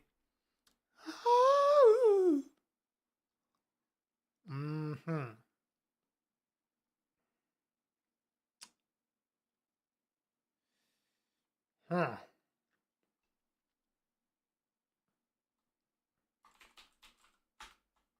I'm gonna do content length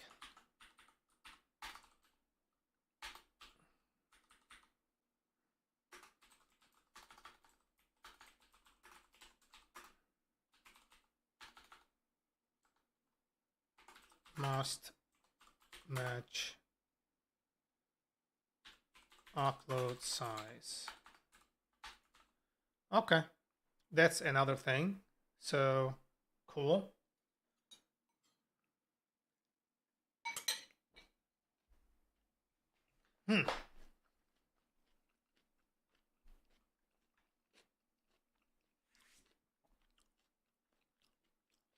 Okay, so let's actually write test for this one. If there is nothing in the body, it should fail. So we're gonna come over here, close this, and then we're gonna say here. Okay, let's get this guy down here. Okay.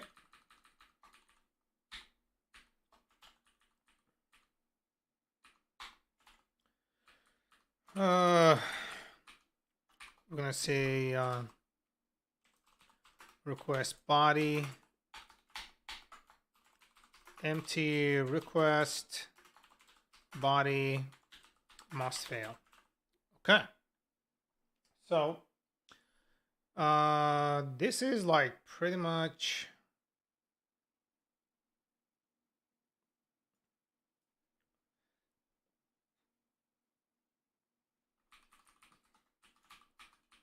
we're gonna say the content length.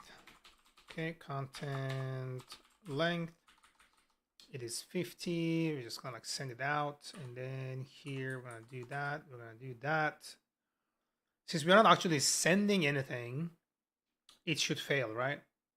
We're gonna get a 400. We're gonna expect a 400, and it should say the error here that we are expecting is no data to upload. Ooh.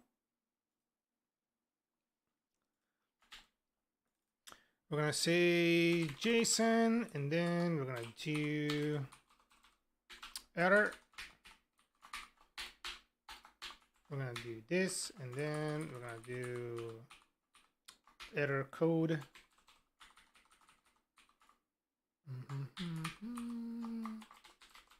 Validation failed. All right, let's run it. I don't know if this is gonna pass or not, but it's worth a try. Send it. Cannot read more than the available bytes from the HTTP incoming data. Woo!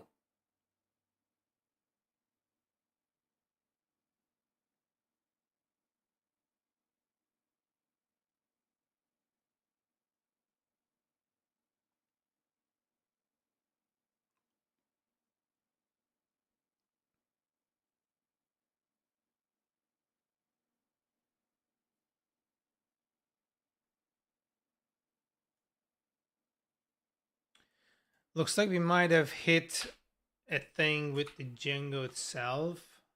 The client.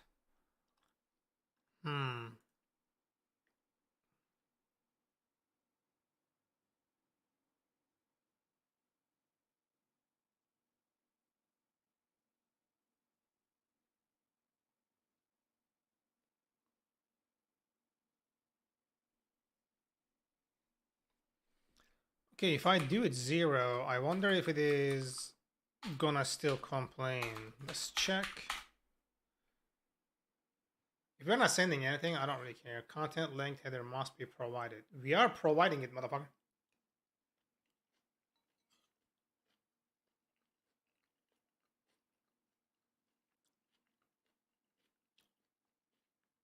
Hanım Jilek. I don't know what that is.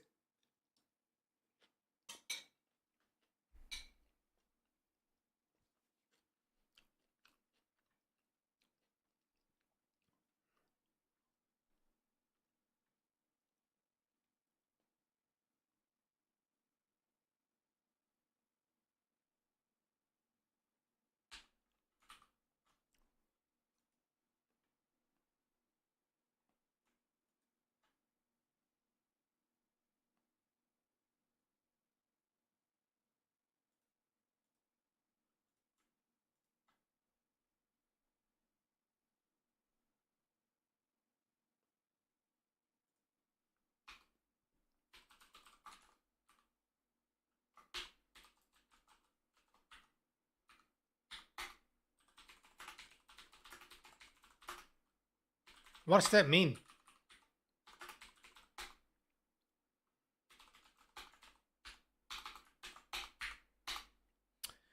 Being a lady is a way of life in which a woman is right. She is not always right, but she must be given the right.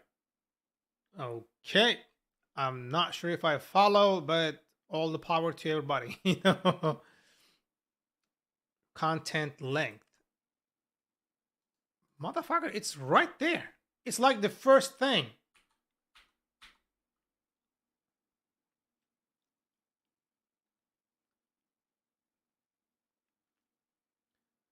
Ah, okay. All right, man. Go take care of yourself. I'll see you later. Thanks for stopping by.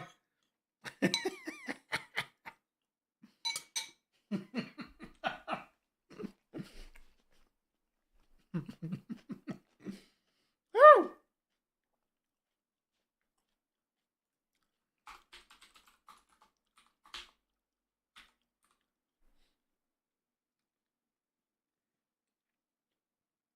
Okay, this is really odd because it's actually 0, which is really weird.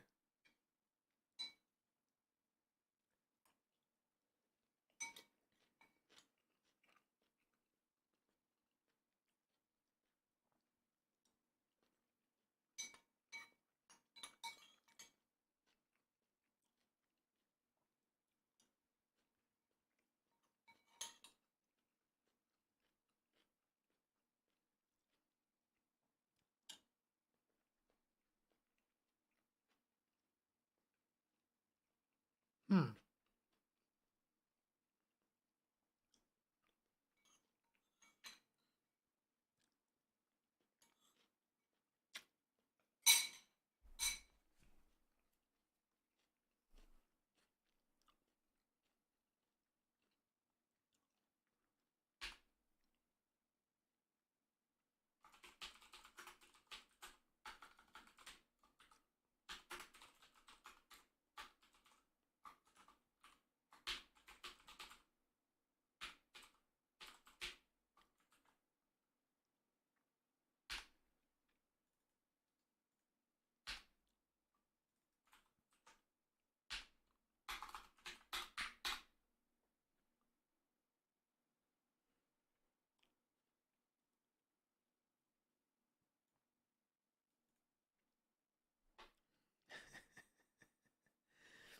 Yeah, I think I need to do here where I'm looking at this thing. I need to do that it's not none instead.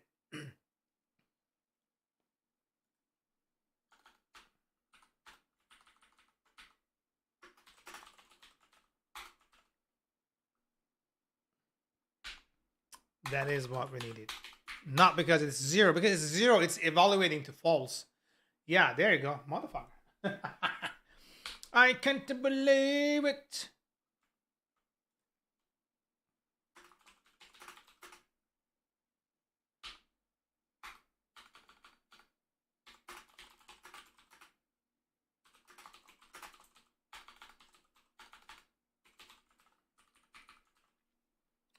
So this is good, and our test there is failing, passing perfectly fine, which is really good. Shit, what's the next thing here? My goodness, I'm gonna leave it for now. Excuse me.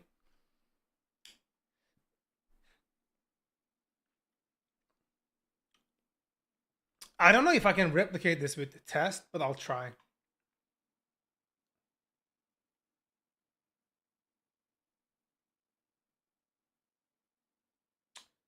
Yes, let me see. Let me see.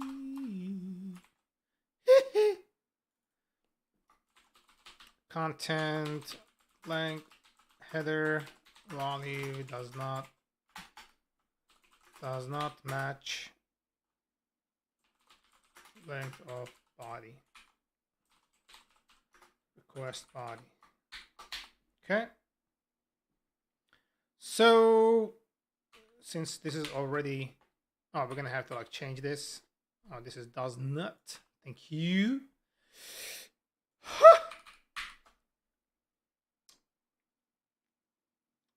Yeah, this is gonna be different. So if it doesn't, we're just gonna say the upload size. We're gonna check the error to be specifically this. Thank you. So here, patch. How the fuck do I send? Oh, it's data. Data equals. I'm just gonna say here, YOLO. Actually, no. Hold on.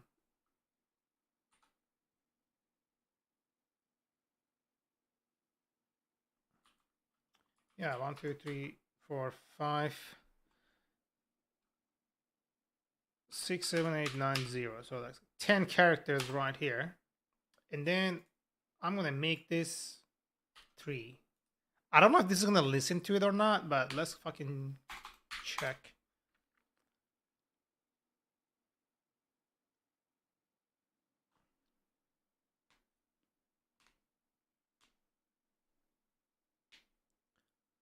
Unsupported operands for types. Okay, this is a whole new fucking shit is going down.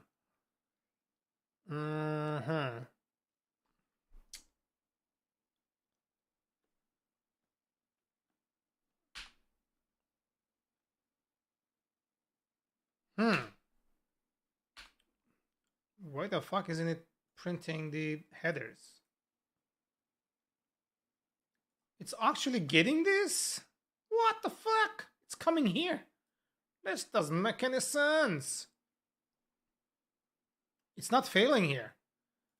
So I'm guessing Django is adjusting this shit, bro. I think Django is adjusting this shit. Yeah, motherfucker.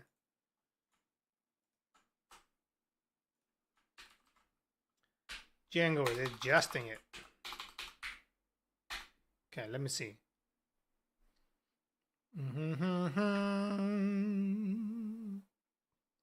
Content length 3.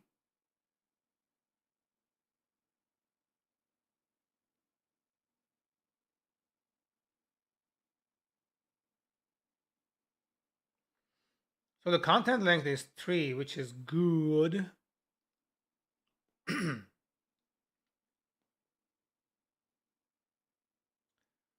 However, that's 0, that's 3.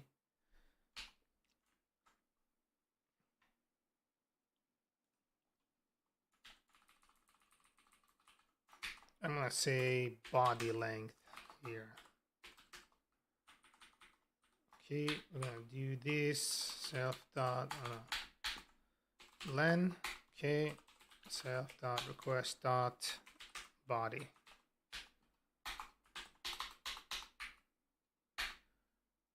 Makes no sense. Okay, body length is 3.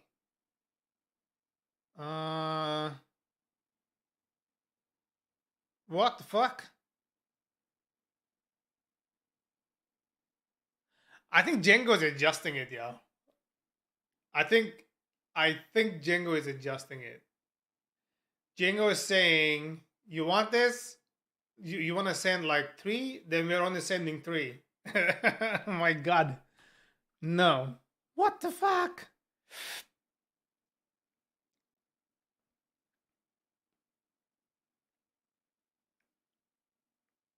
Yeah, I don't.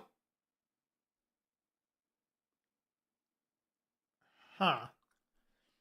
Also, to kind of like alleviate the problem here with the file being this, I'm gonna provide like a size equals 9,000. But it is supposed to fail either way, because it's not doing the thing it should be doing.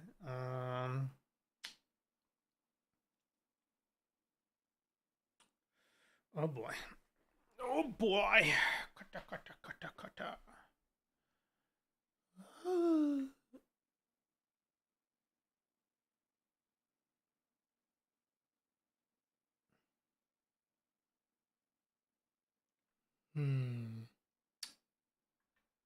Oh, looks like my OBS is struggling somehow. The YouTube. What the fuck, YouTube?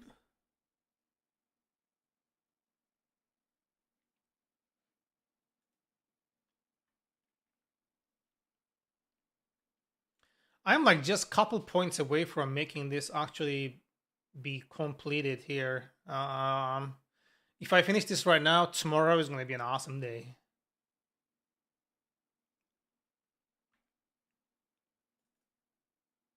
Okay, I'm going to do this here. Print, right? I'm going to say sending length, right? I'm just going to do this. Okay, and then len. Okay. This. All right, show me. Okay. Res, yabba yabba. This is after the thing goes down. It says something went wrong. Body length, content length, they are both 3 and 3. And then when I'm looking at sending, I'm sending 10. So it should definitely be that.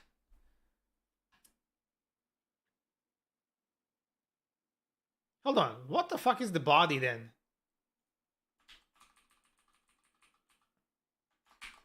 Body itself. Like, no way it could be all of the data then. I'm a little fucking weirded out right now. Okay. Content length. 1, 2, 3. It cuts it off? Broskis. It's the Django's doing. Django is fucking Django is like, okay, if that's the if you want to say 3, then it's gonna be 3.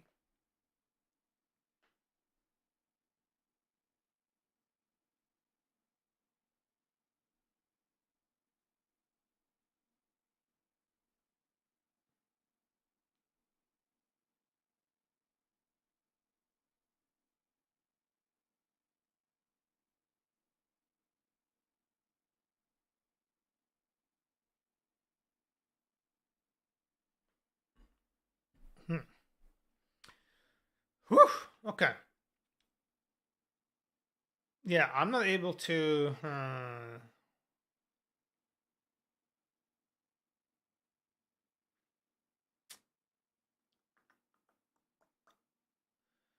Yeah, Django won't let me do it, so I don't think I can do this. Yeah, I'm just gonna do like test happy path, and then this here won't really matter, right? All right, let's do the test happy path. I'm gonna say test happy path. Hold on. Oh shit! I actually chunk size file dot size chunk size. Okay. Uh-huh.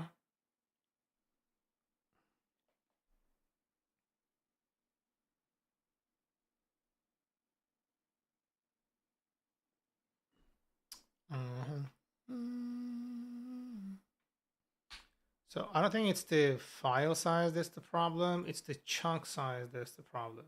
Chunk size is like still none. Yeah.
Mm-hmm.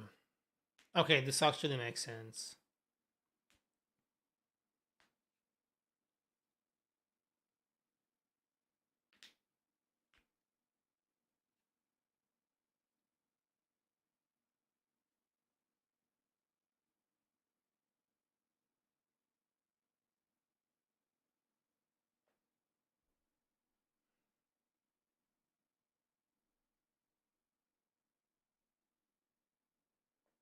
Mm-hmm. Mm-hmm. Mm-hmm. I need to optimize this shit, bro.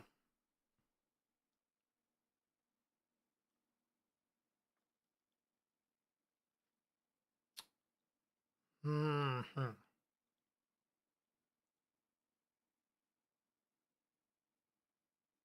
Mm-hmm. Yeah, I can't like this is a secondary like SQL query that I can fetch with the first one right here, and then this could already have the value I need in it.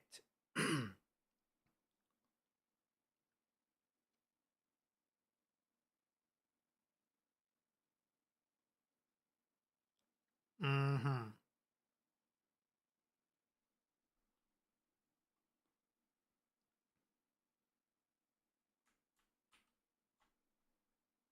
Okay, let's say Django select case. Okay, Django model select case. Let's see if this is a thing we can do. Conditional expressions. Okay.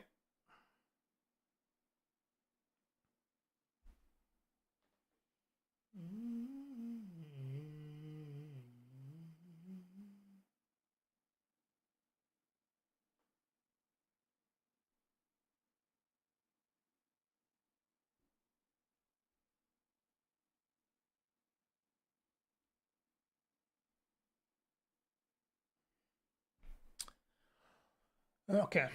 The conditional expression classes. We'll be using the following model in the subsequent examples. Client, key, regular, gold, platinum, account type choices, yabba yabba yabba, and then registered on, account type, yabba yabba yabba. Okay. So when we say class when, oh, so it already has this thing. Sweet.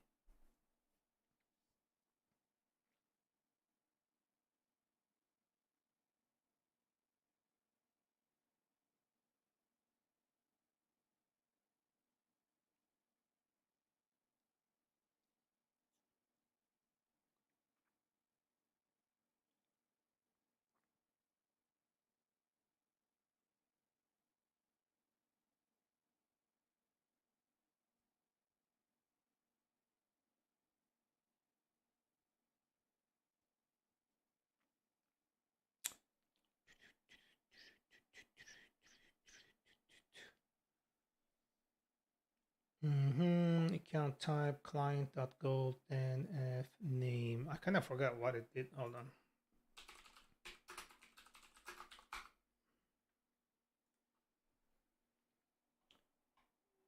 F F F.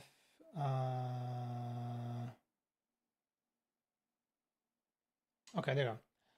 F object represents the value of a model field.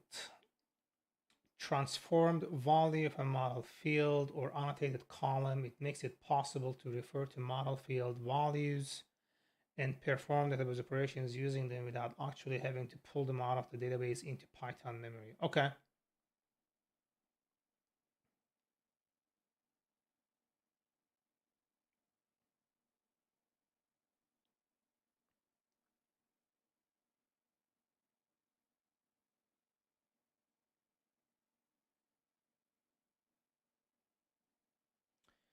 Here we have pulled the value of stories filed from the database into memory and manipulated using familiar Python operators and then saved the object back to the database. But instead, we could also have done Okay, story is filed. Same thing, same thing.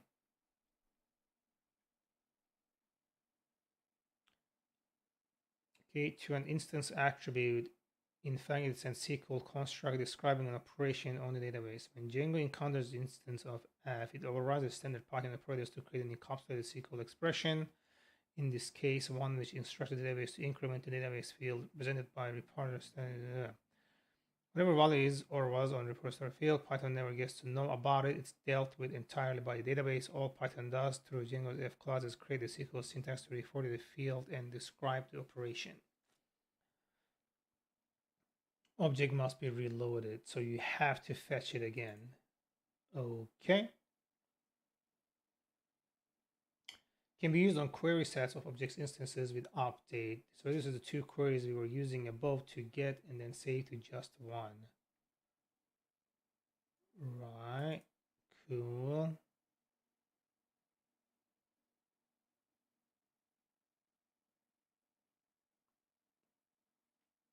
Okay. Let's use the update to increment the field value on multiple objects. Okay. So it just generates the SQL for that field, addressing the things in the engine itself rather than Python doing things. Okay. So, condition, then lookups. When object is used to encapsulate a condition and its result for use in the conditional expression using when. Object is similar to using the filter method. The condition can be specified using field lookups, objects, or expression. Objects then have an output field. That's a Boolean field. The result is provided using the then keyword. Excuse me. String arguments for the fields. The following two examples are equivalent. Okay. You can use field lookups in the condition from date time import date. Registered on greater than this, registered on LT, then account type.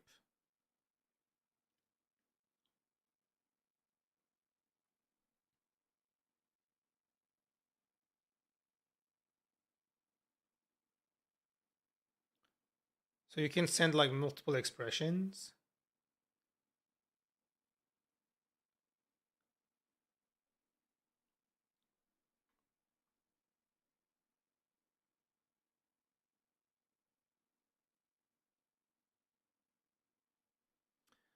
Can be created using Q objects. When name starts with John, Q name starts with Paul.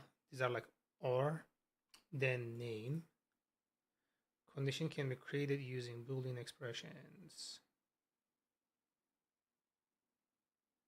Non-unique account type, filter, account other ref, account type, KPK, when exists non-unique account type, then value non-unique. When exists non-unique, okay, okay. Yeah, I'm just trying to reference only one from the related field.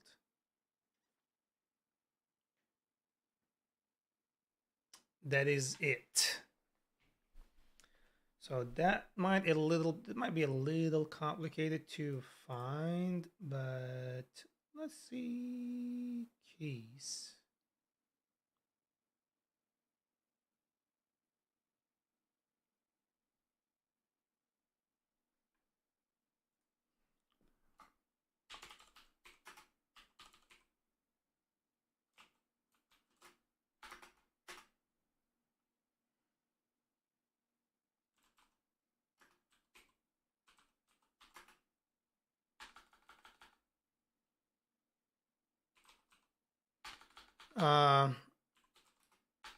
One too many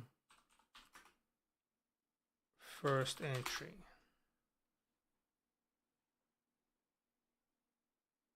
I just want to get the first entry.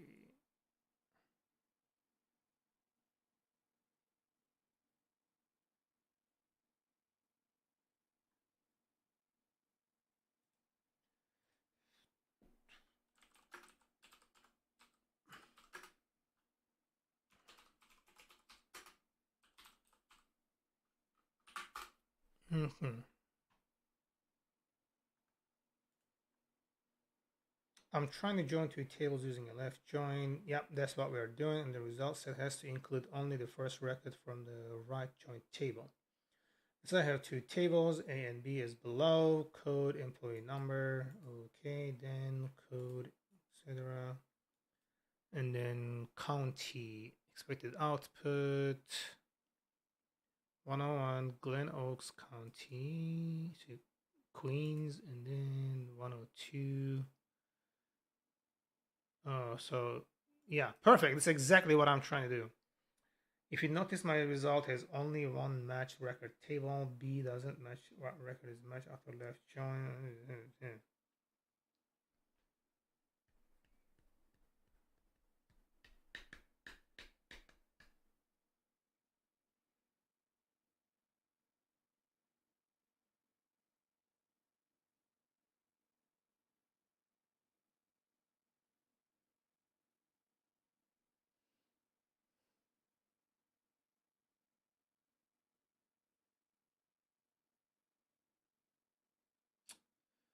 Fuck.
I only need purge rate across multiple. Can I use select rated with many to make? Can I use select rated from another model has a foreign key? To select relate. I just need one. God damn it.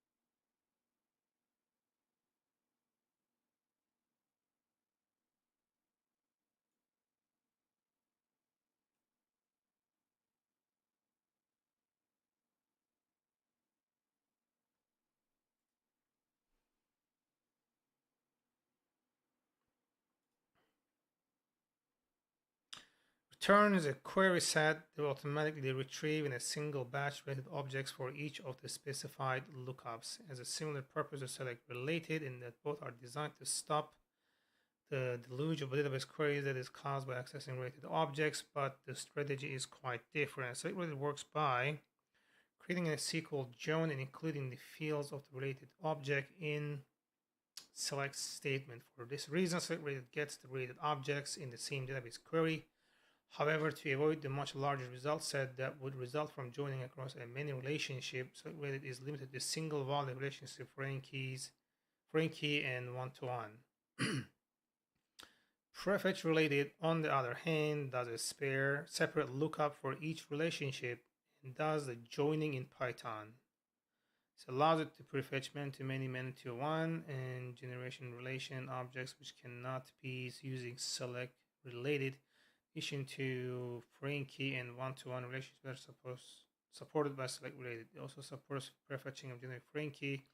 However, it must be restricted to homogeneous set of results. For example, objects is supported to queries restricted to one content type. Right.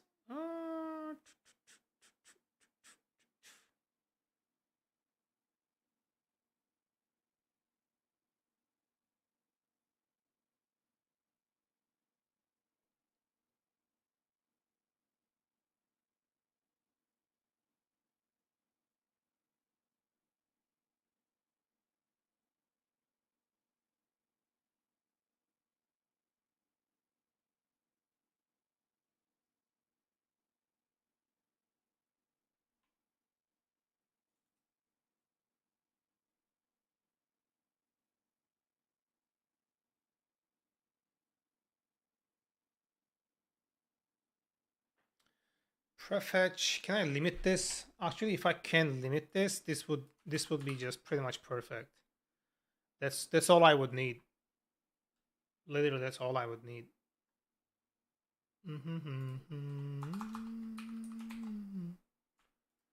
Okay. Lookup query set to attribute.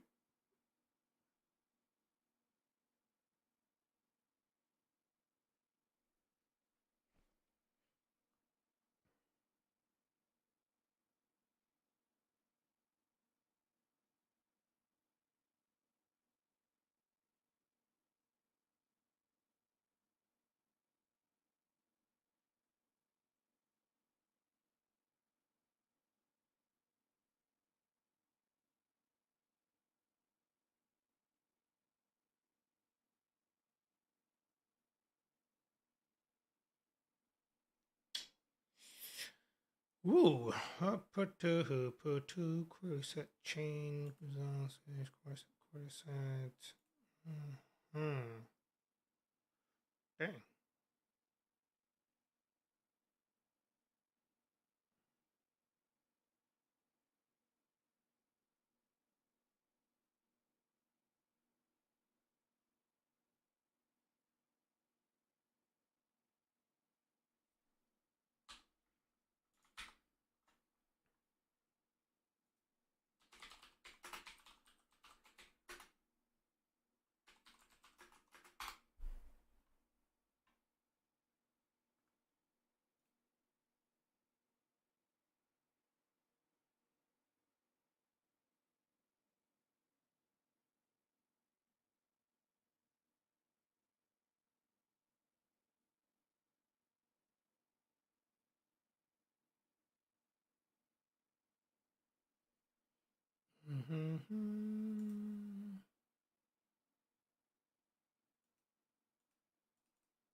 But it runs this though. When you do this, it runs it. We are trying to avoid running it. Otherwise, there is no difference to me.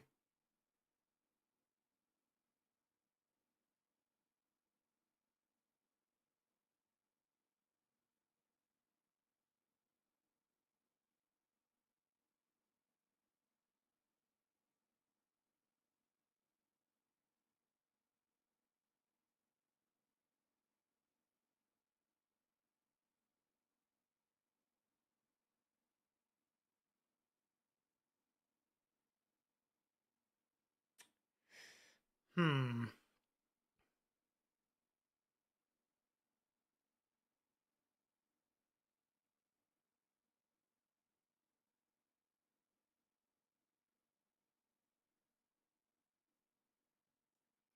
Yeah, using slices will make it like hmm.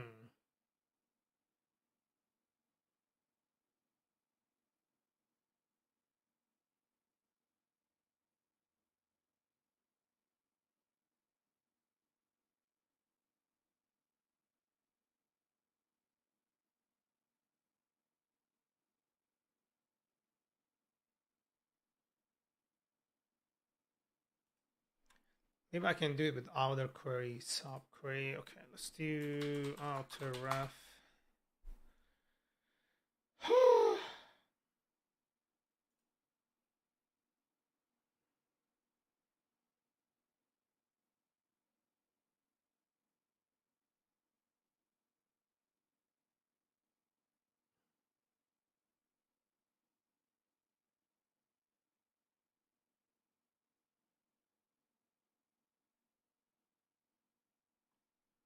Okay, company objects filter, number of employees greater than number of chairs. Okay.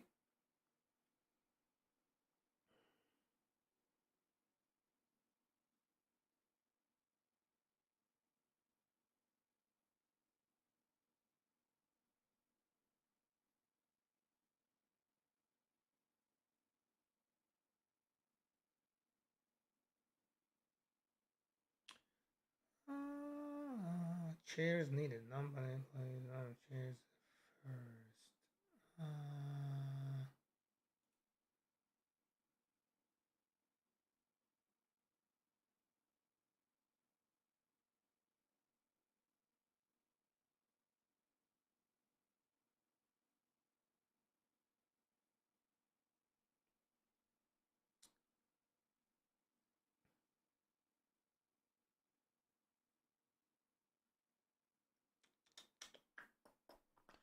Yeah, I would do it this way, and then I would say like outer.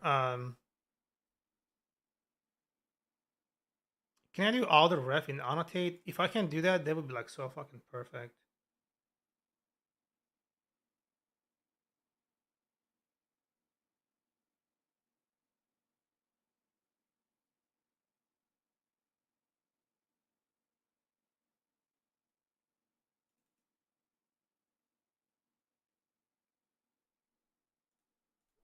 Okay, Django annotate outer ref. So with outer ref, annotations with outer ref. I think that would be cool. Let me just see if it is a thing.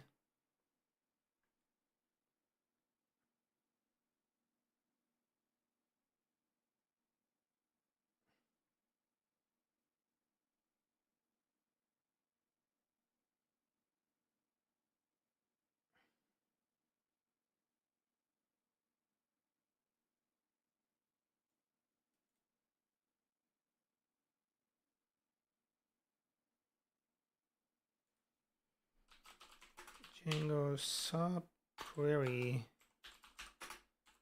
limit.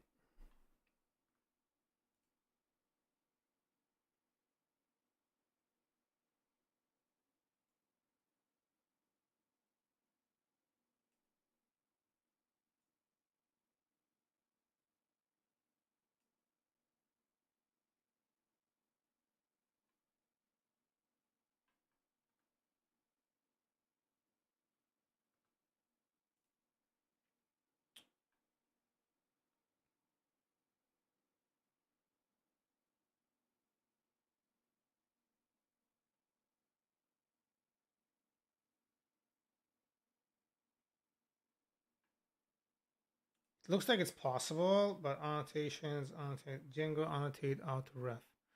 Annotation count with subquery. Let's see. I'm trying to create a high score. Wait.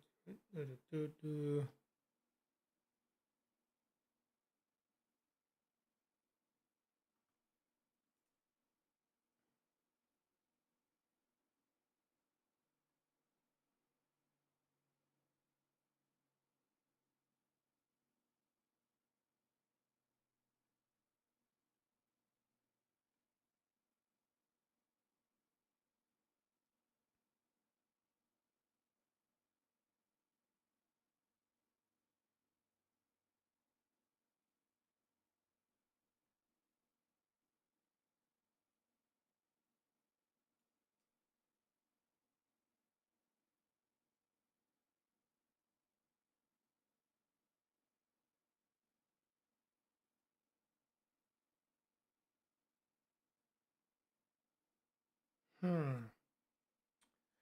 That's the thing, because I still gotta do case, because if it is the very first chunk, it's not going to have a file size.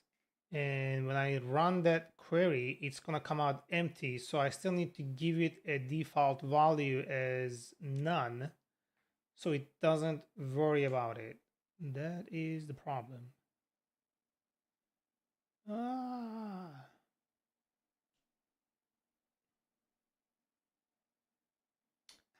Hmm. Hmm.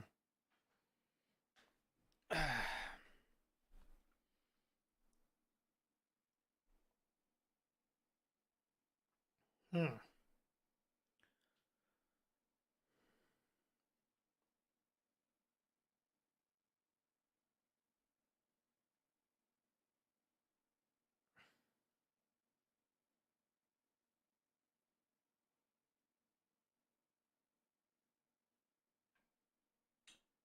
Look at this again. Autoref Boolean expression can be used directly in filters. Company equals 10.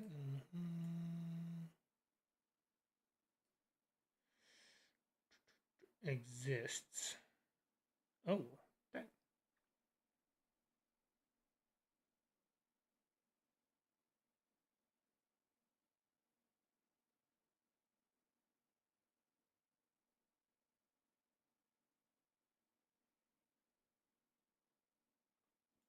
Oh, using F with annotations can be used to create dynamic fields on your models by combining different fields with arithmetic. Chairs needed. Oh,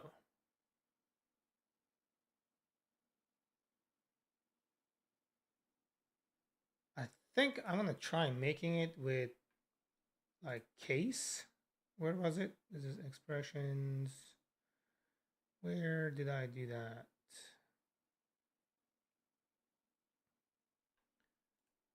Case, there we go. So let's see.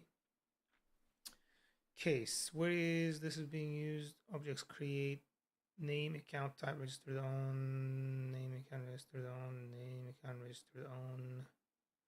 Okay, annotate, discount equals case. Oh.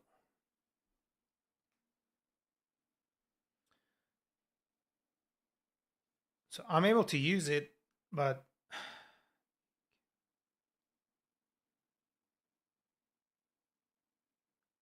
I wonder if this when can take a subquery.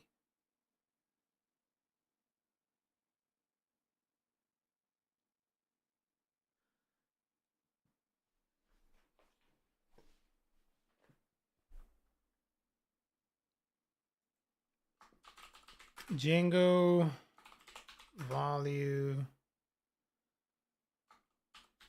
no. I don't think this is really the thing here. Shows shit. I'm gonna hold on. Where did I do the import here? Okay, I'm gonna also do like value. So let me see. SQLite, numeric mixin, expression, value, arguments. Value, the value this expression represents then will be added into the SQL parameter list and properly coded output field and instance of the model field type that turns such as integer field or car field. Value equals value. So if I say null, like, does it work? I think it should work. Yeah. The other thing here is when can I pass a subquery?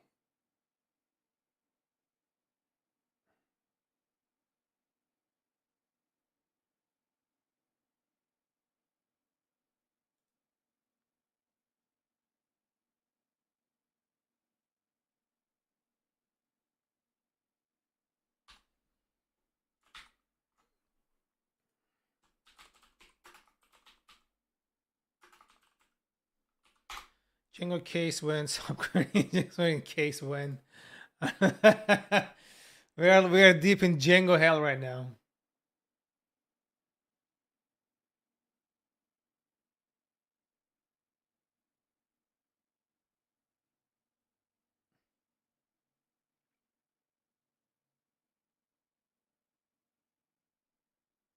Did I see fucking scope? Condition.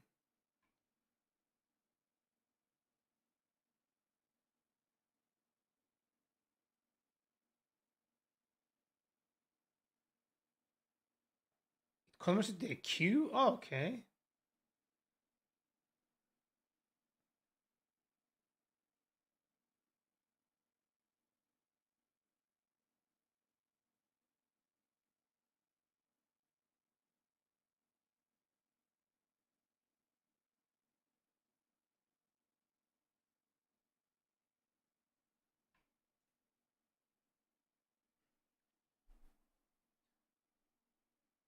Mm-hmm.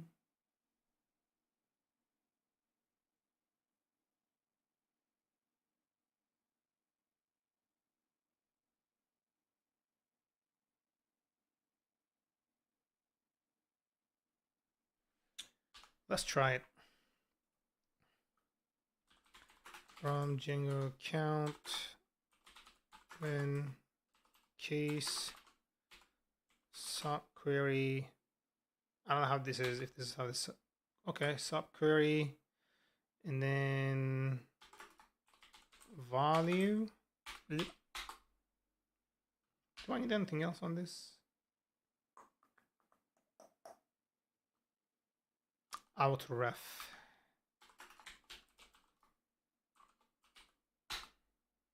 I think this should be it. I don't know. This fucking this is gonna give me some.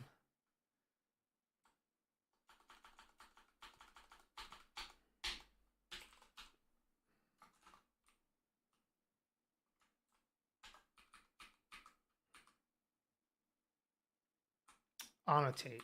Okay.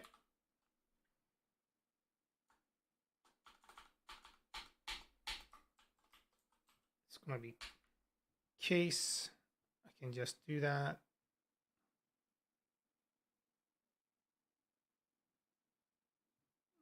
Shit, where did I see that? Fuck me.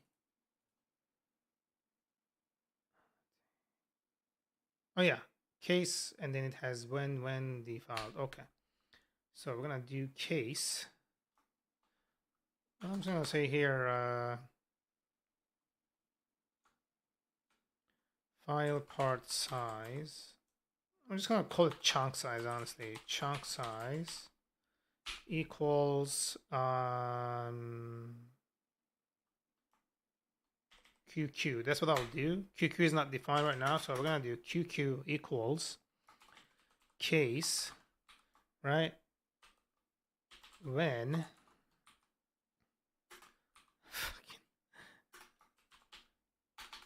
subquery. Okay, I don't know how to do the subquery.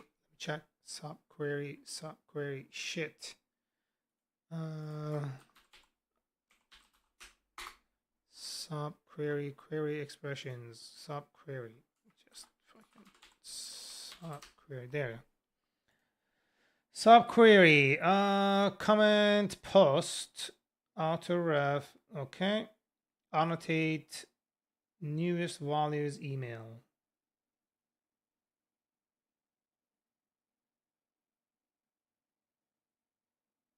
Okay, in that case, I think from API upload file part. Okay. So QQ equals case when. Okay, I'm gonna add like spaces here, intentionally subquery. Okay, we're gonna say file part dot objects dot filter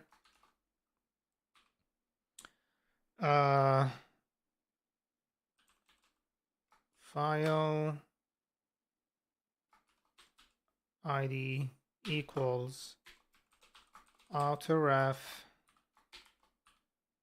pk.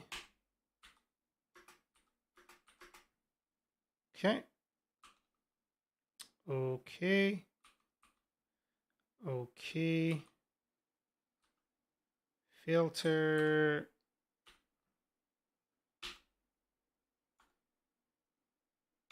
Dot first.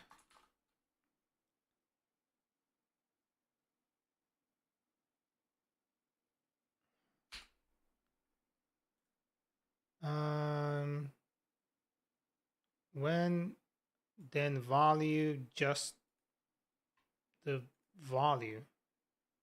So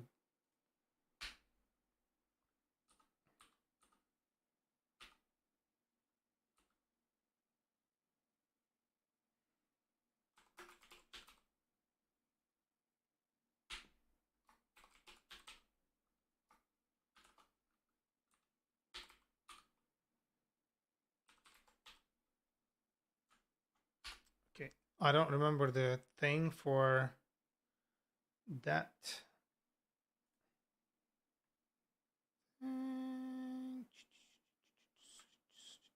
Okay, yeah, we have a size here, which is the, okay, there we go. First value is the size.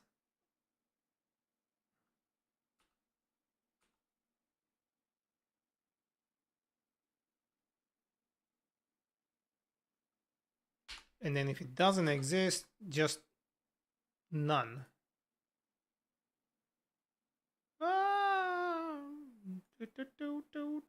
Default value. Okay, so we're gonna say default here, then, and then case. Okay, we're gonna say default equals none. I'm not sure if that's gonna work.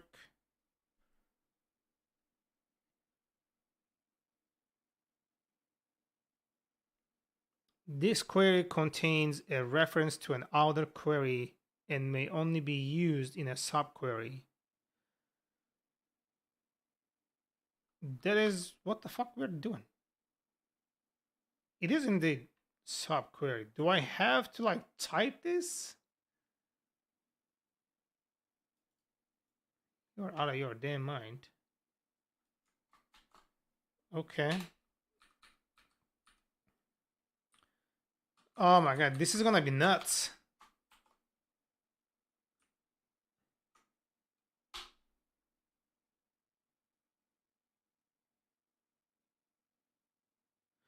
Dude, it is being used in a subquery. Am I tripping? Yeah, it is inside the subquery, bro. Huh.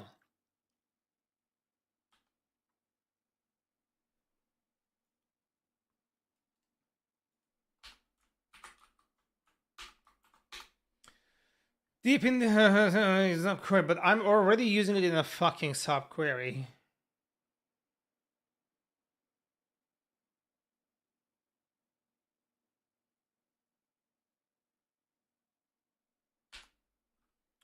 I wonder if it is because I'm doing it first.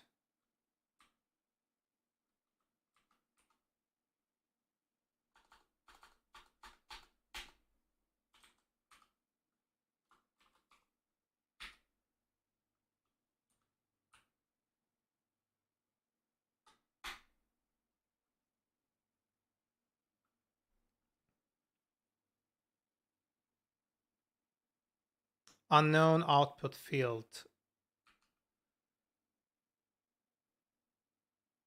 Which one, motherfucker? Okay, hold on. I'm gonna go back to QQ. Okay, we're gonna do this here.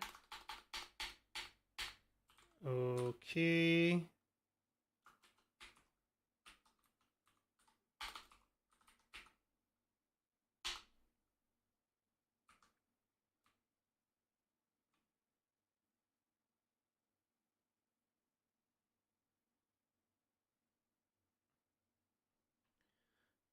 Cannot result. I think is it case?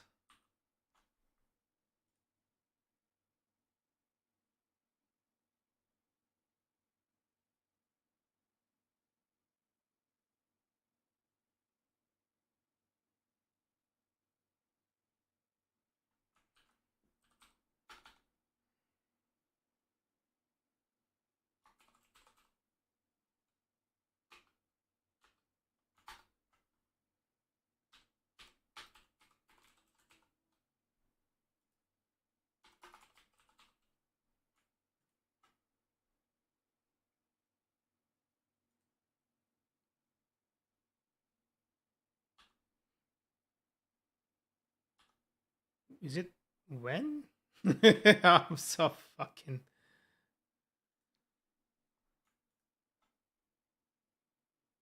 No. Is it value?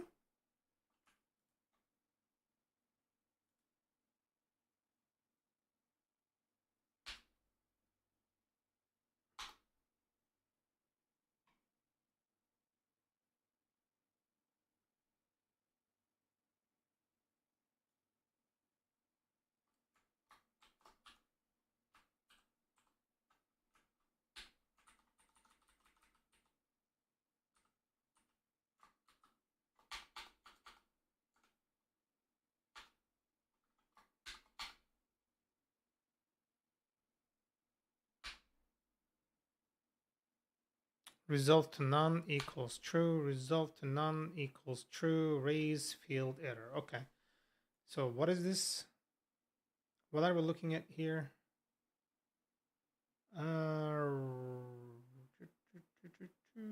Base expression. Motherfucker, but which one?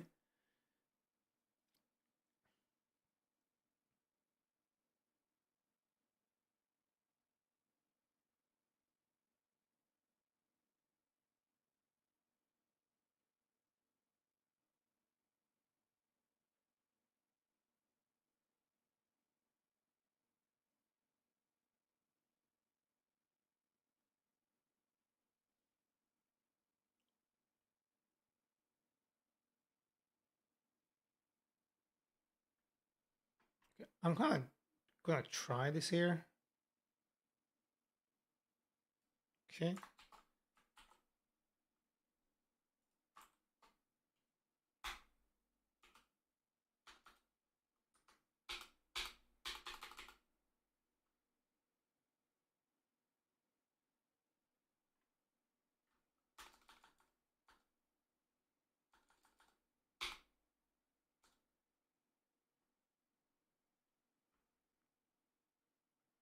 Oh, I'm missing a...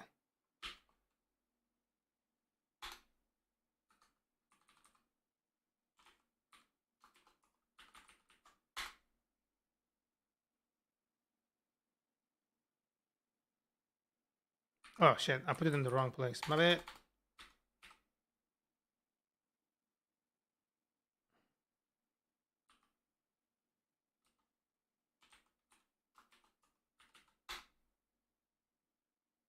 Okay, I'm gonna say here, I'm gonna do here sub equals this.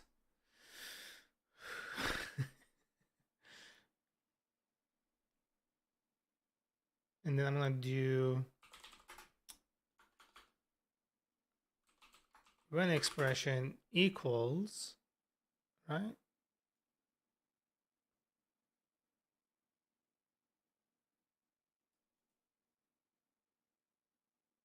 All the way until value right here. Okay. And then this is gonna be sub, right? Okay.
Cannot result expression type unknown output field. What the fuck?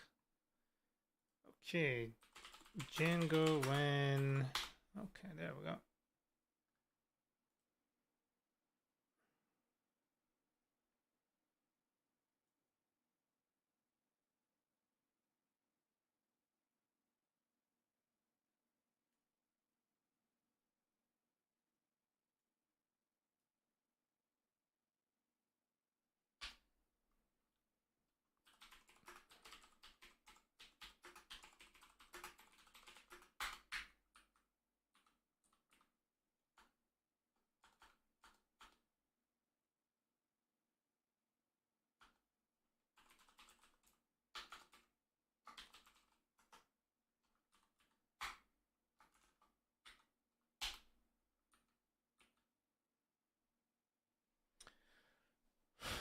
This is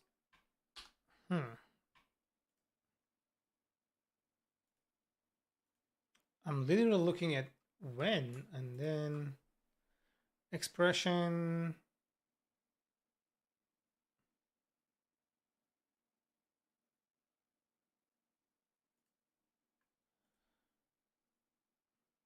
Super init output field is none. Oh, what the fuck?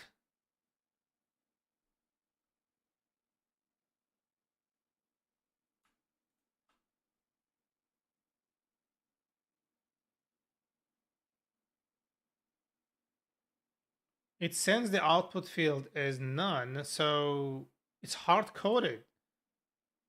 What the fuck?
It didn't break? Fucking hell.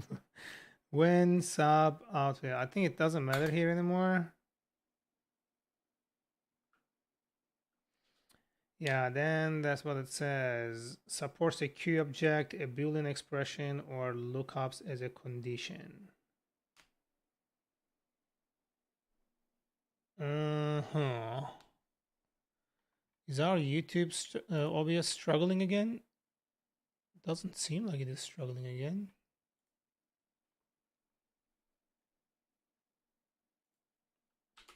Django when subquery. I don't know if it is.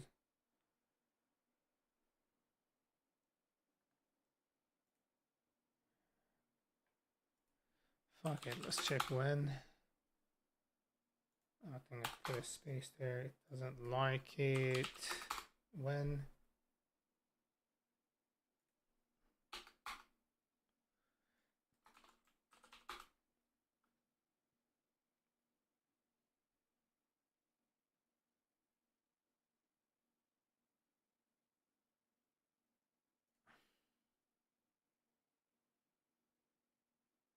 When, okay, condition, none, then none.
Django model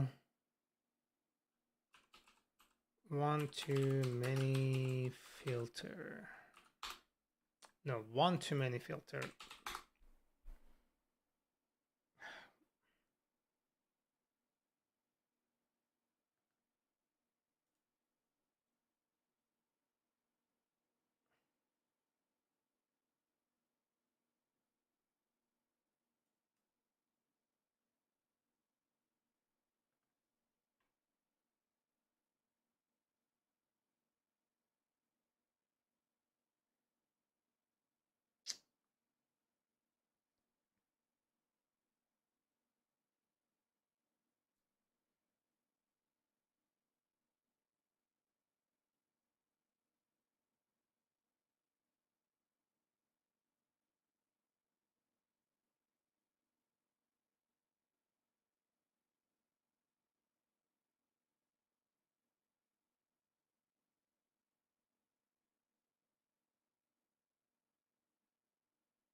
All right, just check it. Let's fucking check it. Inefficient filter, author's last name.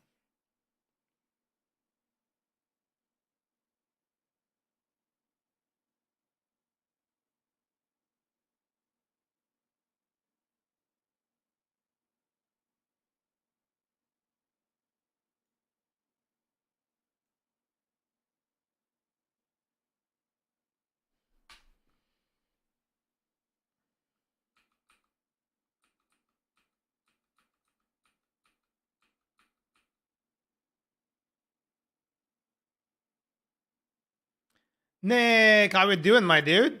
You've been gone this time.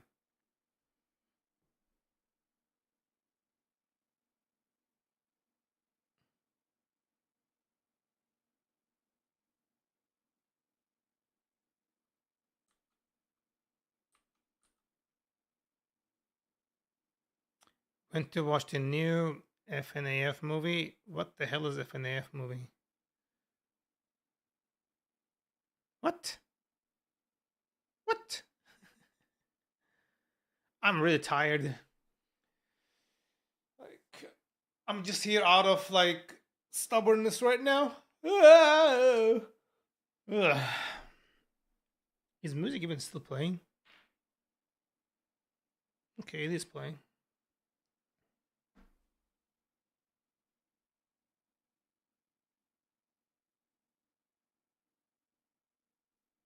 Being a fan of that game since it came out in 2014, really that long ago, feel my back starting to hurt. What is the FNAF movie? I'm not following. I'm out of my element right now, so.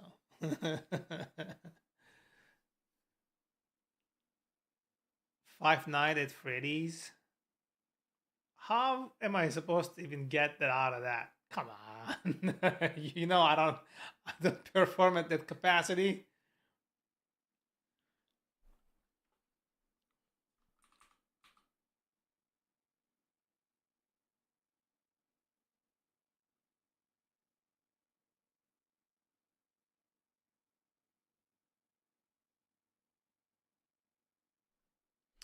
It's been a cultural icon for close to a decade in the gaming world now.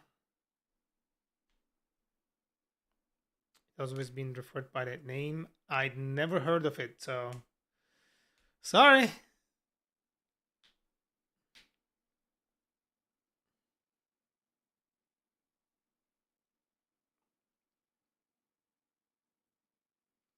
I'm a fake e-boy gamer.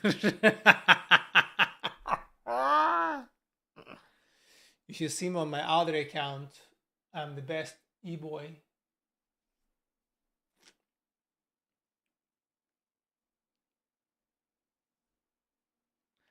You should see what I'm wearing or what I'm not wearing.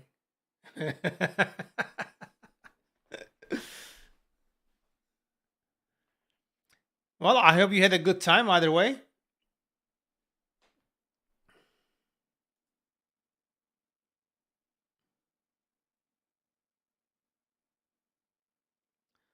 Solid 610. Hmm.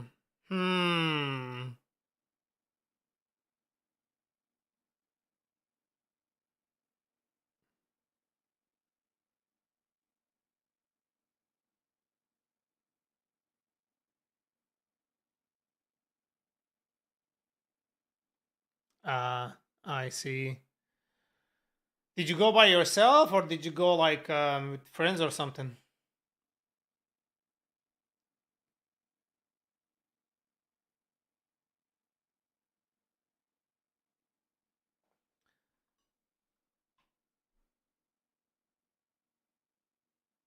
You had the homies with you, all hating on the OOP?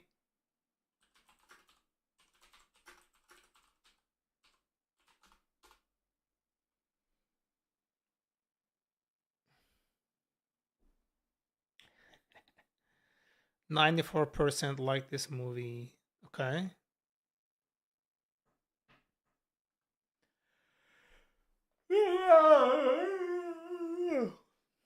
It was a psychedelic comedy trip more than a horror movie.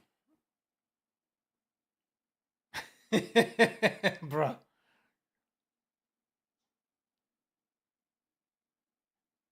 What time is it there right now? It's like past midnight over there.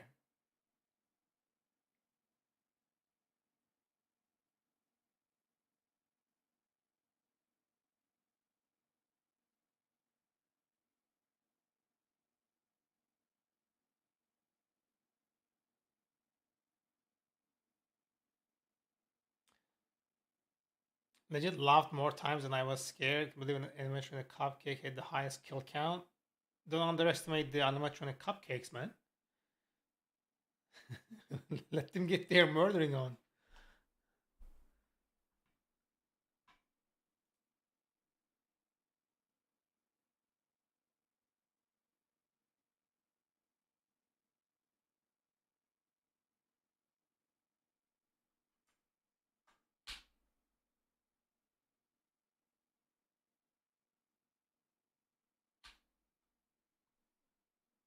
Mhm.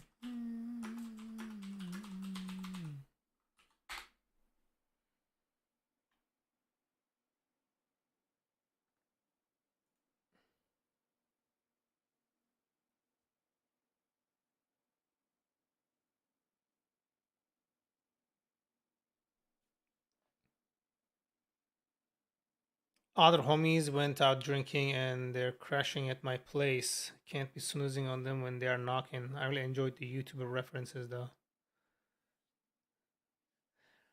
All right. How many people are there with you right now? How many homies you got there?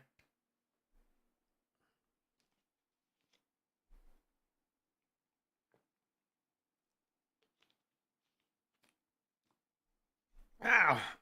Ah, it just cracked. Is it me and one of them were doing this? God damn it. Jesus.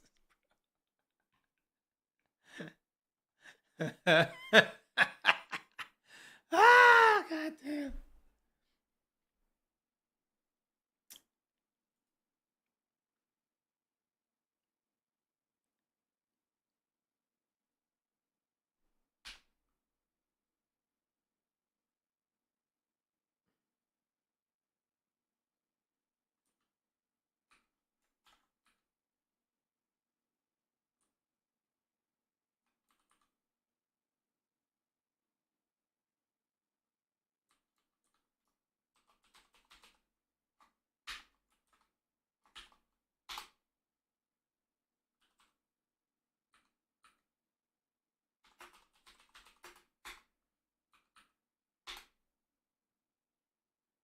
Two other people. Okay, finally we went over the fucking problem. But if I try to do this, it will fail. Okay, but when I go back to this, it'll work. Okay. Largest friend group in Sweden.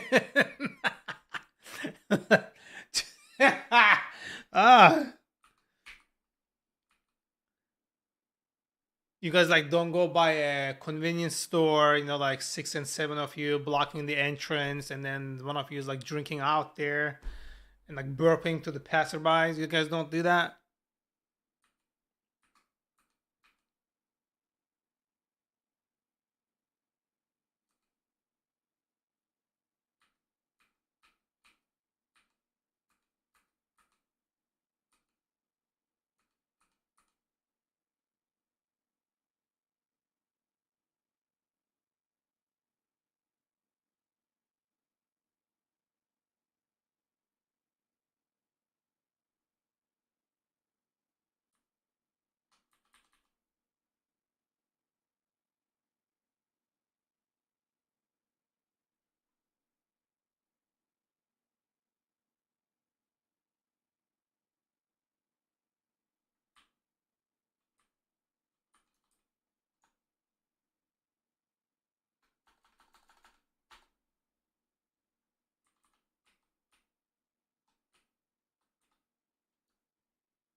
Oh shit, cannot resolve keyword output field into field. Choices are access attributes.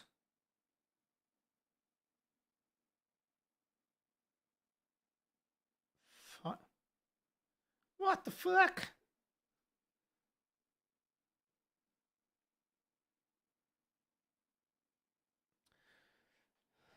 That's only for hobby blotter. I didn't go since, but I don't drink alcohol. Oh, I didn't know you didn't drink.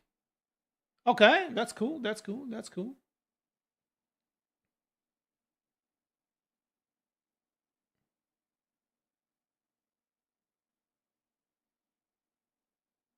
Genetic thing. Oh, yeah. I don't drink either, but it has nothing to do with genetics. It never appealed to me. I am really tired. I think I will call it. I am like 80% done with this thing. You come back? All right. That's a genetic thing. Ah. I mean, if you consider that genetic, yeah. Halil, welcome back. I'm just about to finish it though, because I'm really tired. Kurd Badin, welcome. And thank you for the follow. Appreciate it. How are you doing? Give me motive for writing. Writing what? Like for coding? Do it or else, Kurbadin, how are you doing? Welcome. Yeah, coders get all the coders get all the bitches. Ah! But don't forget the stickers out of your laptop, I wanted to take course programming. You want to learn programming? Okay. What kind of programming? Like, what do you want to do? You want to do like game, web development, data? Like, what is it that you want to get into?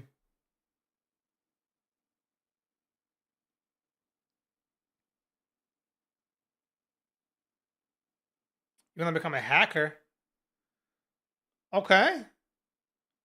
I'm not sure if I'm the correct person to give you advice on that, because I've never done anything like in that regard.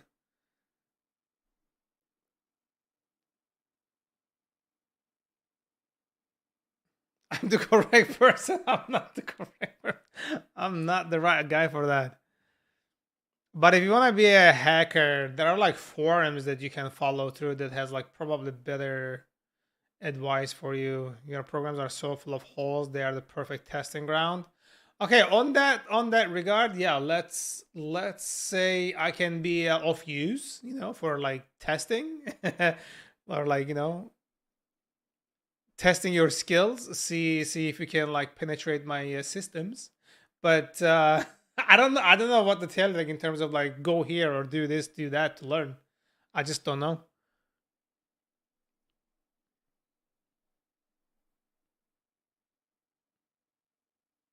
Nick is just dissing us right now. That's crazy,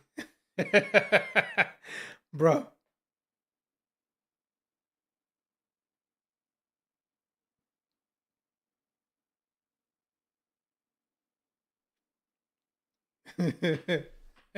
Yeah, that's true.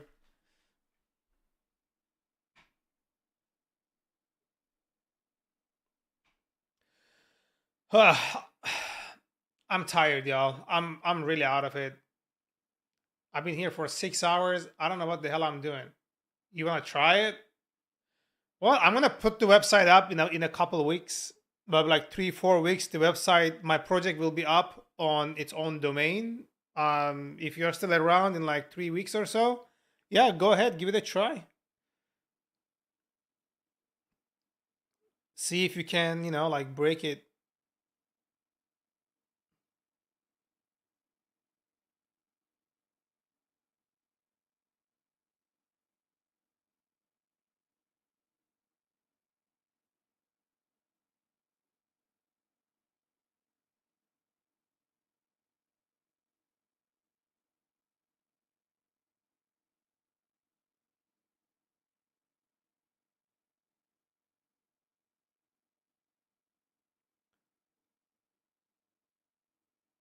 Hmm.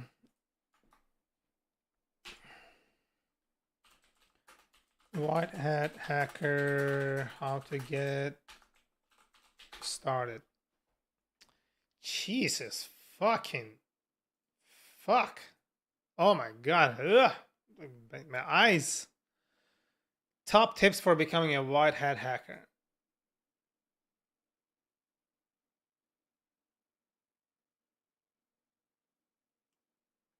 The problem solving and communication skills about hackers also requires a balance of intelligence and common sense, strong technical ability, education. Yeah, we need pertinent certifications.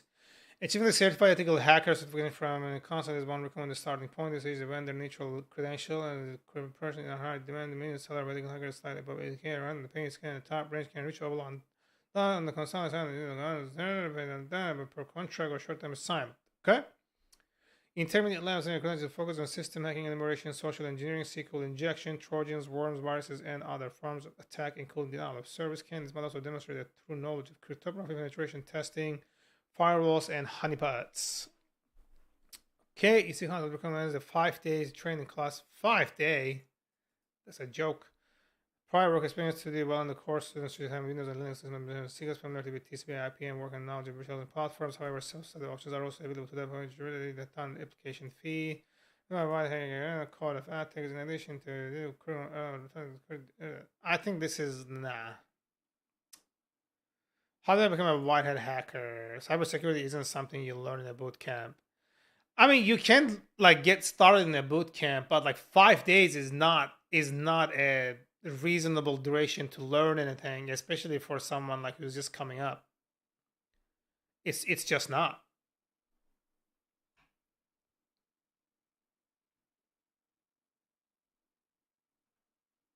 Security intelligence. There we go.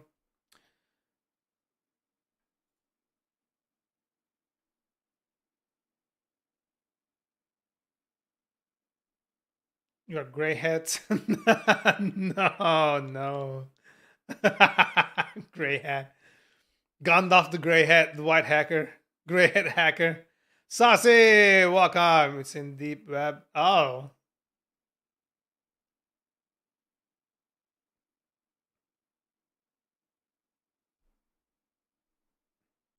I'd argue you need control environments to legally learn and understand how the whole thing actually works, which you can only get in a classroom university environment. No, there are foundations out there that teaches you like the issues with certifications, and then usually like it requires you to pass some kind of test, and then you can like start working as a, with that certification, you can start doing like testing and whatnot. um and there are like ways, there are like rules of engagement, if I remember correctly, where like you find something, you need to report it in a certain way. Like you can't be like blackmailing and whatnot, right? So that's like another thing. There's like rules of engagement. I don't remember what they were, but I remember reading about it a while back. There are also like a lot of software out there that targets different vulnerabilities. There are like a bunch of programs out there you can use for, like testing in a online application or accessible application for vulnerability as well. But yeah, there are things to get started on. I just don't want to be googling it on my machine here, just in case. That's why. But there are like, educational, entities out there that will give you certifications if you complete a course and pass their test. I want to become a hacker, not a cracker. Ah, shit.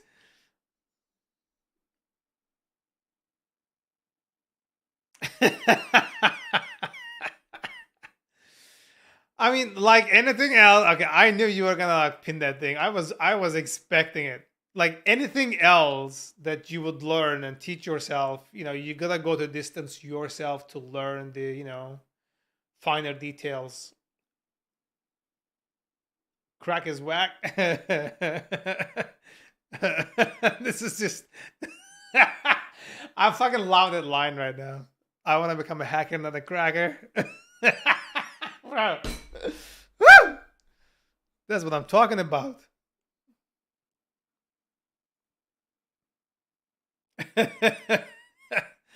Ah, Jesus, yo.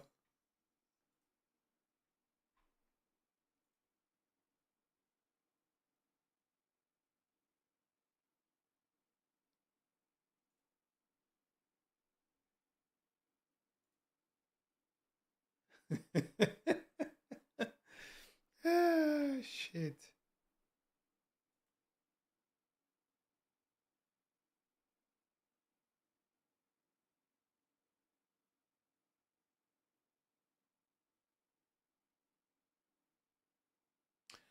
I've taken a few cybersecurity courses in my days, but that's more for securing my own applications and networks and personal reasons interest.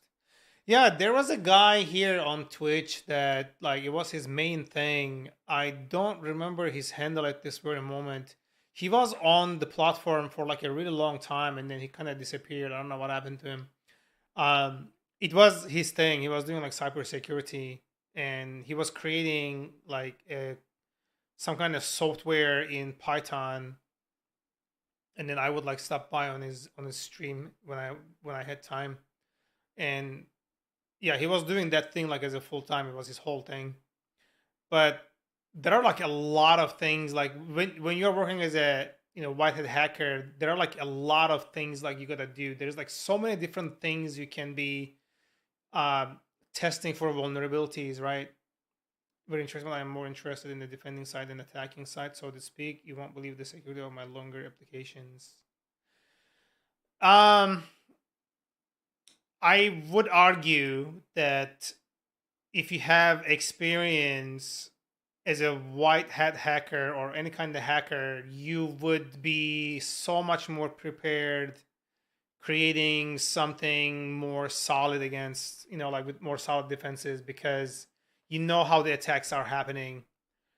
Especially if you have like first hand experience creating such things, like you would be so much more efficient and on point.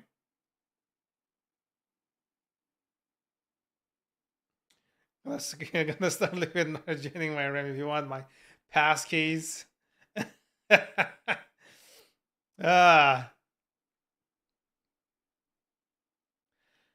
Ah, I mean, again, like I said, I think you would know better to implement defenses if you know how the attackers operate. So that would give you better insights for sure.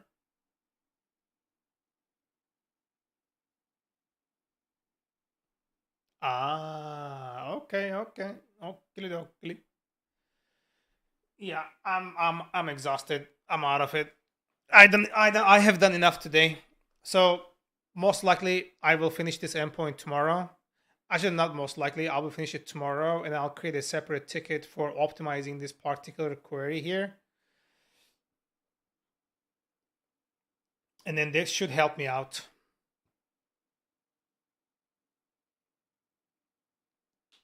Anyways, guys, thanks for stopping by. I'm gonna call it tonight.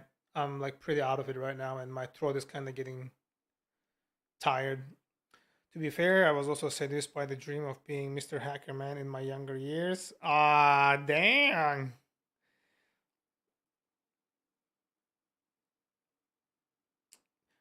Crocodile, thank you, man. Appreciate it. Thanks for joining. Thanks for chatting. Sorry it was like a little short today because I've been on for like 6 hours now, so I'm a little tired. That's Nick TM lore right there. All right. All right, guys. Yeah, I really need to go. I'll see you guys tomorrow if you guys come online. Other than that, I'll see you guys next time whenever I'm online. So, woo! He pins that now. All right. Good night. You guys have fun. I'll see you guys tomorrow. Bye bye.